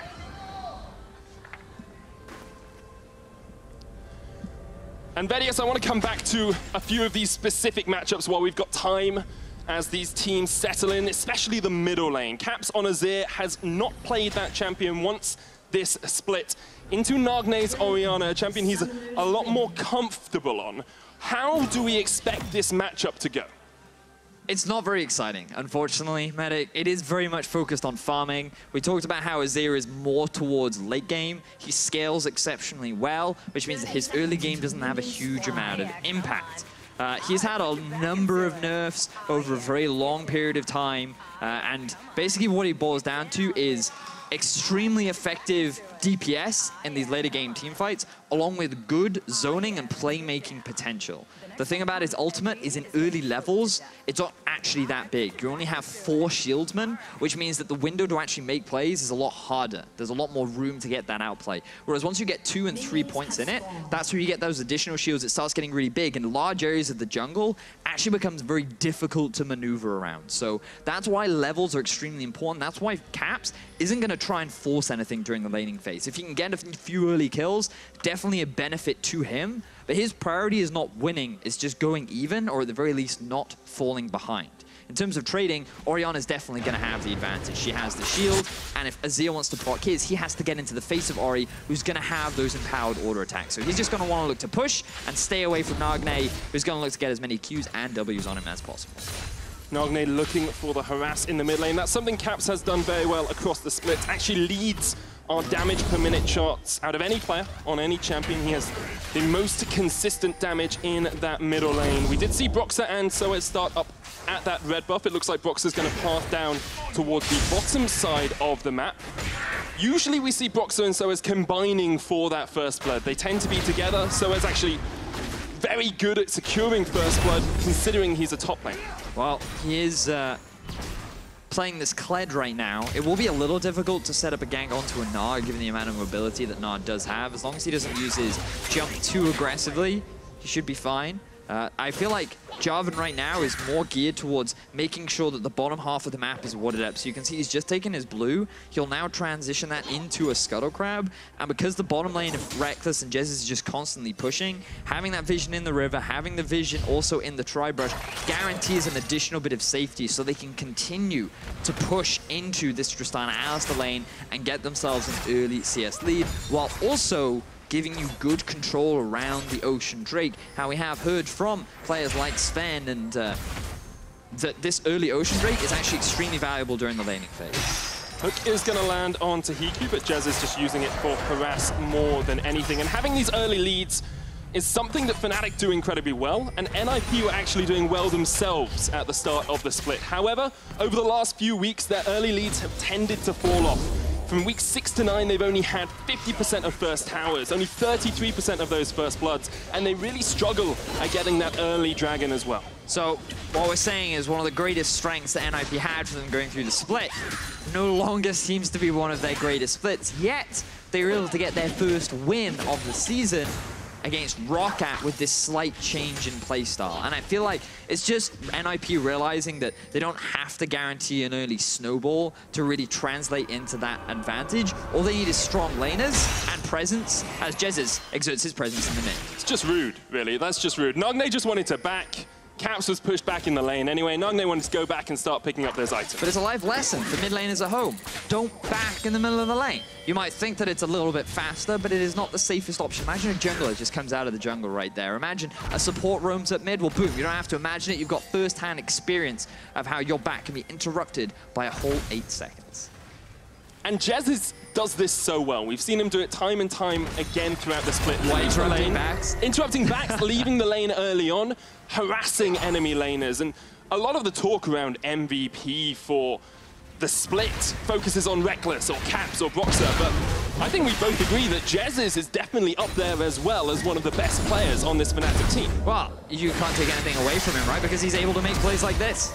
We'll just flash away there from Nagne, and once again, it's Jez, as you say, in that middle lane. All right, so Jez actually didn't do anything there, but his presence was enough to allow Caps to go into the face of Nagne, force the flash out from Orianna, and now he has the opportunity to look for another roam in the mid lane a little later on. Notice how he went for a very early boots rush, went for an early back. Yes, Reckless and Jez, there's a little bit of pressure down in the bottom lane, but this is so different to the Fnatic that we've been so used to for so long. Yes, we have seen a shift in their playstyle, but now you can see Fnatic's not all about playing towards Reckless and making sure that he succeeds. And speaking of difference, just got informed by our wonderful stat team that Broxah, Caps, and Reckless are all playing these champions for the first time in 2017. We wondered if they'd experiment. Maybe this was planned, or maybe it's as a result of ROCCAT beating G2 earlier. It could very well be. So they are experimenting a little bit. They're going outside their comfort zone traditionally, but they're still strong champions. They still fall under the realms of the meta. And so far we are seeing them perform okay, but we're only 6 minutes into the game, so I will hold judgment for now to see a bit of trading up top. Soez going to charge away. It's a pretty easy escape for him, not as mechanically wonderful an escape as we usually see from Soez. I'd expect him to dodge through a couple of bushes, then teleport. Are you trying to imply that other champions that can press R as not impressive to disengage? Yeah, yes I am. In all honesty, if you only have to press one key to get away from a fight, you have not mechanically outplayed your opponent. Oh, I'm sorry, guy that can use flash on every champion. Well, we'll have to see perhaps if Soaz needs to flash away here because Shook is waiting in the bush. There is a ward there, but it had been controlled. Shook decides he doesn't want to take the fight. Caps engages, does use the Streamer Shuffle, and here's Jezzes once again. Boxer joins the fray. The Shockwave brings them back, and Nagne's still alive. Boxer tanks up a couple of tower shots, but Jezzes will get knocked up by Spraddle. He helps Caps secure the kill in mid. And this is Fnatic repeating the pressure in the middle lane, trying to set up Caps for success rather than play around Reckless. And while we have seen so many shifts in Fnatic's playstyle, this investment in mid reminds me of what Cloud9 did to Fnatic during Rift Rivals, where Caps struggled so much. Send your support early to the middle lane, punish this low mobility mid lane mage, as Shook is able to actually get the flash out of Caps. Jez is here once again. Who needs a support in bottom lane? We're going back to Season 2. It's jungle support roaming duos. Alistair from level 1 just joins his jungler. Jez's can do the same. And this is what we wanted to see from Fnatic. Cast your mind back to Rift Rivals Vedius, where the Fnatic animal style got totally shut down by the NA teams. Since then, we've seen Reckless move to more meta AD carries, play a very strong role in getting Fnatic these wins, and now we see more experimentation from them working out. Yeah, and I think it's really worth praising Jezzes once again, enabling Caps to make this kind of play, enabling him to get this early lead, but also just punishing the correct champion. Orianna is a mid lane mage that does have the advantage early on in this 1 versus 1. When her flash is down, she is extremely susceptible to ganks. And you cannot invest that much in early vision to make sure that she stays alive. And even if you did, Jez has walked behind the turret. There's little that you can do when you're being attacked from 3 sides, when you have no flash, when Caps lands a fantastic ultimate, and Jez doesn't even have to use his hook until after you've used everything to try and get away. It was a great setup from Fnatic. They start off strong, and so far they hold onto a bit of an early lead as Fnatic look for another roam up mid. About 600 gold ahead, and that first kill, of course. Still no first tower blood for them as Jezzes once again is around that middle lane. Glacial Prism does not quite connect. Jezzes will flay them back, but this might be the first blood for NIP as Jezzes has been called out by 3 members of the Ninjas. A kill for Nagne in that middle lane will get him back into this matchup against Caps. Oh. You can't make the same play more than once, unfortunately, Medic. It worked great earlier on. You went for a road mid, you take away his flash, then you come with the jungler, and great, you're able to get the kill. But NIP responded. They realized, oh, okay, if you're never going to spend any time in the bottom lane, neither am I. We know that our Tristana has the pushing value down in the bottom lane because of our explosive charge, because of what Tristana does. It becomes very difficult for Xayah to really hold her. That means that Spraddle can get into the river, get these wards down much faster than Jezzes can. And with Shook hanging around, seeing where Jezzes is, it's just a matter of time before they're able to get the punish, get the collapse, and get themselves a very valuable early Ocean Dragon. Ocean Dragon, of course, so good if you get it early on in the game, doesn't give you as much later on in these matchups. And this is something we've seen from Fnatic in the past. They sometimes get this early lead, but then struggle to actually be able to extend it against lower tier teams. If you look at the blue line, that is how Fnatic do against teams that are in the playoffs at the moment. They tend to be able to extend their gold lead in a uniform fashion, whereas the orange line is how they do against the lower tier teams. Caps actually got caught out here by Nagne. Nagne just needs to flash. And that's a kill onto Caps in the mid lane. And this is why this graph is so relevant right now, because teams below them always find ways to punish Fnatic. Fnatic don't seem to show that same level of respect that they do against opposition that seems to be on equal footing to them, at least from a score or perception standpoint. The fact that Nagne gets a solo kill onto Caps is going to be massive in terms of momentum and getting him back into the lane. We talked about how Orianna early on wins out in that 1 versus 1. She has more damage with fewest or with similar itemization, and that results in Caps dropping. He had no flash, and he gives away a solo kill to Nagne. As we get to this 11-minute mark, we are going to start to see that first item spike be hit for NIP. What point is it that NIP can really utilize these early spikes when they get, do they need 2 items on all of their carries, or can they just go with 1 or 1.5 and try and force Fnatic to fight? So NIP can easily force a fight when Shook is completing an item. The Cinderhulk is already good to go. So I feel like, depending on what he goes for, I'm expecting a Righteous Glory or maybe a Knight's Vows to come out from him second. Once that is done, NIP are good to make fights happen, but you might not have the damage. It depends on the gap between you and your opposition. Now, if Nagne and Hikyu complete let's say, a BF sword and a Morellonomicon, whereas Caps and Reckless are still on their components, best not to fight. That is a great opportunity to fight because you know you're going to have that slight item advantage. You know your champions are a little bit stronger at that point in the game. But if you're both on even items, then it's a bit of a risk. So it's very much about tracking the items and seeing what has been completed for either side before you really try and force a fight.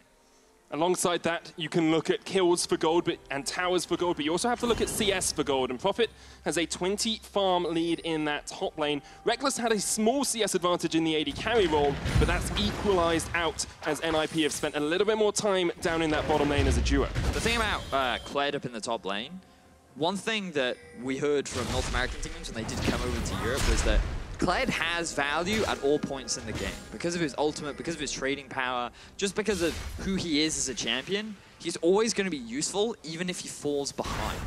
So the fact that he's at a deficit right now is not the biggest end of the world for Fnatic because he will be able to contribute later into the game even at a deficit. And I think that's the core thing to take away from Soaz.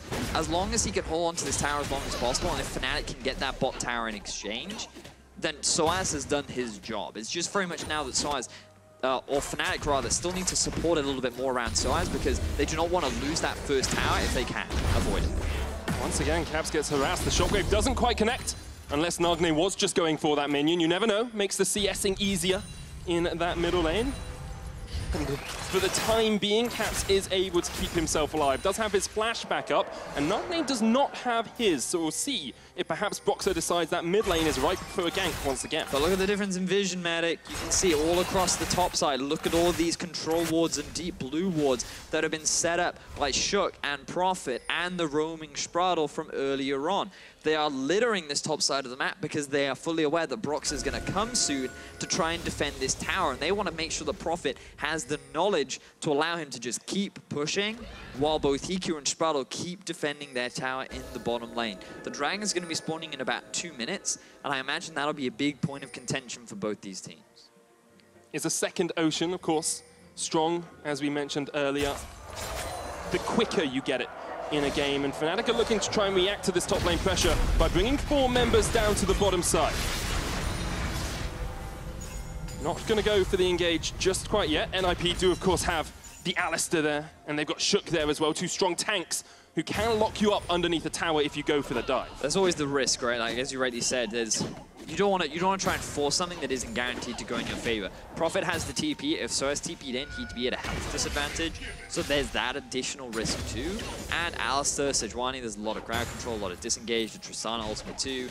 Best not risk it, but they had to try and make a play onto that tower because they knew that top lane was going to go down. They want to try and make the trade down bot. And unfortunately for Fnatic, they were unable to do so. So NIP, they've gotten themselves an early lead without the use of snowballing from ganks from Shook. They haven't relied on trying to find these early picks to translate into a big CS or big gold advantage. And it's a 2,000 gold lead at the 15-minute mark, Vedius. If this was Fnatic, we'd say they were rolling away with the game. NIP now, a strong gold lead, first tower, a big top laner. This is looking very good for NIP. Oh, it is.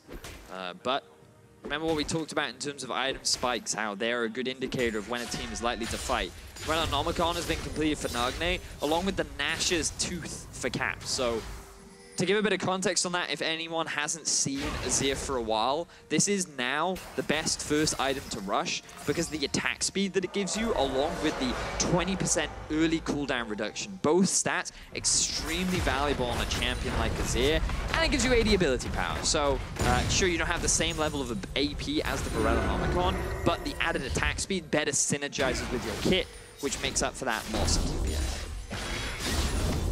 But you promised me team fights, Vedius. Yeah. You said to me, Medic, you're going to have to shout a lot. I've yet to shout this game, and I'm getting disappointed but here, I also Vedius, said because you promised me team fights. I also promised you 2 late game teams. Those early focus is just going to be on farming, leveling up, completing items, and the 2 item spikes is where I promised you team fights. And we're not there just yet, but we're very quickly edging that way.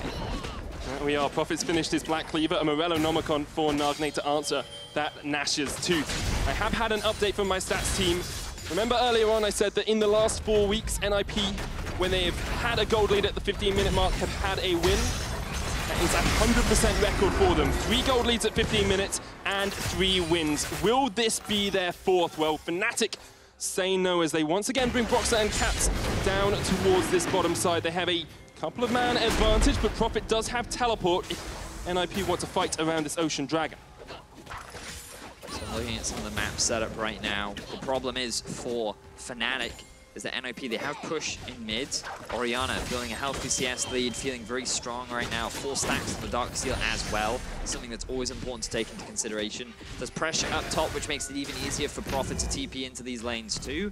And Tristana, yet to complete the Infinity Edge, but does still have the pushing advantage in the 2 versus 2 lane. So NIP, they have strong laners that got a bit of an early lead thanks to a few misplays from Caps that have allowed right now NIP to have control.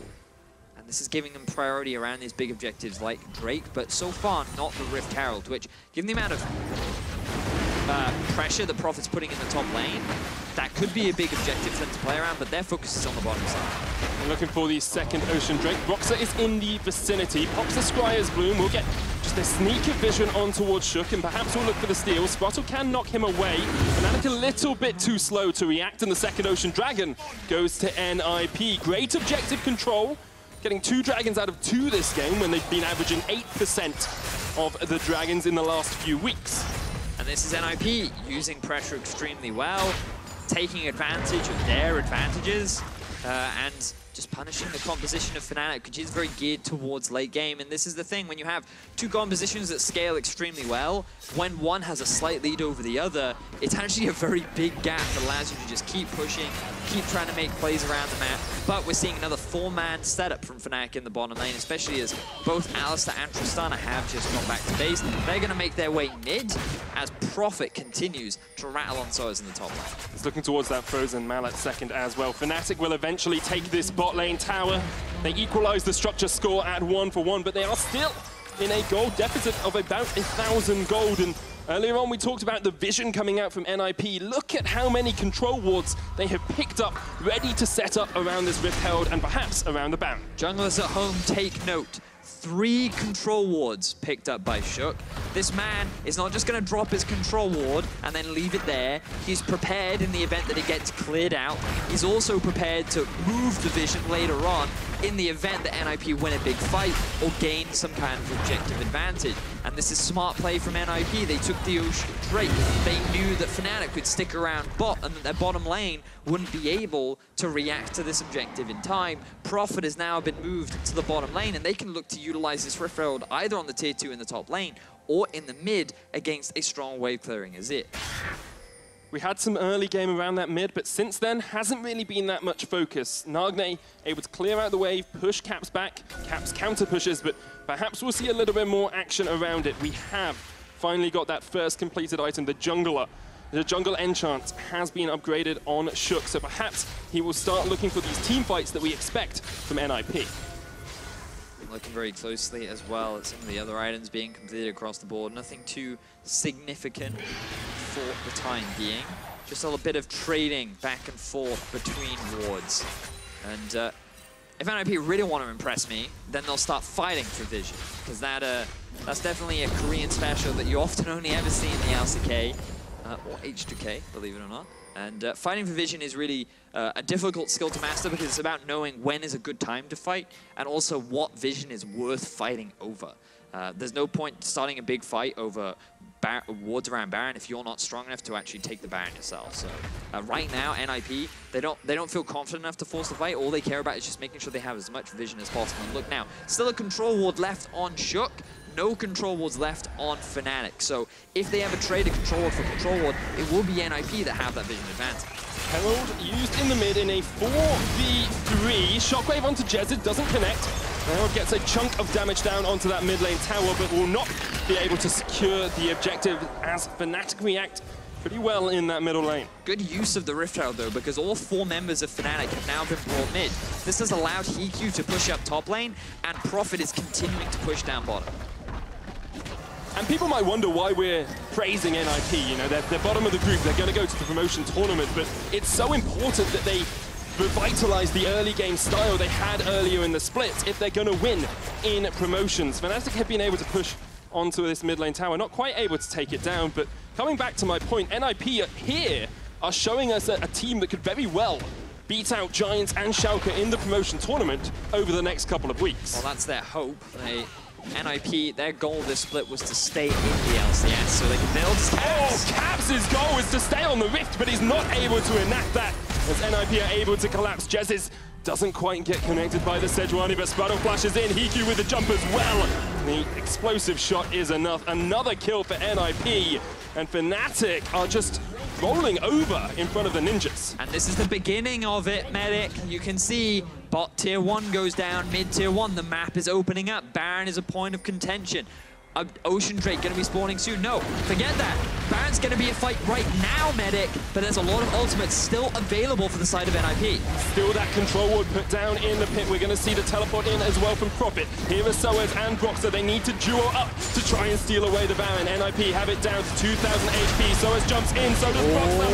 1,000. The Buster. Broxer steals it, and Fnatic are going to be able to take away that objective from NIP. They'll lose Broxer. Soaz with the flash may be able to get out of this one as he jousts his way through the minion line. Jez is there with a hook. The shockwave lands onto 2 though, and NIP are not quite done yet. But Fnatic want this fight. They've got Baron, and they have a taste for blood. You may lose Broxer, but 4 members of your team walk away with the Baron.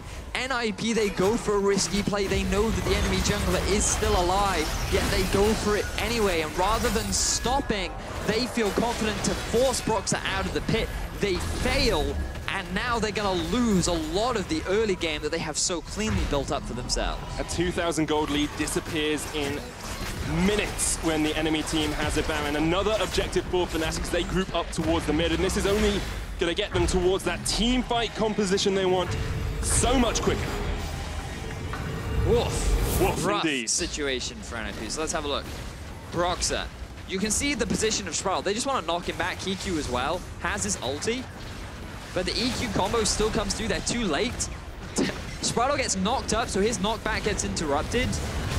It feels like Tristana missed it as well. They tried to focus down the Baron instead. Well, their focus turns onto Broxer rather than the Baron, and they should have just gone over the wall sooner. They should have never given him the opportunity to get close enough to land that QE. And then we see the following fight afterwards where NIP had just forced to disengage. So I feel like NIP, the execution there was a little bit greedy. They should have just tunneled onto Broxer, maybe even just turned to get the kill.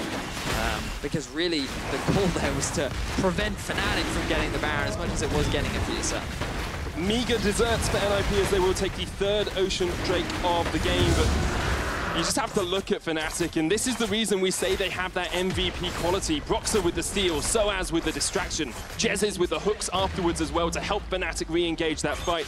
Every single member of this team steps up when they're needed, and that's the reason they are first in Group A. Fnatic are going to be able to push in this top lane as well. That's 3 towers they've taken off just this Baron buff. They've got a minute left on it. And how important is it for Soaz in this side lane to have a Baron as well? Because Profit has been continually pushing him back, but Soaz with those empowered minions can actually hold the wave a little bit better. Oh, look at Soaz. He's now level 15. As he rightly says, he has a lot of wave clear to, at the very least, hold Profit much better than he could before, but he's also going to have much easier value in these team fights. The ultimate's going to nicely set up Fnatic to force these fights. You have a Jarvan follow-up too, as they try to force a fight down the bottom lane. Soaz runs a little bit wide there. He doesn't understand where the track is. Profit trying to track up towards the top side. A great Feather Storm from Reckless dodges out the Gnar and roots up Profit. Reckless with his first kill and his first contribution to the game. Beautiful kill from Reckless, utilizing his skills perfectly. Landing the root, staying just out of range of Profit, dodging all the skills. Caps, he's not in any danger because of his mobility. And everything now going in the favor of Fnatic after a fantastic Baron steal from Broxer. There was such a big tower advantage in favor of NIP, which has now swung so rapidly in Fnatic's favor. Hiku is not with the team, so Fnatic are going to keep their push. Almost a 4,000 gold swing with that Baron buff. From 2,000 ahead, NIP are now 2,000 behind. However, Vedius, they have hit this 2-item spike we discussed in Picks and Bans. We said NIP might be slightly stronger if they get to those 2 items. Fnatic are sitting on the same, except for Reckless, who has now picked up his 3rd completed item. And that's the key difference. Yes, it's great when you get to the 2 items. You may very well just be a little bit stronger, but it depends on the opposition's itemization. And if you're at 2 items while they're at 2.5, those fights look a lot more even, or if nothing else, more Fnatic favored in those kind of exchanges. So I think that right now it's difficult for NIP to try and force a fight. They're looking to get themselves a pick, wait for someone to be caught out of position. But the only person that's likely to be overextended and in an isolated spot is Caps, but he's now got himself an early Banshee's Veil, and now he's completed the Rylai's. So this guy has so many disengage tools, he becomes extremely difficult to catch. And things are becoming harder and harder for NIP. That Baron has really swung so much in the favor of Fnatic. Sparta getting harassed down by Caps a little bit there. I slightly underestimated the gold swing with Baron. It was a 6,500 gold power play for them. And it just allows Fnatic to get to this late game, get to these team fights. Although we haven't seen too many 5v5s. Fnatic trying to rectify that as Soaz jumps in. The hook does not connect, but Sparta is pulled back by the bear trap on a rope. NIP going to be able to reset this fight as Fnatic decide they just want to put down a Disc of the Sun. No TP used from Profit. He's going to continue his pushes. He knows his team can disengage.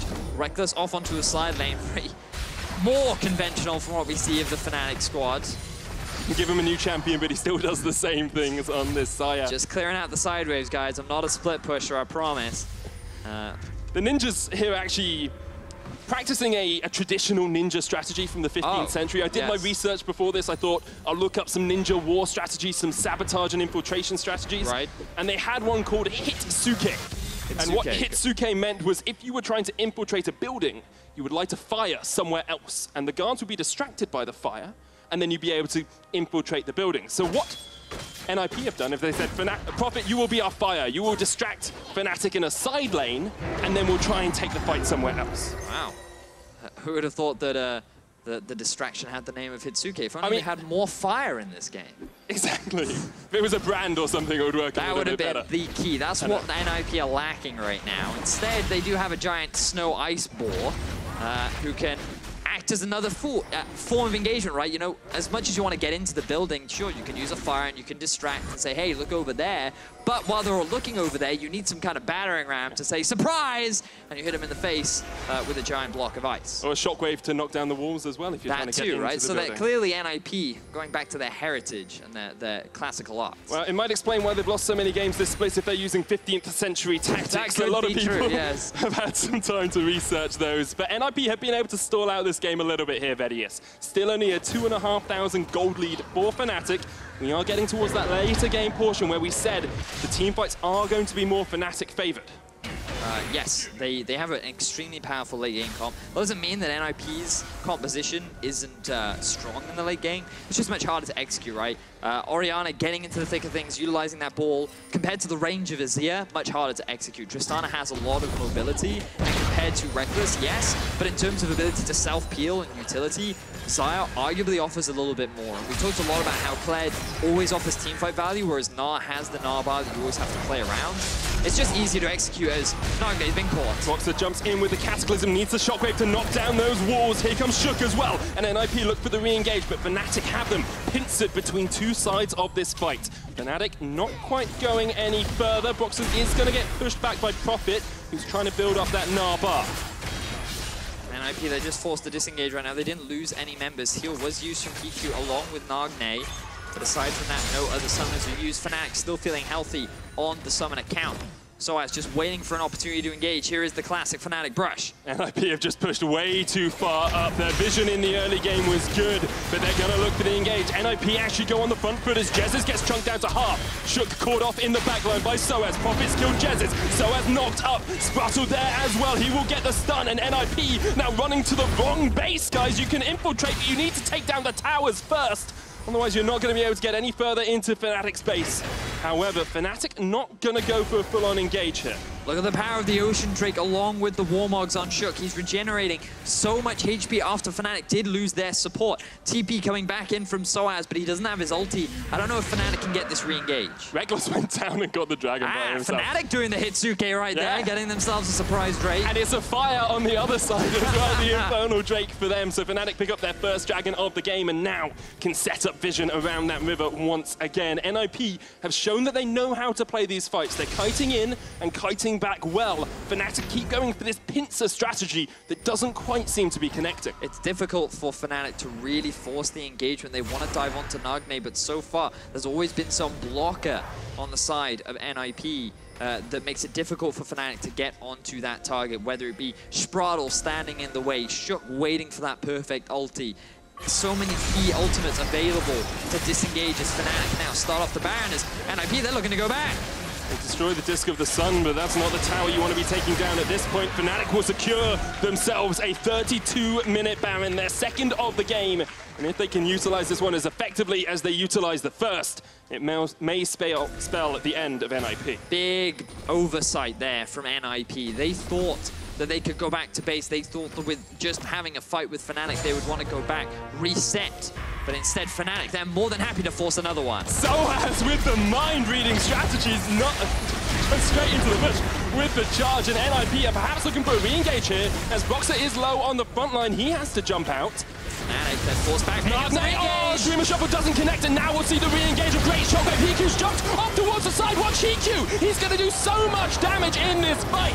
Profit with the Gnar into the wall, and Hiku gets one. He's looking for more. Reckless still alive, but now he's dead. It's a triple for Hiku. Can he get the Penta? Soaz gets chunked out. Boxer jumps away, and NIP not quite able to get the ace, but they win the fight against Fnatic. I promised you team fights, and you finally get one. Oh, baby. Super late into the game, 4 for 3 in favor of NIP. They will be able to infiltrate onto Fnatic's base. They still hold on to the kill lead, but that is a lot of Baroned up members that will now be deceased. With these death timers, NIP, they could look to continue that push.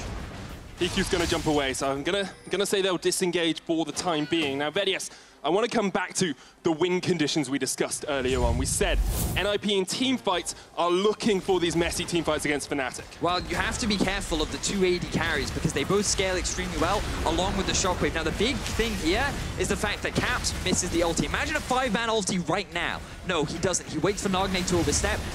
The idea was good, but the execution was poor. That allows a good Shockwave to come off the back end. Caps then drops, a lot of the DPS disappears while Hiku is still alive. Nagne had already done his job, so it doesn't matter if he drops. And now you're in the situation where Hiku has no threat to the backline. He's able to shred through the front line of Fnatic, even get the kill down onto Reckless, who did get a triple kill in that fight. But it was not enough to swing things in their favor. It's the first time he's played Xayah this year, so we'll give him a little bit of the benefit of the doubt, especially since he did 8,000 damage in that last fight. However, NIP have shown us that they can win these fights if they engage them on their terms. If Profit is able to get in there with a big Gnar.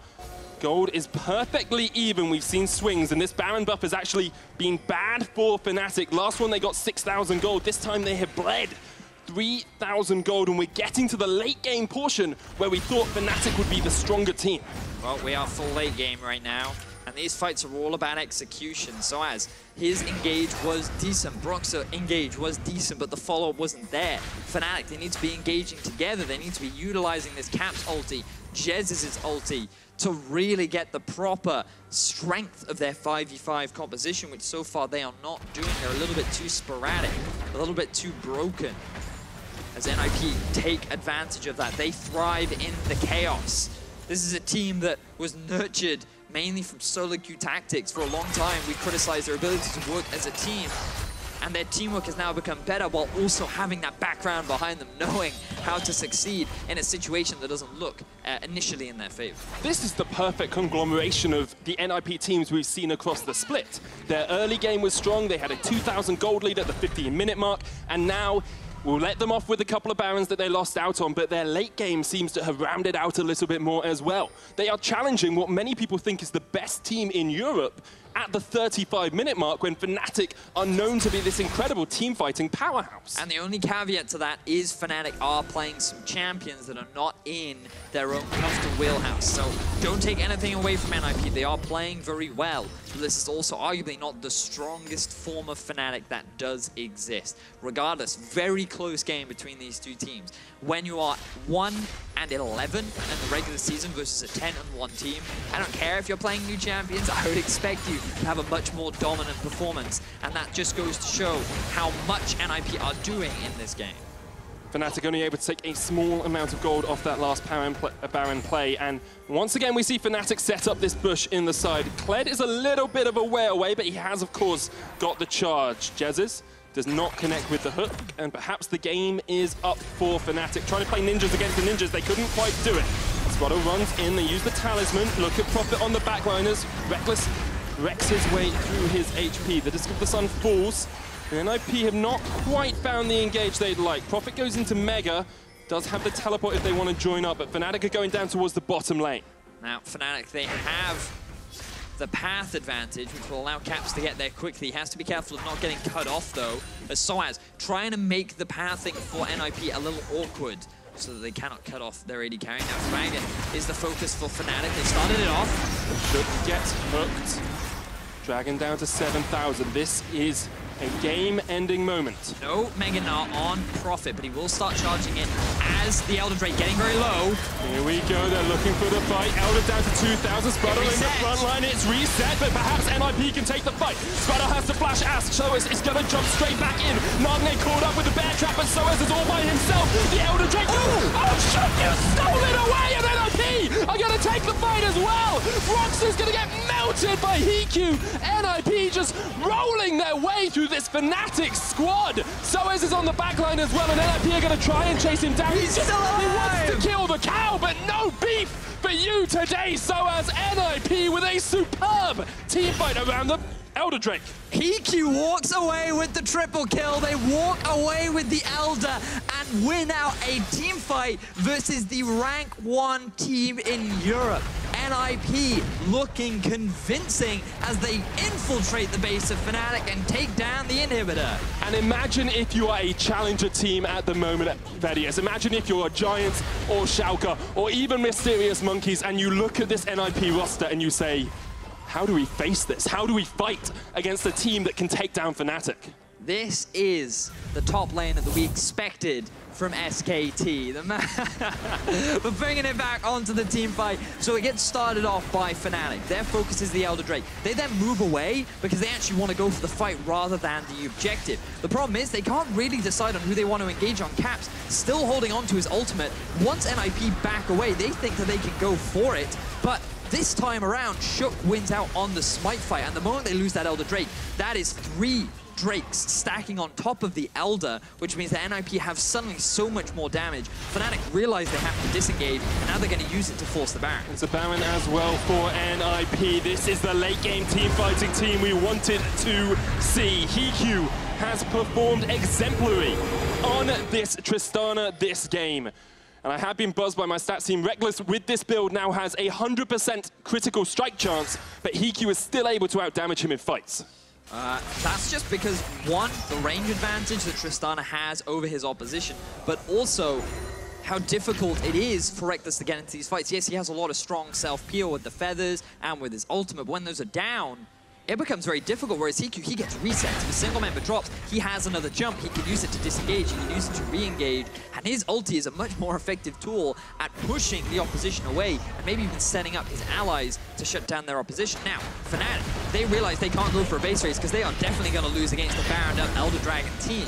So they're going to go back to base, and this is where NIP could look to get themselves a game over Fnatic. Huge minion wave here to help them out. Shook in the front line. There's the turret falling. Inhib tower down. Inhib down in the mid as well. Reckless with no ultimate now as NIP push forward into the base. These are no ninja tactics, Vedius. This is brute force from the ninjas in Pyjamas as they look for their second inhibitor and perhaps the game. Things looking tense right now. NIP, they don't want to overcommit. They don't want to throw this fight. We've seen Fnatic in this position before. Backs against the wall. One team fight could swing it, and they've done it. So NIP showing the respect. They take the inhib, they walk away. 2 inhibs down, only 1 left to fall. 2 minutes left on the Baron. They only have to make their way up top and continue the siege as Fnatic are crumbling under the pressure. NIP as well now have a 7,000 gold lead over Fnatic. The biggest margin we have seen this game, and one of the biggest margins I'm sure Fnatic have faced in a long, long time. They are fully built, apart from a couple of items here or there. NIP looks strong. And that's why this gold lead is impressive. It means so little at this point in the game, because so many of the major items are completed. Both these AD carries are effectively at full build. Only a death cap remains for either of these mid laners before they can become fully fledged wizards, but they already deal a huge amount of damage. You can just see Azir, yes, Caps, his impact in these fights has not been massive, but he's been dealing some serious damage. And unfortunately for him, he just hasn't been able to get that one Shurima shuffle that can swing the fight in his favor. He can still do it, though. Keep your eyes on that man, because he will be the one to turn this game if there's anyone going to do it from Fnatic. This is the moment for an MVP play from one of these Fnatic members. Caps, Broxer, Reckless, they've all stood up, so has Jezzes, they've all made plays across the split, but if you want to go out on a win, this is the time you have to do it. NIP looking for only their second series win across the course of the split, and they already have 2 inhibitors down, remember. Those waves are going to push in bot and in the mid lane. NIP, they just have to be patient, don't overcommit. TQ, he takes a large chunk of damage, but they know that bottom mid will eventually push in. They have good vision control around the flanks. They know what Fnatic is trying to do. Nagne, interesting passing there from the Orianna, backing away very far from his team. Gets the Baron buff on the minions here, brings them there a little bit quicker. Good spot there. But it doesn't matter, because NIP want to go in for the fight. They force Jezzes back, and here come the minions as well. Caps flashes away from the Glacial Prism. The hook does not connect, and NIP will take their 3rd inhibitor tower of the game. They're looking for the inhib as well. There's a flank opportunity for SOAS. He's coming in, gets onto the back line. Jezzes there as well. As Fnatic try and make the final fight, they take one. Spraddle's dead, SOAS low. Shook, Nugget and Hiku are still alive in that back line, though, and Profit is doing work. Fnatic, the shockwave connects, but Hiku's not there to deal any more damage. Here jumps Caps, but the Shurima shuffle is dodged by the Tristana, and NIP will be able to back away, but Hiku does not want to. SOAS in the front line has got a shield. He gets back onto Scar, he gets knocked up, and that's a dead SOAS for the time being. Look at the base! Nexus Tower's going down, Caps builds another one. It's just going to make as many Nexus Towers as he needs. 2 members of Fnatic are dead. It looked bad for NIP at the start, but Hiku saves it in the end. They're going to get themselves another inhibitor. They have the man advantage. There is little that stands in their way. NIP, they're looking to end the game now. The old kings and the new may both fall on the same day. G2 lost earlier. Fnatic are staring down the barrel of a loss in the first game of this series. NIP, unable to close it out, will retreat and pull themselves away from the base of Fnatic. So now we just have to calm ourselves, Medic. Many great fights have happened on this fight. Thank you, Elias. Thank you for predicting team fights. So let's have a look at how this happened. The flank from SOAS, you called it, Medic. You're waiting for it to happen, but it goes onto the front line of Spraddle and Shook. Those 2 melt like paper. They are nothing to the damage of Caps and Reckless at this point in the game, and it could end in disaster if Profit does not get that 4-man ultimate, followed by the 4-man shockwave of Nagne to turn it in their favor. Just such small outplays coming out from both sides keep eventually resulting in NIP's success, result in a beautiful team fight that could have gone either way if just a few crucial abilities landed. If there was just a little bit more damage, Nagne could have dropped. If there was just a little bit more better positioning from Fnatic, that stun wouldn't have locked up from Profit. Such subtle things that could have swung the fight either way. And a member of NIP that has definitely swung this game is Hiku. Pumping out the damage in these fights. He's yet to be killed in an incredibly bloody affair between these 2 teams. Hiku has been on point with his positioning and been aggressive at times you wouldn't expect a member of the bottom place team in Group A. And it's so bittersweet that all these bottom teams are now stepping up right at the last hurdle where they gain nothing from it. They are yet to close the game. If Fnatic win a fight, they can still take it. Remember that there is very little standing between NIP and their Nexus 2. But let's see which team will come out on top. Right now, it is looking NIP favored. They have the minions, they have the pressure. They have everything they need to close out the game. Will they be able to jump that last hurdle standing in their way?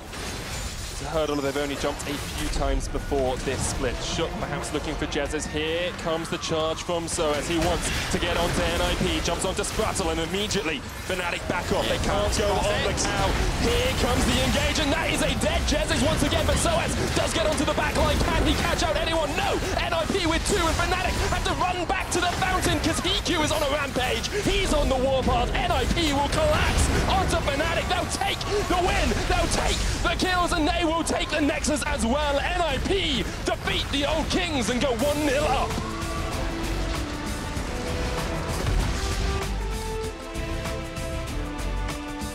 massive victory for the Ninjas in Pyjamas. Medic, I hate to say I told you so. You did not tell me so. Last week, I said on a cast with Quickshot that ROCCAT gave Fnatic a hard time. And because NIP defeated ROCCAT 2-0, they were in fact a step above the team. ROCCAT were able to take down G2, and now we're seeing the fruits of the labor. NIP really doing what ROCCAT could not do and taking down Fnatic in game 1. G2 also pushed SKT at MSI, so you're now telling me that NIP are better than ROCCAT, who are better than SKT, who are better than G2, who are better than Fnatic. That is, in fact, what I'm telling you. Excellent. Good to know, Vedius. Good to know. What an incredible game from NIP. And you can see Fnatic, you know, they experimented a little bit, but they're definitely rocked onto their heels here, with NIP being able to take the game against them in a portion of the game where you'd think Fnatic would be stronger. I feel like my eyes were just very heavily on Caps. When you look at the Azir, he didn't play the Azir badly, he just wasn't able to make that game-changing play on it compared to what we saw from Nagne. The number of huge shockwaves that swung a fight in NIP's favor was so much more significant than any Azir ultis that we saw throughout the game.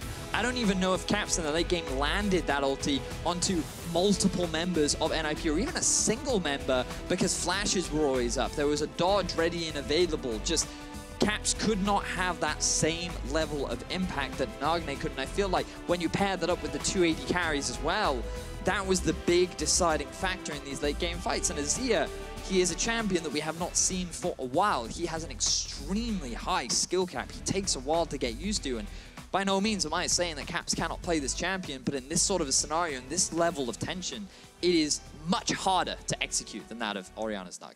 That it is. Ninjas in Pyjamas came up with a shocking victory in a dramatic game 1. Let's send it to the analyst desk to break it down. Thank you very much, Medic. And we also have G2's coach, Youngbuck, joining us for this series, who I can only imagine must be a broken man after not winning the series and seeing that NIP can beat Fnatic. Or am I wrong? You still seem pretty jolly. It's pretty bitter now realizing that maybe we had a chance at actually getting first place on Saturday. But you were telling me beforehand that mentally the team had already taken into account that probably quarterfinals would be where you guys would end up. Yeah, already a few weeks ago, we pretty much thought to ourselves that we were going to finish second. And when they beat Misfits 2-0, that was pretty much the final nail in the coffin for our hopes. So in the end, it's not that big of a deal that we lost to ROCCAT mentally. However, now that they're losing to NIP, that might be very bitter. Now it's turning into a bigger mental blow. Good thing we had that Telestrator segment about how Fnatic is crushing it in every category. That is a caster curse if I have ever seen one. But let's take a look at how both teams approach this game, and especially Fnatic, because their manager, Quay, he tweeted, well, the best way to approach these games that don't matter is trying new things, but not trolling. And we will see that reflected in the draft as well. We saw for 3 of the members the first champion picks of this year for them. And you guys were discussing about the 2 compositions, especially for NIP. It's good that they take something that is easy or simple to execute, right? So you were differing in opinion on what exactly was easier to execute. Well, we had a long discussion on how the team fight can start and how you end up playing it out. In my opinion, Tristana, and I think you agree with me, is way easier to play in a team fight than a Xayah. And I think that's one thing that we'll get to replace in a little bit that we end up seeing really work for NIP. Right. I think the real deal here is that Fnatic has to win team fights by isolating Orianna and hopefully find Orianna when she doesn't have flash with the Jarvan, follow up with the Kled ult, which is pretty difficult to get to her if she's actually she's the only target in her team that can get flashed on by Jarvan, because Tristana can't be jumped on, Nar can't be jumped on. So Orianna just has to be really careful. And if he recognizes that, which he did because he didn't get ulted by Jarvan in every team fight, then it's pretty easy for NIP to just execute their team comp. And I think that's where the difficulty of Fnatic ends up being in the execution, is they basically are relying on Broxah to engage at all points. And Broxah, he builds tanky, he's got himself items, but you look at the other members of the team that ended up trying to engage. Soaz tries to get the flanks. We saw Caps attempt on the Azir a few times to get the engage, and it's not necessarily their job as such, and it's very difficult to actually get those engages to work against what NIP were bringing to the table. I'd also love to get your opinion on Azir. We did see the W buff in 7.15, but we have seen him arise a bit more. Senkux just picked him last week as well. What is the the verdict on the viability of Azir, Joey? I think Azir is not tier 1, but he is viable. He's pretty good against some of the new supports, like Alistar is very prominent, against which Azir is very good. And also some of the tanks, like Maokai, is very difficult to play against Azir, so that's why we're seeing more of him. I think one thing that makes Azir a little more difficult than the last time we saw Azir in the meta is last time Rylai's was super strong and you just go Rylai's Nashes and you would take over every team fight because nobody could ever get close to you at all. Rylai's got nerfed, Azir has some difficult matchups, and you saw later on, like, Caps had damage, but wasn't confident moving forward enough because the rest of his team wasn't providing quite that front line. So Azir does still have a place against tanks specifically. It's just a little less easy as when Azir could just slow everybody for a million years. A lot of talk about the compositions. Let's see them in action. Let's take a look at a couple of team fights. We've seen in the last couple of weeks that NIP's early game had deteriorated, but they were closing out games better. However, in this game, they also start out really well. Yeah, this is one of the ways that NIP end up playing the mid game quite well, and Fnatic play into their hands. Caps gets picked off, and this results in the Baron attempt out of NIP, which gets stolen away. But it's these kind of plays which meant Fnatic really struggled, and Shook actually capitalized on that kind of play where he's starting the fight, catching out Caps. Fnatic just didn't seem prepared for it. No, they didn't. NIP do pull out that early Baron call. I don't think that was a wrong call per se, but it is quite difficult to execute. They keep winning fights. Do you think, Joey, that the fact that from Fnatic, they said they tried new things, of course, Caps first time on Azir, for instance, Xayah the first time for Reckless, do you think that was kind of to blame for the fact that Fnatic didn't seem as comfortable in the map rotations and in the engages? No, I don't think they're playing anything that they haven't practiced or that isn't viable. And I know that Caps has played more Azir in solo queue and in scrims, and Reckless has played a lot of Xayah in solo queue throughout the split. They just had a very difficult to execute team composition, and we just saw a clip where they made a very fatal mistake because they got caught in a moment where both their bot lane and their top lane were pushed into their tower. So if you get caught at that moment, you're going to lose a lot. And NIP had a really very simple opportunity to just get the Baron for free if they wanted to use Alistar to headbutt the Jarvan away, or they could have just chosen to recall and just get vision everywhere on the map because they had the opportunity to do that and just control the game very slowly. However, the Baron steal was the only reason that kept them in the game. Yeah, Broxa, hero move, he steals it. Fnatic, they swing it back in their favor a little bit. Was NIP knew that they had the upper hand in the team fights, and when those came along, they were able to pull the trigger. Exactly, and it's Hikyu's good positioning in a couple of team fights that we really want to highlight. A lot of it is Fnatic reaching for engages. As we look at the next replay, it's the fight that happened in the jungle around the red buff. And Joey, I know you were impressed by Hikyu, specifically in this fight. Yeah, so it starts off with Jarvan not finding Orianna, which is exactly what NIP wants. And then we can see Hikyu just jumping over the wall in a second, finding a really good angle to shoot everyone from, and he can keep jumping and he just gets kill after kill after kill because no one can touch him. And importantly, he manages to shut down Reckless as well. Nice ult comes from Prophet, who had a good game on Gnar. As you said, early on in the fight, the flash out from Orianna is so key because it then soaks Fnatic into the rest of the fight. And this is where Tristana is just so much easier because you have the rocket jump to reset. And we saw exactly the same thing happen again. NIP actually secure this Elder Drake. And then it looks like Hikyu is in a lot of trouble once he kites up the ramp. But the first kill of the fight, I believe, gives him that first reset to be able to get into a safe position and end up taking the fight. I think this is the kind of game that means Hikyu, through the promotion tournament, probably not getting his hands on Tristana. Well, even if they lose the series in the end for NIP, Joey, NIP is going to the promotion tournament, and a win like this, which is now their 6th game win of the split, they must try and take something from that because these compositions work for them and they know that they can beat top teams. So it must give them confidence. Yeah, their drafts are solid. The early games looked really fine. They were playing to their win condition, and they make a few mistakes here and there, but it looks like they are better than the relegation teams. Yeah. Now, we were very harsh on G2 when you guys didn't manage to beat ROCCAT. So do we have any foregone conclusions about Fnatic, Stress? No, I don't think there are any foregone conclusions. I think it's a small excuse to say they've locked first place. You still expect Fnatic to beat NIP. I still expect them to come back 2-1. If they don't, I would be very surprised. Well, we will see what happens. The Ninjas in Pyjamas, they are looking to end the split with a great win against Fnatic. We'll see if they can close it out when we return.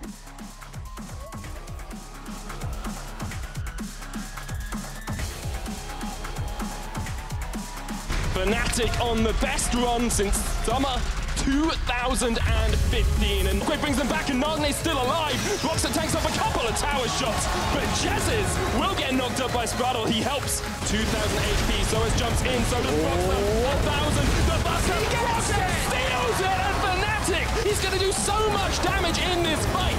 Prophet with the Gnar into the wall, and Hikyu gets one, he's looking for more. alive, and now he's dead. It's a triple for Hiku. Can he get the Pentas? Fuck, man. Trapper Soez is all by himself. The Elder Drake. Oh, shit, you stole it away, and NIP are going to take the fight as well. EQ is on a rampage. He's on the warpath. NIP will collapse onto Fnatic. They'll take the win. They'll take the kills, and they will take the Nexus as well. NIP defeat the old Kings and go 1-0 up.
Welcome back to this series between Ninjas in Pyjamas and Fnatic. NIP surprisingly have a 1-0 lead Vedius and are looking to complete the upset with a win in Game 2. Fnatic, trying to fight back, have selected the blue side. No surprises there. I always believed in the Medic. Ever since the start of the series, I said NIP 2-0 Fnatic. It's difficult to challenge that, you know, when you have no video evidence or any of the like, but also with the performance that we saw from NIP. Exceptional laning phase, the fact that Nagane got a solo kill onto Caps, the way in which they executed a lot of those team fights. a lot of impressive things happened, but you have to have the caveat that Fnatic did try a few new things. A lot of them are on champions that they're not used to, and I feel like that we saw an essence of that from some of their players. I agree, but they were also trying things that are relatively meta. It wasn't too far out of the book. It's not like a Heimerdinger mid or something crazy. It was picks that we expect to see, apart from perhaps the Azir, and Fnatic should be expected to be able to play at their highest standard. We said it in the game, if you can't beat the team that have gone 1-10, you're struggling. Yes, that is a valid observation. And looking into game 2 now, I wonder how Fnatic will adapt. Will they stick to what they tried in game 1? Will they just say, you know what, we played bad, we can play better. Let's keep going with this different set of champions that we know are not right now in our wheelhouse, but we really want to add them to our pool to fall back on them a little bit later? Or do they say, you know what, we want to win. We do not want to lose to the 1-11 team. We do not wish to join ROCCAT to be alongside the team that has only lost to NIP this split. And maybe they go back to comfort. Maybe we see caps on something more like the Orianna, maybe the Kayn. Maybe we see, hopefully for them, I'm sure they want to get their hands on the Gragas again for Broxah, something that he's had a lot of success and comfort with not too long ago. And maybe they go back to that comfort. You never know. I agree with you that perhaps going back to comfort would be better for them. I think we can all agree that Fnatic seem like very competitive players as well. They will want to win. They'll want to do their fans proud as well, who have all come here to watch them beat NIP this week and watch them beat G2 later in the week as well. Have to remember that match is coming up on Saturday. It's going to be a very big one, even though Fnatic have secured that first spot in the standings. We're going to get into Champion Select. Fnatic on the blue side, as we said, and we're not going to see caps on the Orianna Vedius because it has been removed by Fnatic themselves. Respect going towards Nagne. Fnatic realized that NIP are forced into the red side bands of Caitlyn, Kalista, and Zac. Has been the recent adaptation, and usually the blue side will always ban away the Elise because that is not what their eyes are on first picking. It could be so for Broxah, Elise, even after a few minor nerfs that she has received, still considered a very strong jungler because she is still one of the best at setting up early leads and early snowballs. And it is something that Broxah made a bit of a name for himself on alongside Lee Sin upon his arrival in the LCS, so I'm sure he'd be happy to get his hands on it if it was free to do so. And I'd like to see Fnatic have a bit more of that early game impact. They were behind NIP at that 15-minute mark, and NIP continue their 100% win record when they are ahead at 15 minutes in the latter half of this split. More respect from Fnatic towards Sprattle, specifically from NIP with the Alistair ban, and it's a Caitlyn ban from NIP. Jarvan being banned away, this forces Ninjas into a bit of a tricky situation. Do they ban away the Kalista to give Elise and Thresh over to Fnatic, or do they ban away the Elise, giving away the Kalista to Fnatic? I feel like banning away the Kalista makes the most sense. Reckless is an individual that, even if he plays a champion for the first time, still pretty good at it. And what we saw from Hyunan's performance earlier on in the day, I feel like that is not a champion you want to afford to give away. Purely from the numbers, giving Fnatic Kalista is not a bad thing. They have played one game on it, and they lost that game. So perhaps NIP are in the minds of Fnatic. They do ban out the LeBlanc instead, which will give the Elise across to Fnatic, but this opens up a world of opportunities for NIP. I think it does. This will give them the Kalista, and they have a wealth of options here. You can go for the Alistair, you can go for the Rakan. My apologies, Alistair has been banned away, but it does raise the value of Kalista and Rakan especially. Thresh as well is another great combo.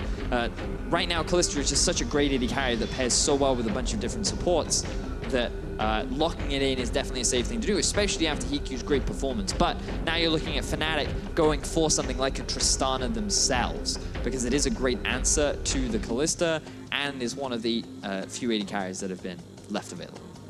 See, Fnatic really prioritizing that at least 100% win rate for Broxah on it across the course of the split. And there's going to be a Gnar here for Profit in the top lane, so no Thresh lock here for NIP. They've left that support pool a little bit more open as Fnatic get to their second set of picks. Thing is, if you go for an early Thresh, that runs the risk of enemy Fnatic going for a Tristana Braum or a Tristana Tahm Kench, which means that you can't get that same level of early snowball that you typically want from a Kalista lane. Therefore, they're holding onto it for a little while. They want to see what gets locked in, and then that can they can pivot on where they go with their support choices. So I think if Fnatic locked in a Braum now, you're very likely to see something like the Rakan come out from the side of NIP. Fnatic have a track record as well of holding their top lane pick until later on in the draft. They have 100% top lane counter rate. And once again, that will be enacted in this game, as we see already the top laner for NIP. It's going to be a Cassiopeia for Caps in the mid lane, we expect. Could, of course, go tops. Last time we saw that out of Fnatic, it was Huni playing it in that 2015 Summer Split. I'm expecting it to be in the middle lane.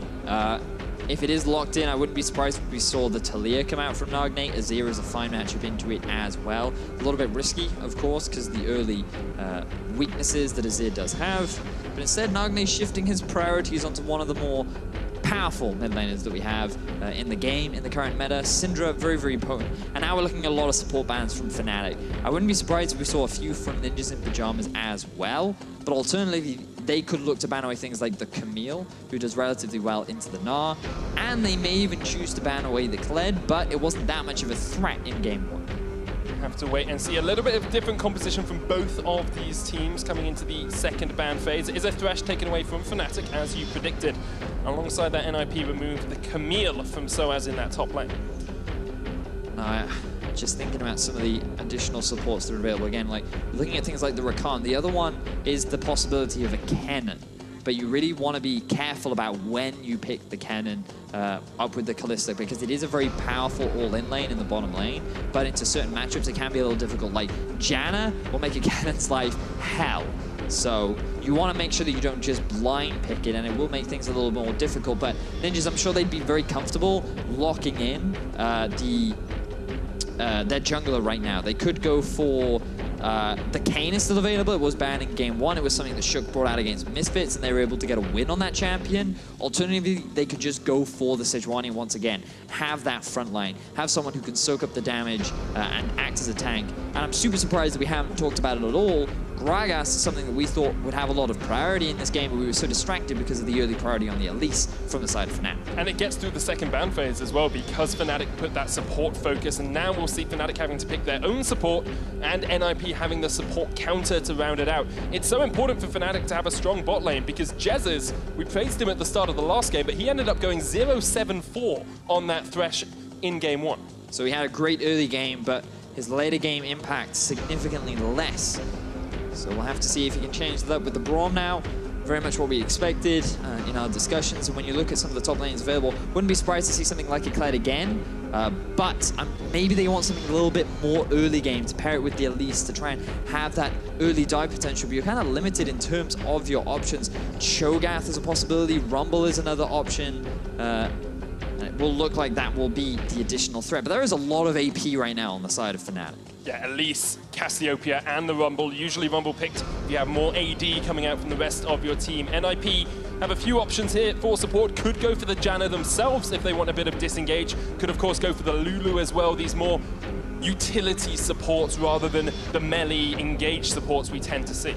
With Unsensor on the rise, Lulu and Janna have become more popular support picks. Here in Europe, we've favored more towards the Janna, but this will be picked up by Spraddle in the bottom lane. It provides a good amount of peel, synergizes fairly well with the Kalista, can't fully utilize the ultimate as effectively as a melee support could, but because of the range advantage that you have, it means that you can bully around this Tristana and Braum during the laning phase, especially once you get a few levels under your belt. So once again, NIP with the bullying bottom lane. We saw it with the Tristana in the last game. They were able to push up Fnatic. Compositionally, Fnatic seem to have a bit of scaling and a bit of early game. NIP going for a similar but slightly different composition from the last game. What are these teams looking to do? I think for NIP, they're much more focused now on getting an early lead compared to what we saw last game. They had a Triss before, now they have a Kalista. Late into the game, Kalista can still do damage,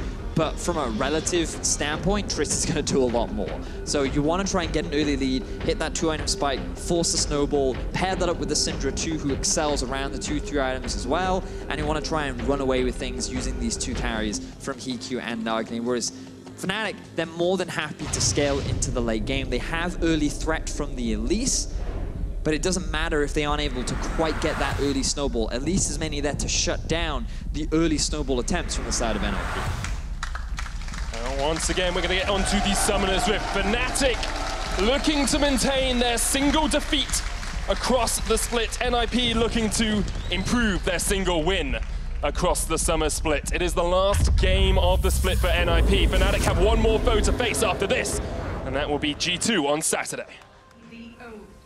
And it's very convenient that in game one we talked about how conventionally Fnatic struggle against the bottom tier teams, whereas they have much better performance and much steady gold advantages when they go up against the top teams. And we discussed, could that be due to a lack of respect? Maybe it's just because they don't anticipate what the non-playoff teams will be able to pull off. It could be also that they show them too much respect, and as a result, they end up giving them a lot of advantages. There are a lot of possibilities, but in game one, what we saw was, I feel, just a slight failure in execution on the side of Fnatic, along with NIP effectively playing the champions very, very well. Like Nagne landing a lot of great shockwaves, Hikyu's positioning was always on point, Prophet had fantastic ultimates, and he utilized a combination of split pushing and team fighting, which is great for NIP.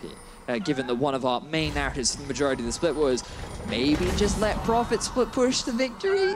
So it's nice to see this kind of evolution from the team of NIP. And it's an evolution we've seen across the last few weeks as well, especially from Prophet. He's getting so much more involved with his team, and although he could split push in the last game, his real power came down to when he was landing those 4-man Nars in fights, when he was helping the team in the team fights later on. Fnatic are going to start at the red. No super leash for them, just going to secure that first Bramble back for ROCCAT. And meanwhile, NIP, Shook will start over to his blue side, allowing both these junglers to get a big camp to start them off. So, not too long ago, Rumble had a few nerfs to the cooldown on his Flame Spitter, which meant that early pushing and early trading, not as strong, but still exists. Which means that when you're going up against a Gnar who naturally pushes during the early game, it's something that you want to be mindful of when you're a jungler. So what you'll see is Shook started bot side along with Broxah. Shook is very mindful of the fact that Prophet could push in, he could overextend, and he wants to make sure that he's there so that he can help his top laner in the event that a 2 versus 2 breaks out, or to just zone Broxah away from any potential engages. That's why he's decided to start bot side, and I expect him to move towards the river or the top side of the map just to get a bit of vision down, along with Prophet, putting a good river ward in there, also showing respect to this early game focused at least. Speaking of zone control, Cap's got control of the mid lane. It has allowed him to place a ward at the Razor Beaks, which means Fnatic know that Shook has gone straight to his red buff and then up towards the Cogs as well. Brox has gone for a little invade, but meanwhile in the bottom lane, Hikyu's being jumped on. Ignite comes down, concussive blows as well, and this might be first blood for Fnatic. Reckless jumps in once again, Hikyu punches away, but it's a kill for Fnatic. Jezz secures that one. Level 2 power spike for Fnatic. Utilizing the passive from Jezz's along with the early burst power from Reckless of the explosive shot. Or the E, I forget the name. Explosive shot is right. Wonderful. But that was fantastic from Fnatic, fully understanding the strength of their 2 versus 2 and just punishing one of the reasons why Lulu fell out of the meta. She had a nerf to her base HP, she's super squishy in the early game. One of the reasons why people were picking so much Thresh into her was because you could just all in. And that's exactly what they did. Spralo could do very little, and it results in Hikyu falling behind. And this is very detrimental to NIP, whose main focus in the early game is to try and get Hikyu and Nagne ahead. Instead in picks and downs, we thought Hikyu and Spralo would have the advantage in that lane, be able to force back Jezz's and Reckless, but that level 2 power spike means they have a CS lead, a double dagger for Reckless as well. He's got that attack speed stacking up, and they can look to force Hikyu and Spralo back. Only a flash left on the Lulu. No other summoners for NIP in the bottom lane, and perhaps that will even spell a Broxah gank down towards that bottom side. Elise very good at tower diving. Oh, she certainly is. Would not be a bad thing for Fnatic to invest in the bottom side of the map. Try and get Reckless ahead on this Tristana.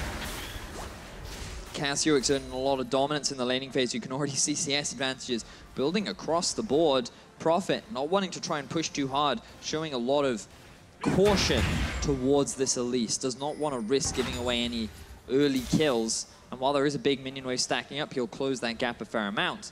Fnatic already off to a phenomenal start, only 5 minutes into the game.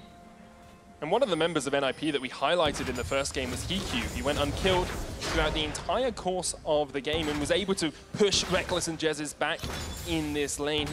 played it incredibly well. Look at it, 12 kills, no deaths at all. And now we're going to start to see the converse of that coin. We're going to start to see why Reckless is respected as one of the best AD carries in the West, because even off a loss, he's able to make these early aggressive plays and secure a lead for his team in the lane. Well, now they're looking to extend that lead with Broxah hanging around. You called it earlier, Medic. The possibility of a investment from Broxah down to the bottom side. His flash is down for the time being. But he has snuck into this bush, but you see how safe NIP are playing. You set up towards the top side. Prophet is standing back from Soaz because of the possibility of this gank. Sprossel and Hiku are standing so far back because they know they have no summoners and they know Broxah is a very strong early jungler. Has yet to lose a game on this Elise across the split. And the reason for that is because he's so good at setting up early ganks and early kills. And this is resulting just the pressure of Broxah, the aura that he brings by playing this champion is resulting in these CS deficits happening across the board. NIP being forced back. They wanted to play towards the win conditions of getting early advantages. But right now, things definitely not going the way they want. Nagne now hitting level 6. This will help him a lot in the 1 versus 1. And notice how much he's playing towards the top side of his lane. That's where the vision exists. They know the Broxah is not on the top side of the jungle, so Nagne doesn't want to venture down towards that bottom side, again, due to the possible risk of a gank. But even after early aggression from Caps, Nagne is able to equalize this lane out. Has got the cleanse to keep himself a little bit safer in the lane, but we saw this in game 1 as well. Nagne actually was able to get Caps' number, especially in the laning phase, something we don't always expect from Caps, who is known as a very strong, mechanical mid laner. I think a bit of disrespect being shown last game, but Nagne showing a lot this game. Unleash power onto Caps. Shook is just around the corner, does not have 6. Broxah nowhere near, and Caps will be able to retreat away. Did burn barrier, but did not have to use his flash. Nagne was able to get the barrier out. And now Caps still actually very low on HP. Stun lands. Nagne won't be able to get enough damage down with that Dark Sphere. NIP have looked good in the early games, a few of these games, Vedius, and you have to think about the teams they're going to face in the next couple of weeks as well. The challenger lineups of Schalke and Giants and Mysterious Monkeys as well from Group B. If NIP continue to play like that first game, these other teams will be very, very concerned. Yeah, it's one of those things where every split, the casters who cover Challenger are always like, oh, these Challenger teams, yeah, ace, 10 out of 10. They look amazing. They're going to dumpster the bottom LCS teams. No way will they be able to challenge. And last split, I feel was the only time where that actually came to fruition, because time and time again, the experience that you gain from playing on an LCS stage and playing against the best teams in Europe just has so much value that even if you're at the bottom of the LCS, you're still able to challenge the top of Challenger. You have to remember, last split was the first time I cast Challenger as well, yes. so maybe it's just better analysts in the Challenger series. Maybe the quality of our predicting skills has just reached a new level. But there'll be plenty of time to talk about the Challenger teams as the quarterfinals will begin next week, along with the promotion tournament. That it will. Going to be some incredible games across the next few weeks, of course, culminating in Paris as well for those finals and the 3rd place match. I want to look at item builds here for a second, Vedius. Caps has gone back, he's picked up his tier and his catalyst of Aeons. We've talked about scaling in picks and bans. He's starting to get that scaling ball rolling on this Cassiopeia. That's a good back there from Caps, being able to pick up both those. One of the interesting things about Cassiopeia is, for a champion that builds only mana items as the first few things, she does a lot of damage. You know, like if you're playing like a Lux or an Anivia and they go tier, you sit there and think, nah, I don't have to worry about that. Like, they're not going to be any real threat. I still have pressure in the lane. But Cassio, it's just because of the speed of which that she can damage you with her E, the low cooldown, and the poison ticks that do bonus damage, that she's able to trade so effectively with very few AP, which is why she does so much damage in the later game, as we see another dive now standing up in the bottom. Fnatic love this 4-man dive towards the bottom lane. Fate's Call will pull back Sprossel. They're underneath the tower. They still have exhaust. Sprossel is not 6, and the teleport's coming in as well. Fnatic going for the 5-man dive, and they will get 1. They're looking for 2. That's a double for Caps, and should be a tower for Fnatic as well. And Fnatic continuing to shut down this Lulu. Such great understanding of the weaknesses of this champion. And a champion like Kalista that wants to try and snowball is being prevented from doing so because Lulu cannot support it. every opportunity, Fnatic are trying to go all in, all in, all in, and they are succeeding time and time again. And so much of it comes back to how well Reckless and Jezz played that level 2. They had a level advantage on Sprattle. They were able to go aggressive. Shook will be able to just back away here, but coming back to that bottom lane, there's now a 30 CS lead for Reckless over HeQ, and we said HeQ stepped up in the last game. Reckless has shown that he can step up in this one. And look at the vision setup that you can see from Fnatic prior to this exchange. 3 control wards in the river, plenty of little blue wards set up at the entrances to the jungle. They know exactly where NIP is. They know they can make this roam down to the bottom side of the map, and they can very easily pick up 2 kills. They even are able to, they use the TP from Soaz, they realize they don't need it, Prophet isn't able to match it. Everything just so beautifully executed by the team of Fnatic. NIP will get the Rift Herald for the 2nd time in the series. We saw them use it mid last time, got a chunk of damage on the tower. Fnatic will secure only their 2nd dragon, though. It is a mountain, which they will be very happy with early on, especially with a Cassio and a Trist. Taking Baron is going to become even easier for them. Now, bear in mind the Rift Herald available. There's a fair amount of wave throw on Nagne, but he's been completely zoned away from the lane. Fnatic, they can just run up to this using Reckless as the main siege tool. Take this power down to 1/3 of its HP. Fnatic looking completely different to their Game 1 performance. You can see the difference when they're able to get themselves those comfort picks. When Caps is on something like a Cassio, Reckless on the Tristana, Broxah on the Elise. They certainly have not played these champions never before this game. That was a bad sentence. It's all right, I will correct it for you, Vedius, it's fine. That's why we're a team here. A lot more experience for Fnatic on these champions across the course of the split. So it has actually not played Rumble yet this split, so this is his first time, but he's played it a lot. He's doing a great job. A lot in his history, yeah, and this is something I wanted to come to, because in the last game, Prophet was able to get a lead over Soaz in that top lane. We saw he took first tower, and this game, he just hasn't been able to do that to Soaz, and we haven't seen too much pressure from either of the junglers up there as well, so it seems to be much more of a matchup thing, or perhaps Soaz is just playing that much better. Well, in the early game, Prophet was very aware of not pushing up, where he could use the range advantage, the slightly longer cooldowns on the Rumble, where he would be weaker and he could start zoning him away from farm and experience and all that jazz. But because of the presence of Elise and the risk of the gank, Prophet played defensive. He actually went even. And then when Soaz went back, got himself a lot of armor, that meant that the threat was lower. And all Soaz had to do is keep pushing, pushing, pushing, pushing, pushing. As you see a bit of trading in mid. Barrier used by Caps. Does take the grievous wounds from the Morello Nomicon as well. And of course that does affect Cassiopeia because you get the healing off the Twin Fangs. So you can shut down some of her sustain in the lane. We've seen HeQ and Sprattle come up towards the top side now because they lost that bottom tower. And Fnatic, after taking that tower, have been able to extend about a 3,000 gold lead over NIP early on in this match. So you can actually see Shook hanging around the bottom lane. Prophet is there as well. There's a tower there. And so as respect flashes. I think you have to. There was the risk of Shook going for a flash himself, using the cast to knock back. They are aware that Nagne's in mid. It would have been a 2 versus 1, but if he gets forced back from the tower, that's an advantage that Fnatic gives away that they don't want to, because they're going to secure themselves to top tier 1, extend the goal lead even more, and continue to play very clean early game. And look at how strong this bot lane has been for Fnatic. They have a 50 CS lead at the 14-minute mark. They have a huge gold income coming out from Tristana and from Jezz. We said we wanted to see Jezz step up, and he has definitely done that. Fnatic with the 3rd tower of the game. NIP trying to answer in the bottom lane. Should be able to with this Rift Herald, because Soaz won't take it down too quickly and isn't even able to pop the eye on the back. So NIP will answer with a structure of their own, and Prophet wants to answer with a little bit more as Soaz gets jumped on by Shook. Of course, he does not have the flash. NIP should be able to secure themselves their first kill of this matchup. Spuddle's going to use the Wild Growth to jump away, and NIP will be safe in the top lane for the time being. But pressure continues to mount from Fnatic. Taking down that mid-tier 1 is huge, even though NIP are able to answer. If they can get themselves this tier 2, this will be a good response from NIP, giving them a little bit more pressure on the map. ROC is here to answer.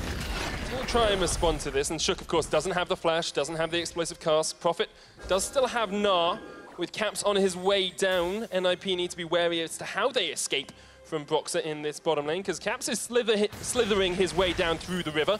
Prophet's now gone into Mini. He has flash, Shook does not.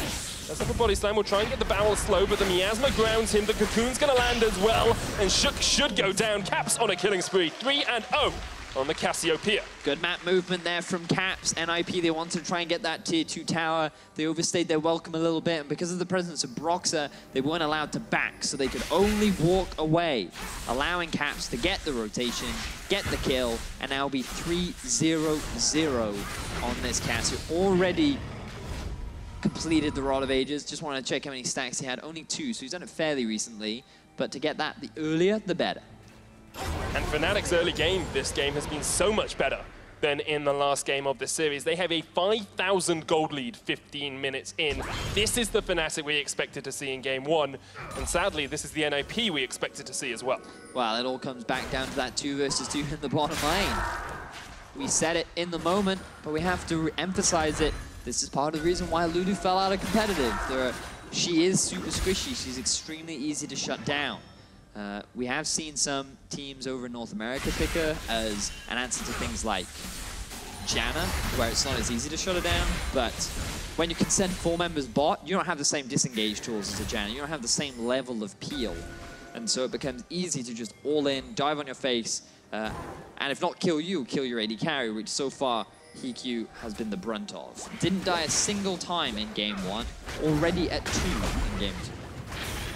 It's a sad time to be an AD carry. 2017, perhaps not their year, but Reckless is trying to disprove that as he continues to push in the top lane. This is the Fnatic we wanted to see, and part of this is their adaptability. Since Rift Rivals, they have been so much better at changing the way they play to make sure they're going to win the game. It's not always about playing the animal style. It's not always about playing the meta they want to play. Rather, they adapt and they adjust to make sure that they can beat their opponents on that given series. Yeah, I think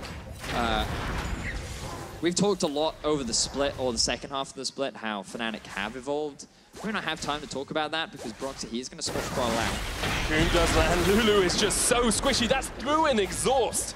But Spottle is taken down to 1/3 HP. However, NIP with this Hitsuki style once again, light a fire on the Lulu and steal a Mountain Drake for yourselves. Well, cost you an exhaust, so that was quite an expensive fire. Because next time Broxah will just one-shot you. So you're going to have to respect that as Reckless. Oh, Reckless, this is beautiful. HiQ doesn't even realize it's happening. And Broxah, KS. That was actually a KS. He clearly wanted the assist. He was like, yo, wait. Let me just hit him. So I can get a bit of extra gold there, matey. Let me just hit him with my fangs when he's on 100 HP. Insta-kill. So we can see here, no vision from the side of NIP. Reckless just going to jump over the ball. Hello there. I have a pumpkin for you, good sir. Fairly well. It's not quite October, but already Halloween as a spooky Broxah jumps in and secures the kill for Fnatic. And it just looks like HiQ wasn't quite reacting. Perhaps slightly off kilter after the early game where they got harassed down so much. Perhaps not as comfortable on this Kalista as he was on the Tristana. And it's starting to show. Fnatic is starting to work out where the cracks are in the NIP armor. They are utilizing them to great effect. So you're getting to a point now where NIP, they kind of need a big mistake from Fnatic. Whether it be a Baron throw, an overextend underneath the turret, someone warding by themselves. Something big has to happen for NIP because we talked about the scaling. We talked about how NIP's reliance is very much on getting an early lead. And right now, they do not have that early lead, especially on these 2 carries. Prophet is still relatively strong. Maybe you fall back on the, Prophet can split push to success. But it's looking very unlikely when you can just have the 5-man unit of Fnatic group up mid, throw the Rumble ulti down, have the Siege from Tristana. Things definitely looking bleak right now for the boys in Pyjamas.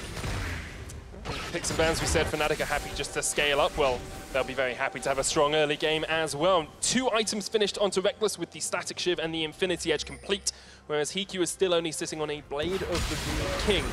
Nagle has completed his Morellonomicon, but once again, Caps is almost an entire item ahead with the Rod of Ages and the Morello for himself.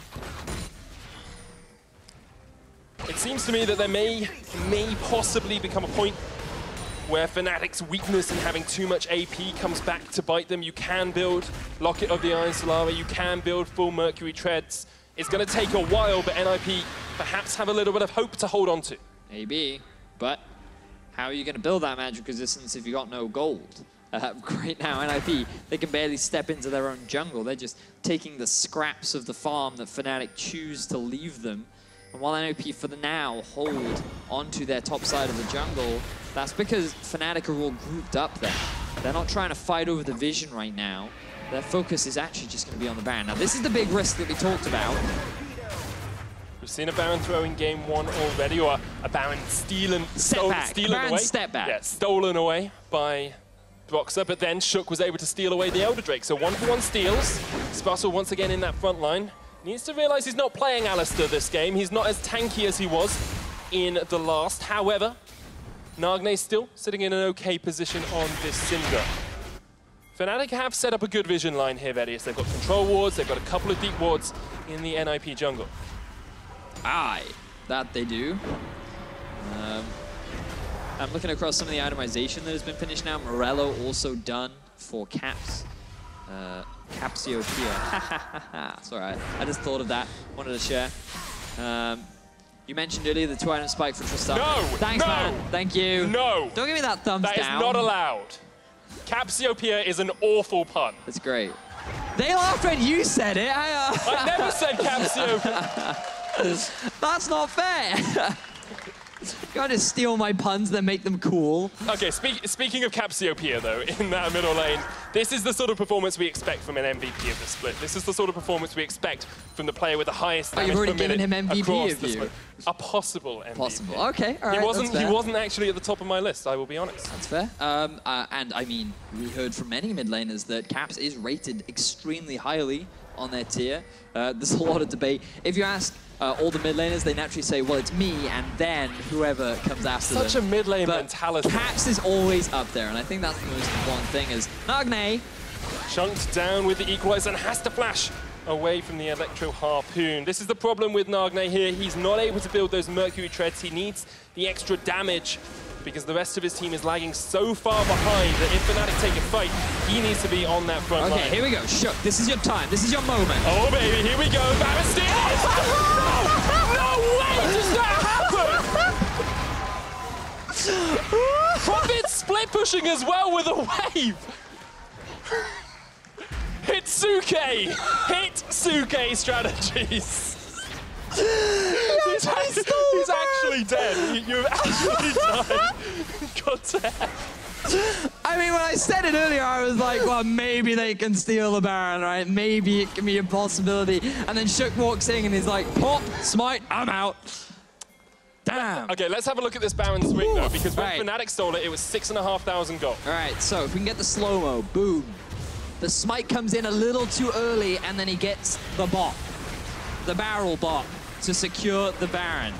And, oh, okay, my mistake. So it actually... Roxer didn't smite. Yeah, that is Shook smiting, and then popping it. And Caps is Caps. like, guys, I see. Interesting. However, Fnatic is still 3,000 gold ahead, Vedius. They're still in a good position. This is going to delay the game a little bit. In picks and bans, we said NIP have a good mid-game, but their late game isn't as strong as Fnatic. Yeah, so if they tried to force a fight now, would definitely still be very, very risky. But as you rightly said, stalling NIP. If they can just equalize the items, 3 items, there's still a good opportunity for them to fight. Nagne, ooh, I wonder, like, he could go for a Void Staff. Right now, there's not a huge amount of MR on the side of Fnatic, but once he hits 3 items, like, he will be able to just shred through Reckless. He has to be mindful of the Braum, of course. But look at Prophet, look at his sneaky positioning. Going full ninja as he's behind Soaz. Soaz will get a bounce to the face. Fnatic are going to try and collapse, though. Shook did use the explosive cask there and was not able to connect. There's the Kalista in the top lane, split pushing. Hiku's cosplaying his inner Reckless for the time being, as he is in a side lane, and we'll get a tower for NIP, closing that gold gap bit by bit. And Vedius, in game 1, Fnatic didn't have an outright tank in the same way that NIP did. And once again, you look down their lineup and you look down especially Broxer's build. I'm struggling to find a pure tank coming out from Fnatic. Yeah, there's no real front line aside from Jez's, who will naturally get tanked, especially once he completes the quest from his Targons. But aside from that, you're right, there's no real front line. And NIP, they do have the Gragas, they do have the Gnar, but it's always about that damage threat, right? When you have this many damage threats that have a lot of mobility and can threaten the backline, even without even diving onto them, that's something that you always have to respect as well. And sure, this Elise will fall off, but if she lands that cocoon onto Hikyu, that will be a dead Kalista.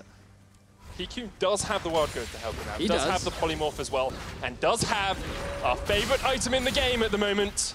Ardent Sensor, baby. He does. I hate it. Wait, is it called Ardent Sensor, baby? Yeah, well, I blame this item for my demotion from Diamond 5. Because I'm a support man, right? And I refuse to play Ardent Sensor champions because I find them really boring. And then I lose 2 games at 0 LP, and I'm in Plat 1. I know a lot of people feel my pain. Hello. I know it happens to people. You can just run, is it Stoneborn Pact? Is that the... Yeah, but I don't want to build the Ardent Sensor itself. It's a good item. It's boring. And but the argument you're using is boring champions. Trundle's not a boring champion. That's true, actually, He's yeah. super Trundle and fun Thresh. support. Perhaps I should just give in to the masses and build the Ardent Sensor as many supports have done before. It's all about your perspective. Do you want to win? No, I want to have fun. See, that's your problem, right? You don't play ranked games to have fun, right? See? You don't play ranked to have fun. If we were all playing for fun right now, this would be like Yasuo versus Zed. No. You play to win in rank. You play with me if you want to have fun, right? When we do... Yeah, because we're never going to win if we play together. If we do the Kayn Pantheon bot lane, that's fun right there, my friend. That's what you need with a bit of fun. You are the king of the ha-ha. It's definitely a lot of fun to play with you. Fnatic do have a gold lead still, but it's only 1,000 now. It has shrunk since NIP got that Baron profit. Now we're ahead in CS in that top lane as well. We saw how strong he could be on this Gnar in a split push role. And against a Rumble who only falls off in a 1v1 as we get later on into the game, I really want to see what the former SKT member can do for NIP. Just keeping track of the vision as well, because there's no big objective for either team to take advantage of for the time being. So you can just see wards littered across the map from NIP particularly. They haven't really focused their vision. They've just put it around where they've allowed TQ to push. You can see a deep pink ward down in the bottom lane. You can see one deep control ward rather near the top as well. And NIP, they're just trying to help EQ get back into the game. 0-3, not the best scoreline for any AD carry, but they're just investing, funneling as much gold and experience into him as possible. He's now been able to equalize that experience gap. He is now slowly closing the itemization difference. And we did talk about how Reckless, regardless, will do way more damage in the late game. That doesn't mean that a Kalista suddenly becomes useless because there are so many squishy targets. It just comes back to what you were saying when it comes to tanks. Kalista does struggle when you have a lot of high HP targets because you can't fully utilize the wrench. You can get a lot of stacks in, but because it scales with AD, armor is a good mitigator of that kind of burst. Whereas when you have all these squishy targets who have low HP, that Ren becomes a big threat that in an extended trade can definitely work out in your favor. So it's going to be exciting how these fights play out, especially once Hikyu is able to fully complete his third item. As we do see Nagne now continue going for a Leandries instead rather than the Void Staff. And I love that shift as well. He's recognizing there's not a huge amount of magic resistance that he has to hit through. So he's just going for an alternative build path. Current health percentage damage, a lot of good poke value that he gains as things like the Baron and Dragon will be respawning in the near future. 40 seconds on the Baron, 50 seconds on a Mountain Drake. Fnatic did pick up a Cloud while we were discussing other things. Not the best Dragon for them to have, but still impactful. We say this every time a Cloud Drake gets picked up. I love Cloud. Well, play-by-play say this every time, because basically we can't see the value in them, so we have to just pretend that they can be good. It adds a lot to the Elder Drake too. We saw how impactful that was in Game 1. The more Drakes you have, it's always going to contribute towards that later game objective as well. And the fact that NIP were able to steal away a Mountain from Fnatic is great, because one of the things you always have to look at between both teams is how quickly they take down Baron. Tristana and Acacio, huge Baron taking potential. Along with Kalista, also another big threat for taking down this Baron later into the game. So if either of these teams get the good setup for that big objective, it could very swiftly turn in one team's favor. Vedia, so often as well, we talk about vision control around these objectives, and I want to just highlight one specific ward. I hope the observers follow me down here, because Soaz and Reckless have walked over this ward near the Fnatic red buff twice, and it allows Profit just to be so much safer down towards this bottom lane. I'm sure we'll go down there in just a little bit to see that control ward, because it is so vital for Profit in that side lane. Fnatic are going to start up this Baron. Can he do it again? Shook. Oh, come on, baby. Come on, Shook. Do it for the fans. Do it for the adoring public. Do it to count yourself as a Kingslayer. Can't get there. The Buster Shot knocks him back, and Fnatic do secure the Baron. The Equalizer comes out as well. That catches onto Nagne. Reckless gets a crit, the Cocoon, the Cleanse, the Unleashed Power doesn't even get through half Reckless's health. Profit is still split pushing, did not teleport to join the fight. Exquisite ultimate there from Reckless, knocking Shook over 2 walls. Well, 1 wall to basically keep him away. But keeping him away from the Baron pit to avoid any risk of a steal was massive for Fnatic. Profit now continuing his split push in the bottom lane. Trading an inhibitor for inhibitor here would be great for NIP, but Fnatic, their eyes are set on the base of their opposition. Yeah, if Fnatic get one fight here, they can perhaps even end the game. Profit still down towards that bottom lane, looking for the inhibitor. Fnatic secure themselves their first. Hiku, Reckless jumps in, has the QSS if he wants to get out, and Hiku's going to take a chunk. Reckless just about survives. A Rend would have killed him.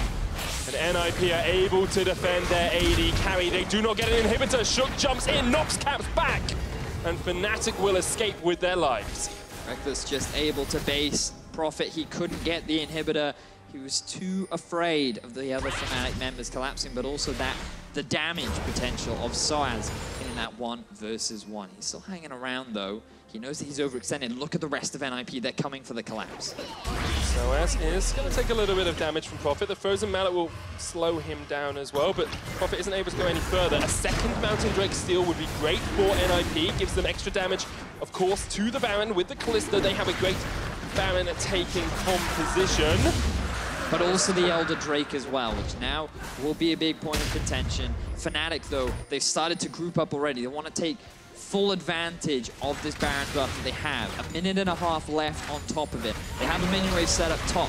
Notice Caps walking through the mid lane to push those minions into the base of NIP so that they have to respond. I love the fact that Fnatic are not slowing down. They know that they want to keep the pressure going. They don't want to have to rely on another Baron in order to take the rest of NIP's base. And so many strong performances from Fnatic members in this game. We said we wanted to see them play more like MVPs. Caps is yet to die. Reckless is yet to die.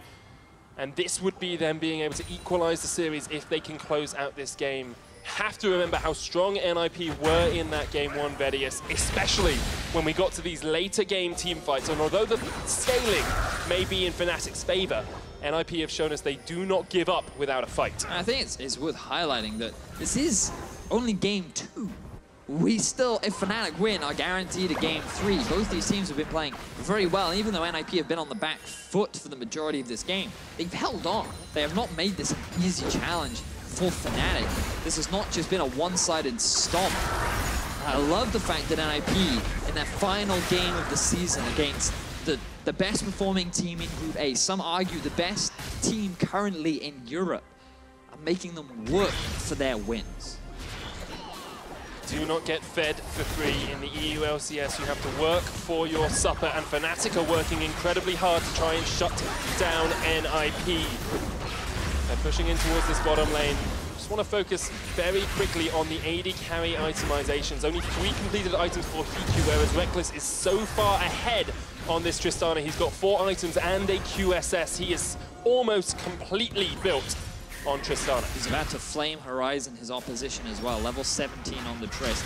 Reckless has had a phenomenal game 2. Here comes the Equalizer, zoning him away from the tower. Pushes him back, and Nagne takes the Cocoon as well. That's a cleanse burn. He has no flash as well. NIP as a team are flashless apart from Profit, which means they have to be that much more defensive in their holding of these inhibitor towers.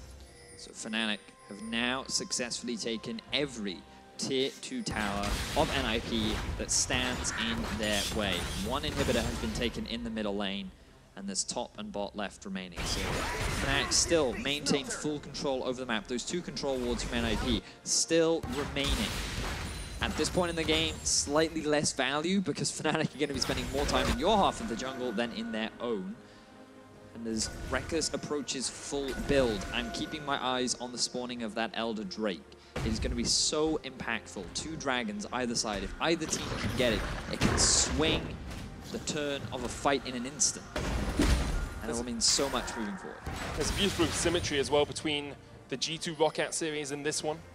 ROCCAT went ahead, G2 played a very strong second game, and then ROCCAT were able to win it in the end. I'm sure Fnatic will not want that final game to replay itself in this series, but this is what we want from the top team in Europe. This is the more considerate, the more patient, the playing around your composition, around your power positions in the game. Now Caps is basically fully built, only sitting a little bit off that final couple of items. Reckless is almost fully built, and NIP, they have to find a perfect fight. It has to be point perfect for them to win. Spruttle has to use Exhaust on Broxah, who doesn't even engage for the full fight. Fnatic have NIP by the scruff of the neck. They put down another equalizer. They're looking for this final, for this inhibitor in the top lane. Redemption comes down as well. There's the tower down. Prophet still in the bottom lane, looking for an inhibitor of his own. NIP will be able to answer without giving up an inhibitor yet. But keep your eyes on the mid lane as well, because there are a lot of minions that are just knocking onto the Nexus tower doors. And here comes a TP from Prophet. Gonna jump in, Shook jumps straight to the back line. He's gonna get grounded up. Wild Growth comes out as well, but they cannot keep him alive. Prophet trying to get in with the flank on the back line, but Soaz has jumped straight onto Hiku. The unleashed power will knock back Soaz. Prophet gets a huge stun. That's a shutdown on Caps, and Soaz is dead. Hiku, this is your time to shine, but Reckless, Jezzes, and Broxah will get away. NIP, they need to get back to the mid lane. That was a great fight for them, 1 for 2, but if they lose an inhibitor, could very well all be for naught. They're able to keep their remaining base alive. They forced the Fnatic squad back. The setup looked promising, but the execution was poor from NIP. The TP flank from Prophet is what I want you to keep your eyes on. Look at how far away Prophet joins the fight from. You can see he is so far from this fight, but that by the time the channel completes, the front line is already dead. And the only reason why NIP are able to turn this is because Jezzes jumps in, and then Nagne gets a beautiful 4-man stun off with the ulti into E combo. Multiple members get locked up. Hiku is free to deal DPS in the backline. We talked about how there are multiple squishy units, and you're able to see the damage that they throw out now. Soaz is in base. He does have the TP. They don't know that this Baron is going on. It's dead. Another Baron snuck under the eyes of Fnatic. This is something our bottom team seems so good at doing. ROCCAT first, and now NIP, the second Baron of the game for NIP. And actually, Fnatic did this in game 1. They stole a Baron, then they got the second one, and they lost the game. NIP may be trying to do that, or trying not to do that in this second game. The Elder Drake is on the cards. NIP pushing down the middle lane with their Baron-empowered minions. Fnatic setting up a death push once again, and Shook is going to check straight into it. The Cocoon comes out, not able to connect onto any members of Fnatic, as NIP perhaps just forced down mid here. They do have mid priority. Yeah, they're just rushing it down mid. Bear in mind that you have to notice Prophet, he got the bottom inhibitor as well, so there's minions pushing in favor of NIP. Remember what happened last time? Shook stole this, and Fnatic lost the fight. Shook's up towards the top side, does have his smite. He's looking for it, they can't get it. Fnatic secure the Elder Drake, and they want the fight. A superb equalizer onto the back line of NIP as Fnatic now push forward. Prophet stunned up, he's gonna go down. A second stun, can't get to the blast cone, and Reckless is gonna hop forward. He wants these resets, he wants these kills, he wants this win, as do the rest of Fnatic. But Nagne knocks him back, and NIP are able to disengage. They do still have the Baron buff. But now, with Prophet dead, Fnatic, they have the numbers advantage. They have the Elder Drake. They can take themselves a mid lane inhibitor, and they can send someone back to answer the big minion wave bot that is stacking for NIP. Game 2 turning into a close affair. One big fight for NIP results in a Baron. An Elder Drake traded on the side of Fnatic. This time they do not allow it to be stolen away. And this is just very reminiscent of what we saw in Game 1. Except now everything seems to be reversed. And if things continue the way they are, it will result in one big fight going in the favor of Fnatic, resulting in them being able to close out the game, but there is still a lot of the game left. Kalista at 4 items, many squishy targets, so many items being completed. This game is still wide open. We even have the same gold lead as we had in the last game. It's 6,000 gold ahead for Fnatic at the moment. However, as we get later into the game, that counts less and less. NIP, you have to remember, came into this series as very much the underdogs, expected to get clean swept. And going into promotion this week and next, they will have such a confidence boost against Giants, against Schalke, against Mysterious Monkeys to some part, who are much more later game teams who fight in this late portion where NIP have been able to challenge Fnatic. Tell your friends at home, European LCS is one crazy show right in their final week. We've had so many exciting games, all three for big ulti. Petrifying Gaze is going to land, and that is not quite the kill on Hiku. It will eventually pop down with the poison. A great kill from Caps. It looked like the gaze would not quite connect, but he manages to get just the tip of it to hit onto Hiku. Spottle goes low as well with the equalizer, so as jumps in, Spottle has to flash. Profit there, almost mega. He might look for the re-engage. The knockback, Jez is in the front line. Glacial Fisher hits two. Profit hopping away as much as he can. Nagne does have a bit of a flank here, but cannot connect as much as he would like onto Fnatic. Now, Fnatic look for their second inhibitor and perhaps look to close out this game. Hiku is only just started building his QSS. This is the first time that he gets hit by Caps' ulti. He was 0-3 for so long, and that crucial death will give Fnatic priority over the base, but they do not want to hard commit. They do not want to run the risk. They still show respect towards Nagne. Their bottom inhibitor has respawned, and they want to go catch the wave so that it doesn't take it. And everything resets. Fnatic return to full control over the map, and it is now NIP that have to fight their way back. And once again, Bedius, it's a story of the AD carries in this game. Reckless, unkilled, 305, fully built on this Tristana, is just pumping out damage after damage in these fights, but this was all on Caps. Just very unfortunate there from Hiku. He wanted to throw the spear in to see if anyone was in there. They could have used the Scryer's Bloom, rather, to check that brush, but they used it southwards rather than southwesterly. Bedius the weatherman. We've got southwesterly winds from our Scryer's Blooms today. Well, be careful for poison trails that might get blown into your path. And also creepy snake ladies that turn you to stone. I've never heard that on the weather report before. I don't usually get warned about monsters. Those are the worst in Wales, man. They are super annoying. Going for some bread in the morning and then, not a snake lady, oh dear. Anyway, so Fnatic, they have mid and top. Bear in mind, NIP were able to push that out, so for a while that will take some time before it threatens the NIP base. So NIP, they can group up as a multi-man unit in the bottom lane. They're keeping Fnatic out for now. Let's see if they can find this great fight. They've done it before, can they do it again? Profit much more grouped with the team now as well. He's not going for that split push and then teleporting in. He's there from the start of the fight, as is Soaz. All ultimates available on either side. Most of the flashes up as well. This is going to be a barnstormer of a fight. NIP have to defend against the two inhibitors that will push in those waves of super minions in the top lane and in the mid. And Fnatic waiting for them to have to react and then looking for the push. So as with the Zhonyas, as NIP went aggressive, doesn't have flash. It's a good cooldown to burn.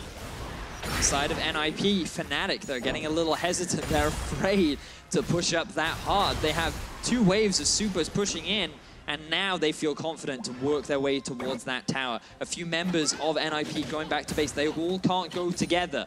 Otherwise, that will be the go signal for Fnatic. The minion wave is still a little while away in this bottom lane, so it looks like Nagne will get back to the tower in time. However, the other waves are pushing in, Bedius. Inhibitor respawning soon. I heard the announcement. I think it's in the middle lane. Here comes the equalizer. The siege is starting. Spuddle's low. Explosive shot comes out as Jesus puts up the Unbreakable. That's the tower down. Profit just turns into Mega, and Fnatic back away because of it. NIP still unable to find the engage. There are minions in the top lane pushing on these Nexus towers. Fnatic, they're happy with the tower. They want to disengage. Baron spawning soon. They do not want to run the risk of losing a fight and allowing NIP to get themselves that objective. Smart, respectful play coming out from Fnatic. They realize the power of NIP. They realize that this is not a team that they can afford to underestimate anymore. And things will boil down to what could be a big game-ending team fight. NIP have no idea who is back at base right now, who is active on the map. All they know is that Baron is alive. and that Fnatic won it. Comes down to vision once again. Sprattle and NIP trying to set up some vision in their red side jungle, but the rest of the map belongs to Fnatic. The late game belongs to Fnatic, scaling in the Casio, scaling in the Tristana. NIP fighting very much an uphill battle here. 4 towers down. 7,000, almost 8,000 gold behind as well. And you know what? Scaling's good and all, but what's Scaling gonna do against a Nagne ultimate in your face? If Reckless gets barreled back into the rest of the team, and Nagne is able to dish out the deeps that he's been so vigilantly building up, that could be the win condition for NIP as a fight starts. So as down to half, Hiku trying to kite back dodges out the cocoon as well. And Soaz is squishy. No tank, remember, on this Fnatic lineup, apart from Jez's, who really only has the locket in the face of the mountain. Fnatic do have to be incredibly careful as to how they engage and when they take these This is going to be fast. This is really fast. Holy moly, it's already down to half. As Shook looks for the engage, will get the ward in. Is he going to go? Sprattle there off towards the side as well. The Miasma comes down. It's still on 2,000. Shook's going to jump in. He does not get it. Reckless is low, and now NIP have to take this fight. They need to win this one out, but Fnatic are looking to disengage. Prophet gets stunned up, and Reckless opens up the guns. Jump in from Shook, looking for the knockback. Soaz down to half. Caps off towards the top side, still has a blast cone. Look at Prophet, he's low. Has a GA though. Jump in from Soaz with the flash. As Fnatic are able to re-engage the fight and force NIP back. Fnatic still want a little piece of this. Reckless especially. Oh baby, there's your MVP. He jumps in once again, perhaps seeing if he can catch out another member of NIP. Nagne, Jez is going to walk straight into him. Soaz TP's in for the flank. Is this it? Jez is dead to Hiku. The kill on the GA as well, but now Soaz is going to get knocked back, and that's a dead Rumble. Only 3 members of Fnatic left alive. With this Baron buff, they can push in, but they have to be so cautious as to how they fight NIP. They're just about able to keep their mid inhib alive, but it doesn't matter as Reckless is in debate. Fnatic, they've lost 2 members, but they walk away with the objective that they want. Now, can NIP get the re-engage? Shook doesn't have flash, but Prophet cannot quite land the Gnar. That could be it. That could be Fnatic being able to reset and take this fight, because Caps wants this bot lane inhibitor. Fnatic want these inhibs down. They want people to know that the old kings still live in Europe. They go back. That was boring. Wow. I built it up. I built up this huge hype moment, and Fnatic like that was boring. That was a great back. series of events. Fnatic, NIP, so clutch, so close. This time, it is Shook goes in, he smites. Notice how Fnatic, they just stop. Reckless takes a huge chunk of damage, and there comes the early smite out from Shook. Brox is this time able to get the smite down. He does not lose out in the smite battle. They are now 2-2.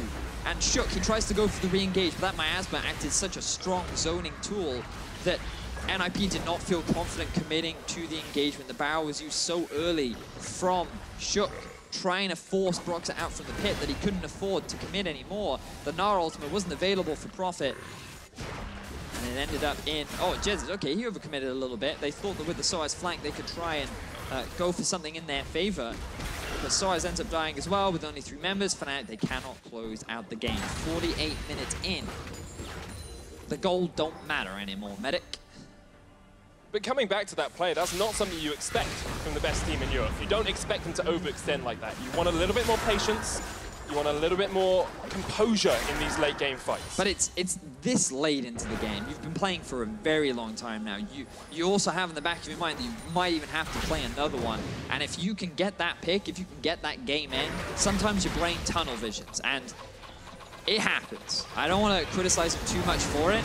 The blue buff will reset. It looks like NIP will not get to the Elder Drake fast enough to contest. Will they even choose to fight? There are a lot of pings coming out right now. They back away. Fnatic have the Elder Drake on everyone and the Baron on 3. They're looking for the bot lane in him. In 10 seconds, Vedius, this will be the longest game that either Fnatic or NIP have played this split. And perhaps we are getting to that point where it's a little bit unknown. You're not used to having to play this late into the game, and so decisions can go awry at times. NIP is still with the defense, though. This has been so strong from them, and you have to give them credit. As a lower tier team, as the bottom team in Group A, they have held off the league's best in many people's eyes for an incredibly long time, even when Fnatic have had 4, 5, 6, 7,000 gold leads, a 10,000 gold lead now, and as much as it doesn't matter, that has to impact you and your motivation. Prophet's going to jump onto Soaz. He's low. Soaz burning through him. The Wild Growth comes out. Prophet looking for the Mega. Soaz with the Zhonya's back up once again. And Jezz's so much better on this support this game. EQ dodges out the Petrifying Gaze, uses as well the Mercurial Scimitar. Fnatic will take their third inhibitor of this push. And it's just the Nexus Towers between them and a game 3 in this series. Fnatic, they have everything. There is only 2 Nexus Towers standing in their way and an NIP squad that is full of motivation to get a series win to end the split. That's a lot of damage onto HiQ, but the ulti's down. Here they go. They're going for the fight. So as it's down to 400 HP as well, and Nugget's I think they're gone. They're out. Fnatic not quite able to close it out yet. However, Soaz has got teleport. He can rejoin. He won't have the equalizer. No Petrifying Gaze. Buster Shot is available for Reckless, as is that Glacial Fisher. But look at NIP. All of the ultimates are available. They have to choose their moment to strike. Meganar on its way. Reckless takes a fair chunk of damage from HiQ. Into building. The tension is rising. The TP comes in the bottom lane from Soaz. At this point, analysis is out the window. It's all about who lands that key ultimate. It's all about down to player skill. Late game, full builds, everyone playing in this tense moment. NIP, they have to deal with the minions. They have to deal with Fnatic. But Fnatic, they don't feel confident enough to commit with 2 towers standing in their way. They're yet to pull the trigger. We've got so far in this game as well that Reckless has broken a record for the split. The most CS of anyone on any champion across the course of the EU LCS Summer split. It's only apt that in week 10, Reckless, the man of the split, will break that CS record. And now they are looking to push in once again.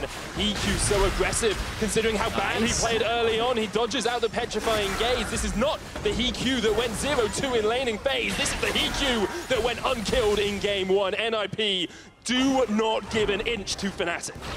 He is playing so far up on the front line. That is a dangerous way to play, but he does get the ultimate out from Caps. EQ takes a chunk of damage, but remember the lifesteal that he has available. The on-center as well. Stun onto Jezz's. Here we go. Here comes Shook. The equalizer's going to split. That's huge from the team. That's huge. However, HiQ will be able to back away into the redemption. Naga. Huge stun! And an unleashed power to the face of Soaz. Look at Caps, look at Caps! He's going to not quite die. He survives. He's dead! NIP!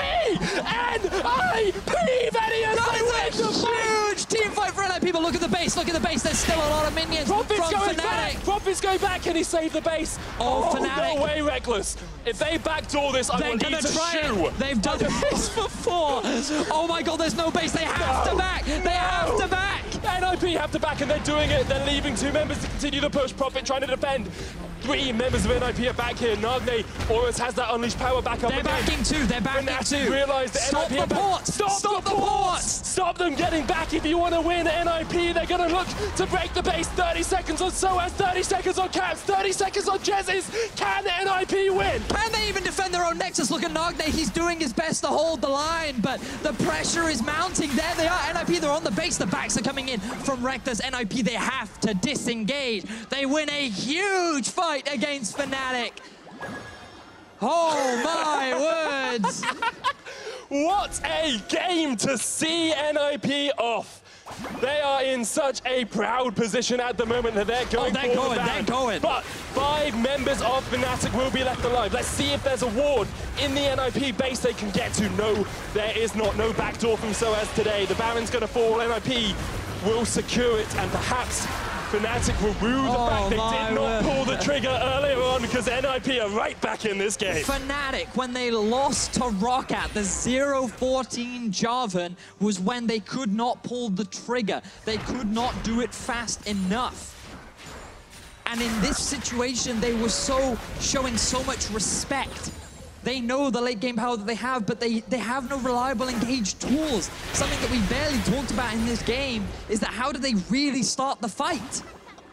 And NIP, they have the disengage tools. If Fnatic ever hard commit, it becomes difficult. They've drafted a composition that, with the Elise... Oh, Fnatic, don't do this. It's a death push again, Vedius. It is. It's what Fnatic do when they can't work out a way to engage. It's exactly what you're saying. What they've been doing up until these Nexus Towers was they put down an equalizer behind the turret and said, either you stand there and fight us and take a huge chunk of damage, or we are able to take the tower anyway. NIP now pushing down the bottom lane. It's the only lane with an inhibitor still down for them. Fnatic looking to see perhaps if they can catch someone out in the jungle. Not going to be the case for now, but Profit will spot them. NIP, of course, have the empowered recalls. I'm going to be so sad if someone just dies. I want a 5v5 fight. Catch. Yeah, I want the final deciding fight to determine this game. I don't want anyone to get caught. I want it to be mechanics on mechanics, team fighting on team fighting. NIP have fought so bravely, and while Fnatic fans are desperate, well, they're not desperate, like this is a dominant team, this is the best split that Fnatic's had since 2015. I can hear the crowd. They still cheer for NIP though. There is so much support for this squad because they have worked so hard this split to get this point. Their final game. There's just, you want to see them succeed, but you also want Fnatic, like it's such a tense game. NIP have delayed Fnatic so long that this is the longest game of the split. They're looking for the inhibitor in the bottom lane. Fnatic have all 5 members back to defend. Can NIP pull the trigger? 5 MVP candidates on Fnatic against 5 members of NIP that are heading to the promotion tournament. NIP take their second inhibitor of the game, and Fnatic continue to look for the defense. Miasma pushes HiQ back. Explosive cast does not connect as Shook would have liked. So, a little trigger happy there, Shook. At least we know he's willing to engage. NIP, they know they have the Baron. They feel the confidence welling up inside them, but a goal to this point means nothing. It's all about the fighting. Sorry, Banner of Command on the minion to help it try and push into the inhibitor towers. We haven't even talked about 6 item builds because everyone has been there for so long. Forget the items, HiQ has caught up. That is important. He can now stand even further on that front line. SOAS trying to get the harpoons to hit, but HiQ is dodging them like a crafty whale. Okay, but we talked about the items. I want to come back. There is one important item, and that's this on sensor. That is what is allowing Kalista to do so much damage in this late game. Keep your eyes on Nagme, because he's going to be the big determiner in this late game fight.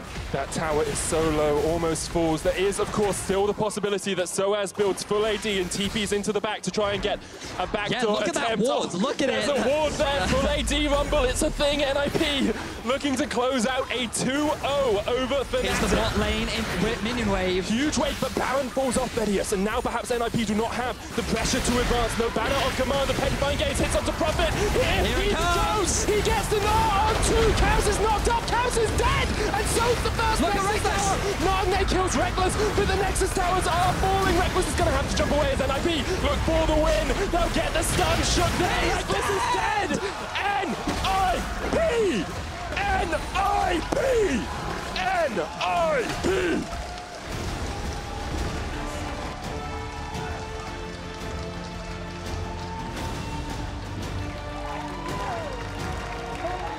Bedius, you predicted it. 2-0 for NIP.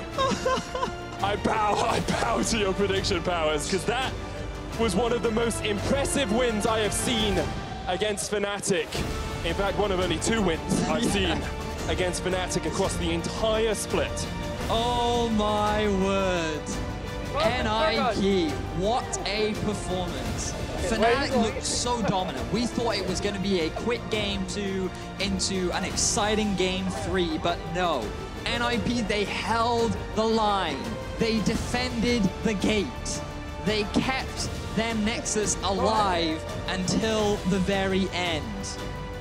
And you can't focus in on one player. So many did so much in the late game fights. Profit had so many monumental ultimates. Shook getting those clutch barrels to get someone just at the right time. Nagme with phenomenal stuns.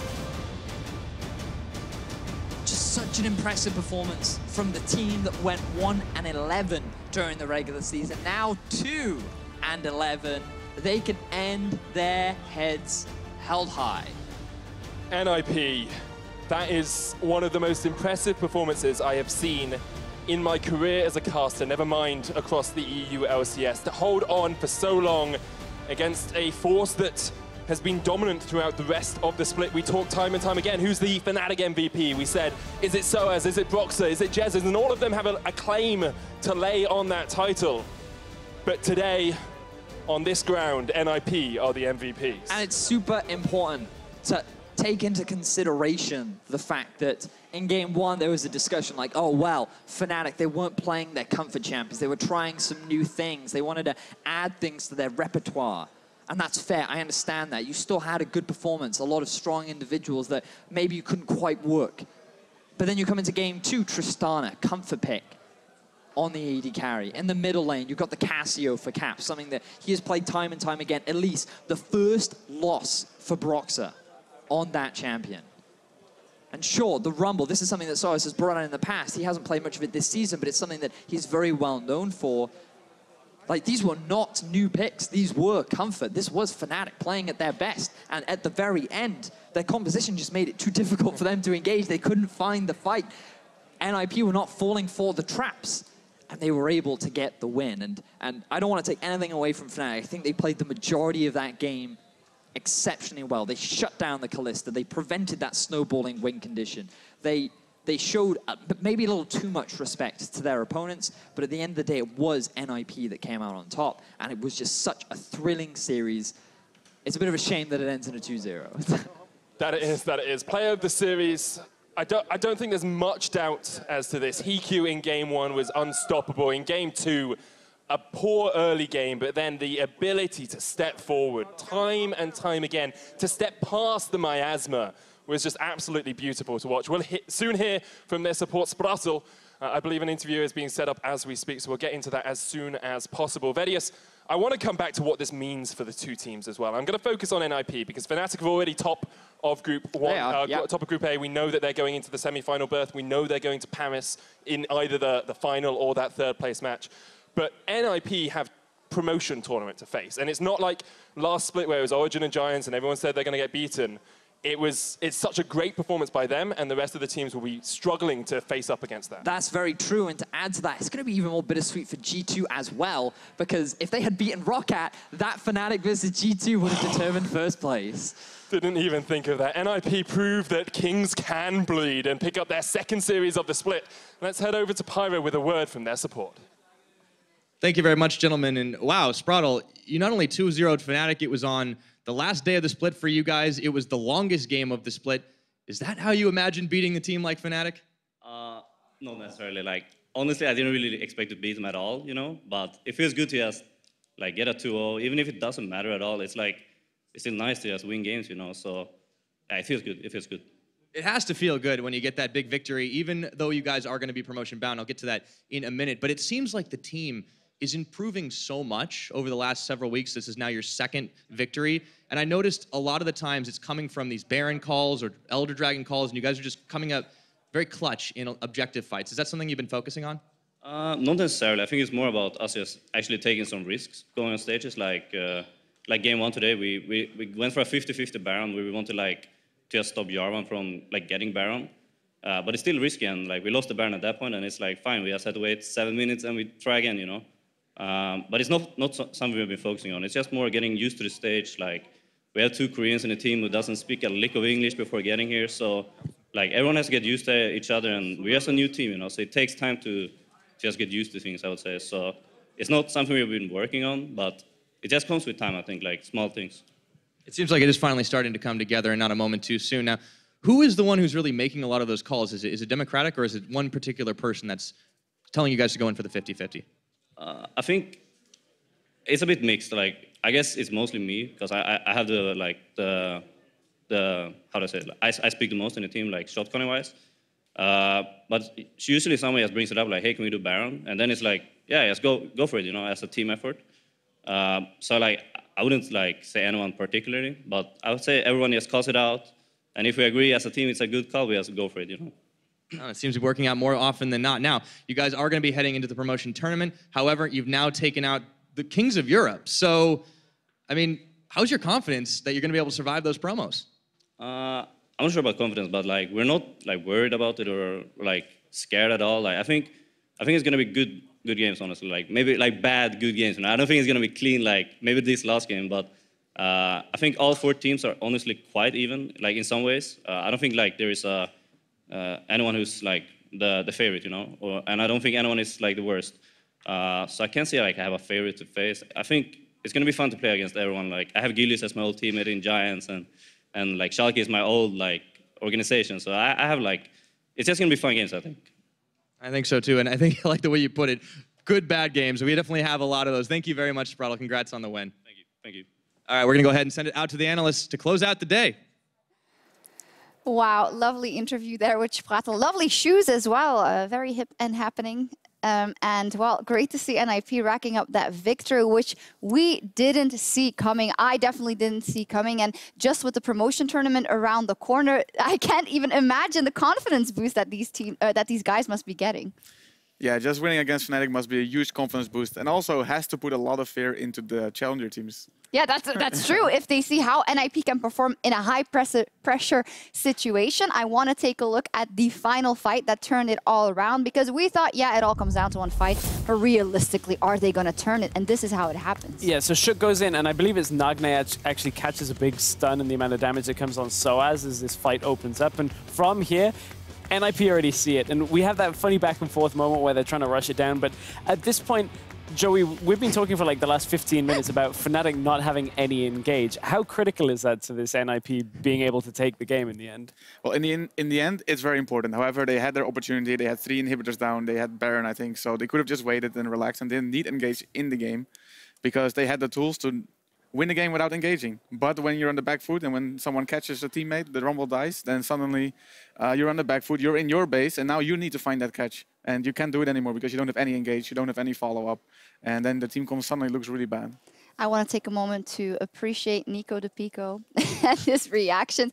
I can only imagine with the history that he has with that organization as well, that this must mean a lot to him. And well, he must find a way now to keep this going with this team. You know, they have a couple of game wins under their belt. They have a very important series win over their belt. That doesn't mean anything today on the Rift, specifically for the EU LCS standings. But he's got to find a way to retain what happened here today. Absolutely. And to talk about the history, Nico's a guy that's been dragged, you know, over the hot coals by a lot of the fans from Fnatic and that. And this has to be feeling a little bit of, you know, redemption almost. The fact symbolic that you can come out. Victory. Yeah, exactly. Beat the Fnatic as a lineup. But I think the important part is the fact you've now taken down the #1 team in Group A right before you take on some challenger teams, which is no disrespect to them. But Fnatic, we broke down earlier why they're so strong in Europe. You get a win there, despite any other circumstances, that is still a massive confidence boost. Up against like Giants and Schalke, that definitely makes them a scary opponent. As we take a look at some of the highlights of this series specifically, maybe let's identify some of the strong suits for NIP. We have to call out Hiku, especially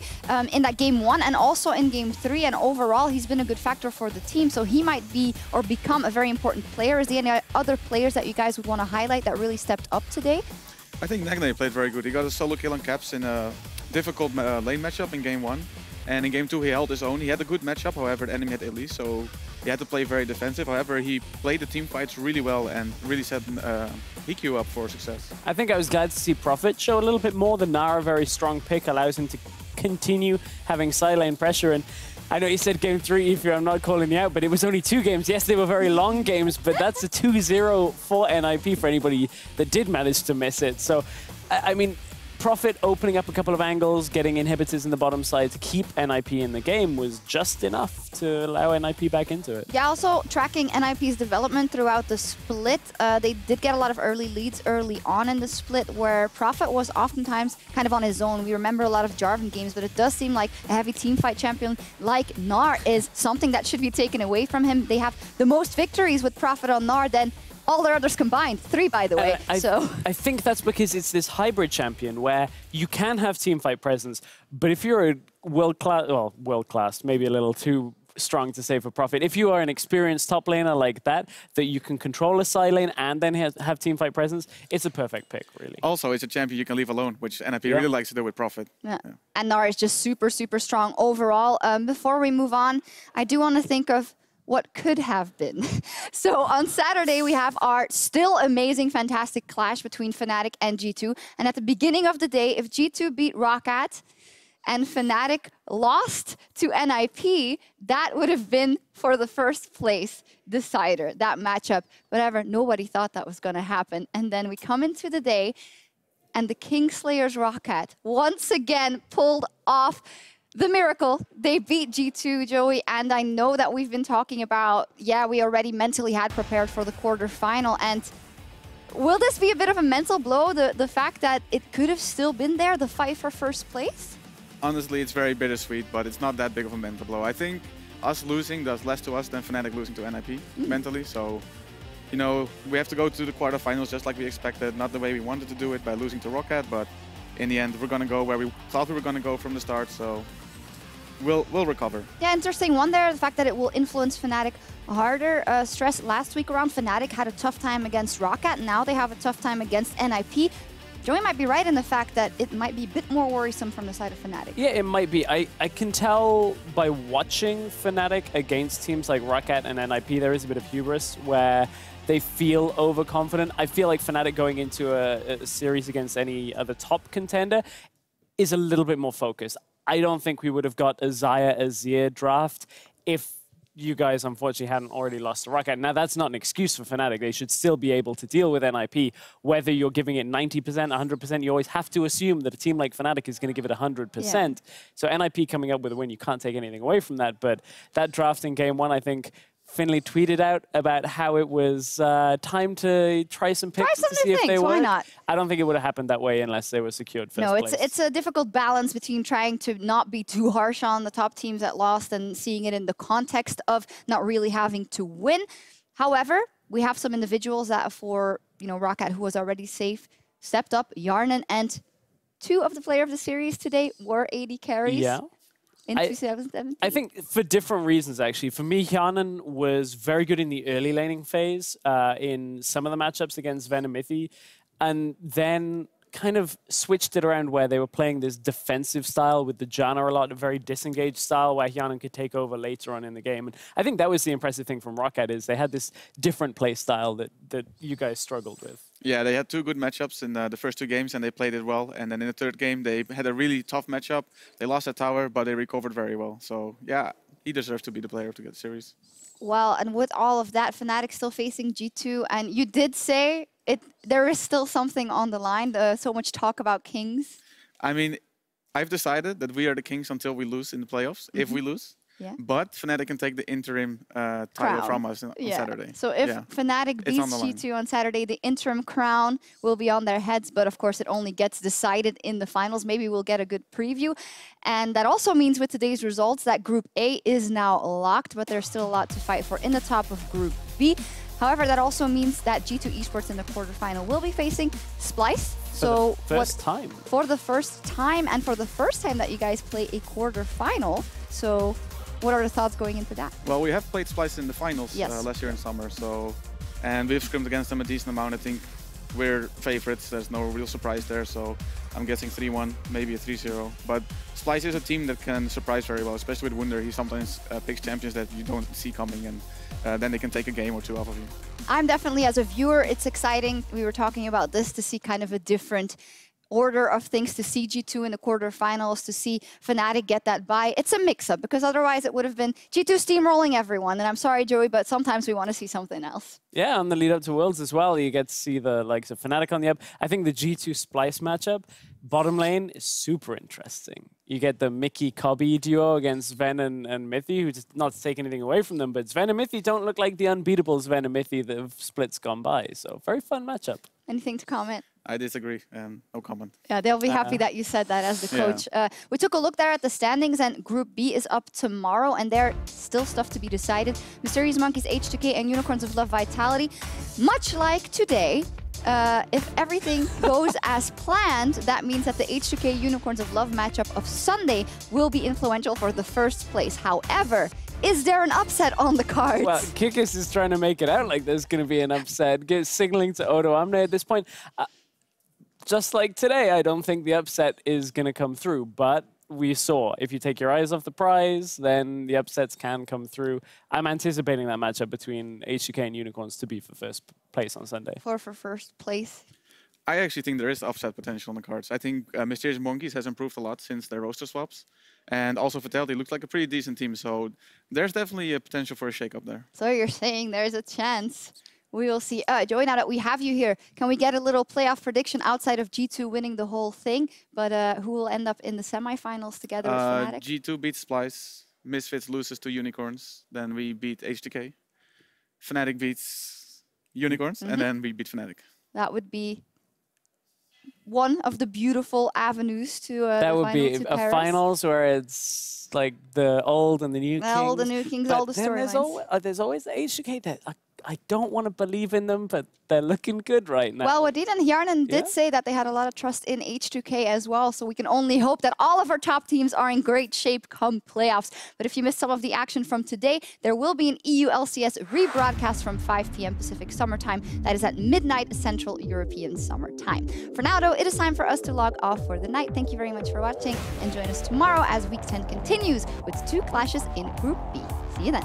It's been a wild ride! The Kingslayers, they might have fallen off the horse this split, but they just might be able to play Kingmaker.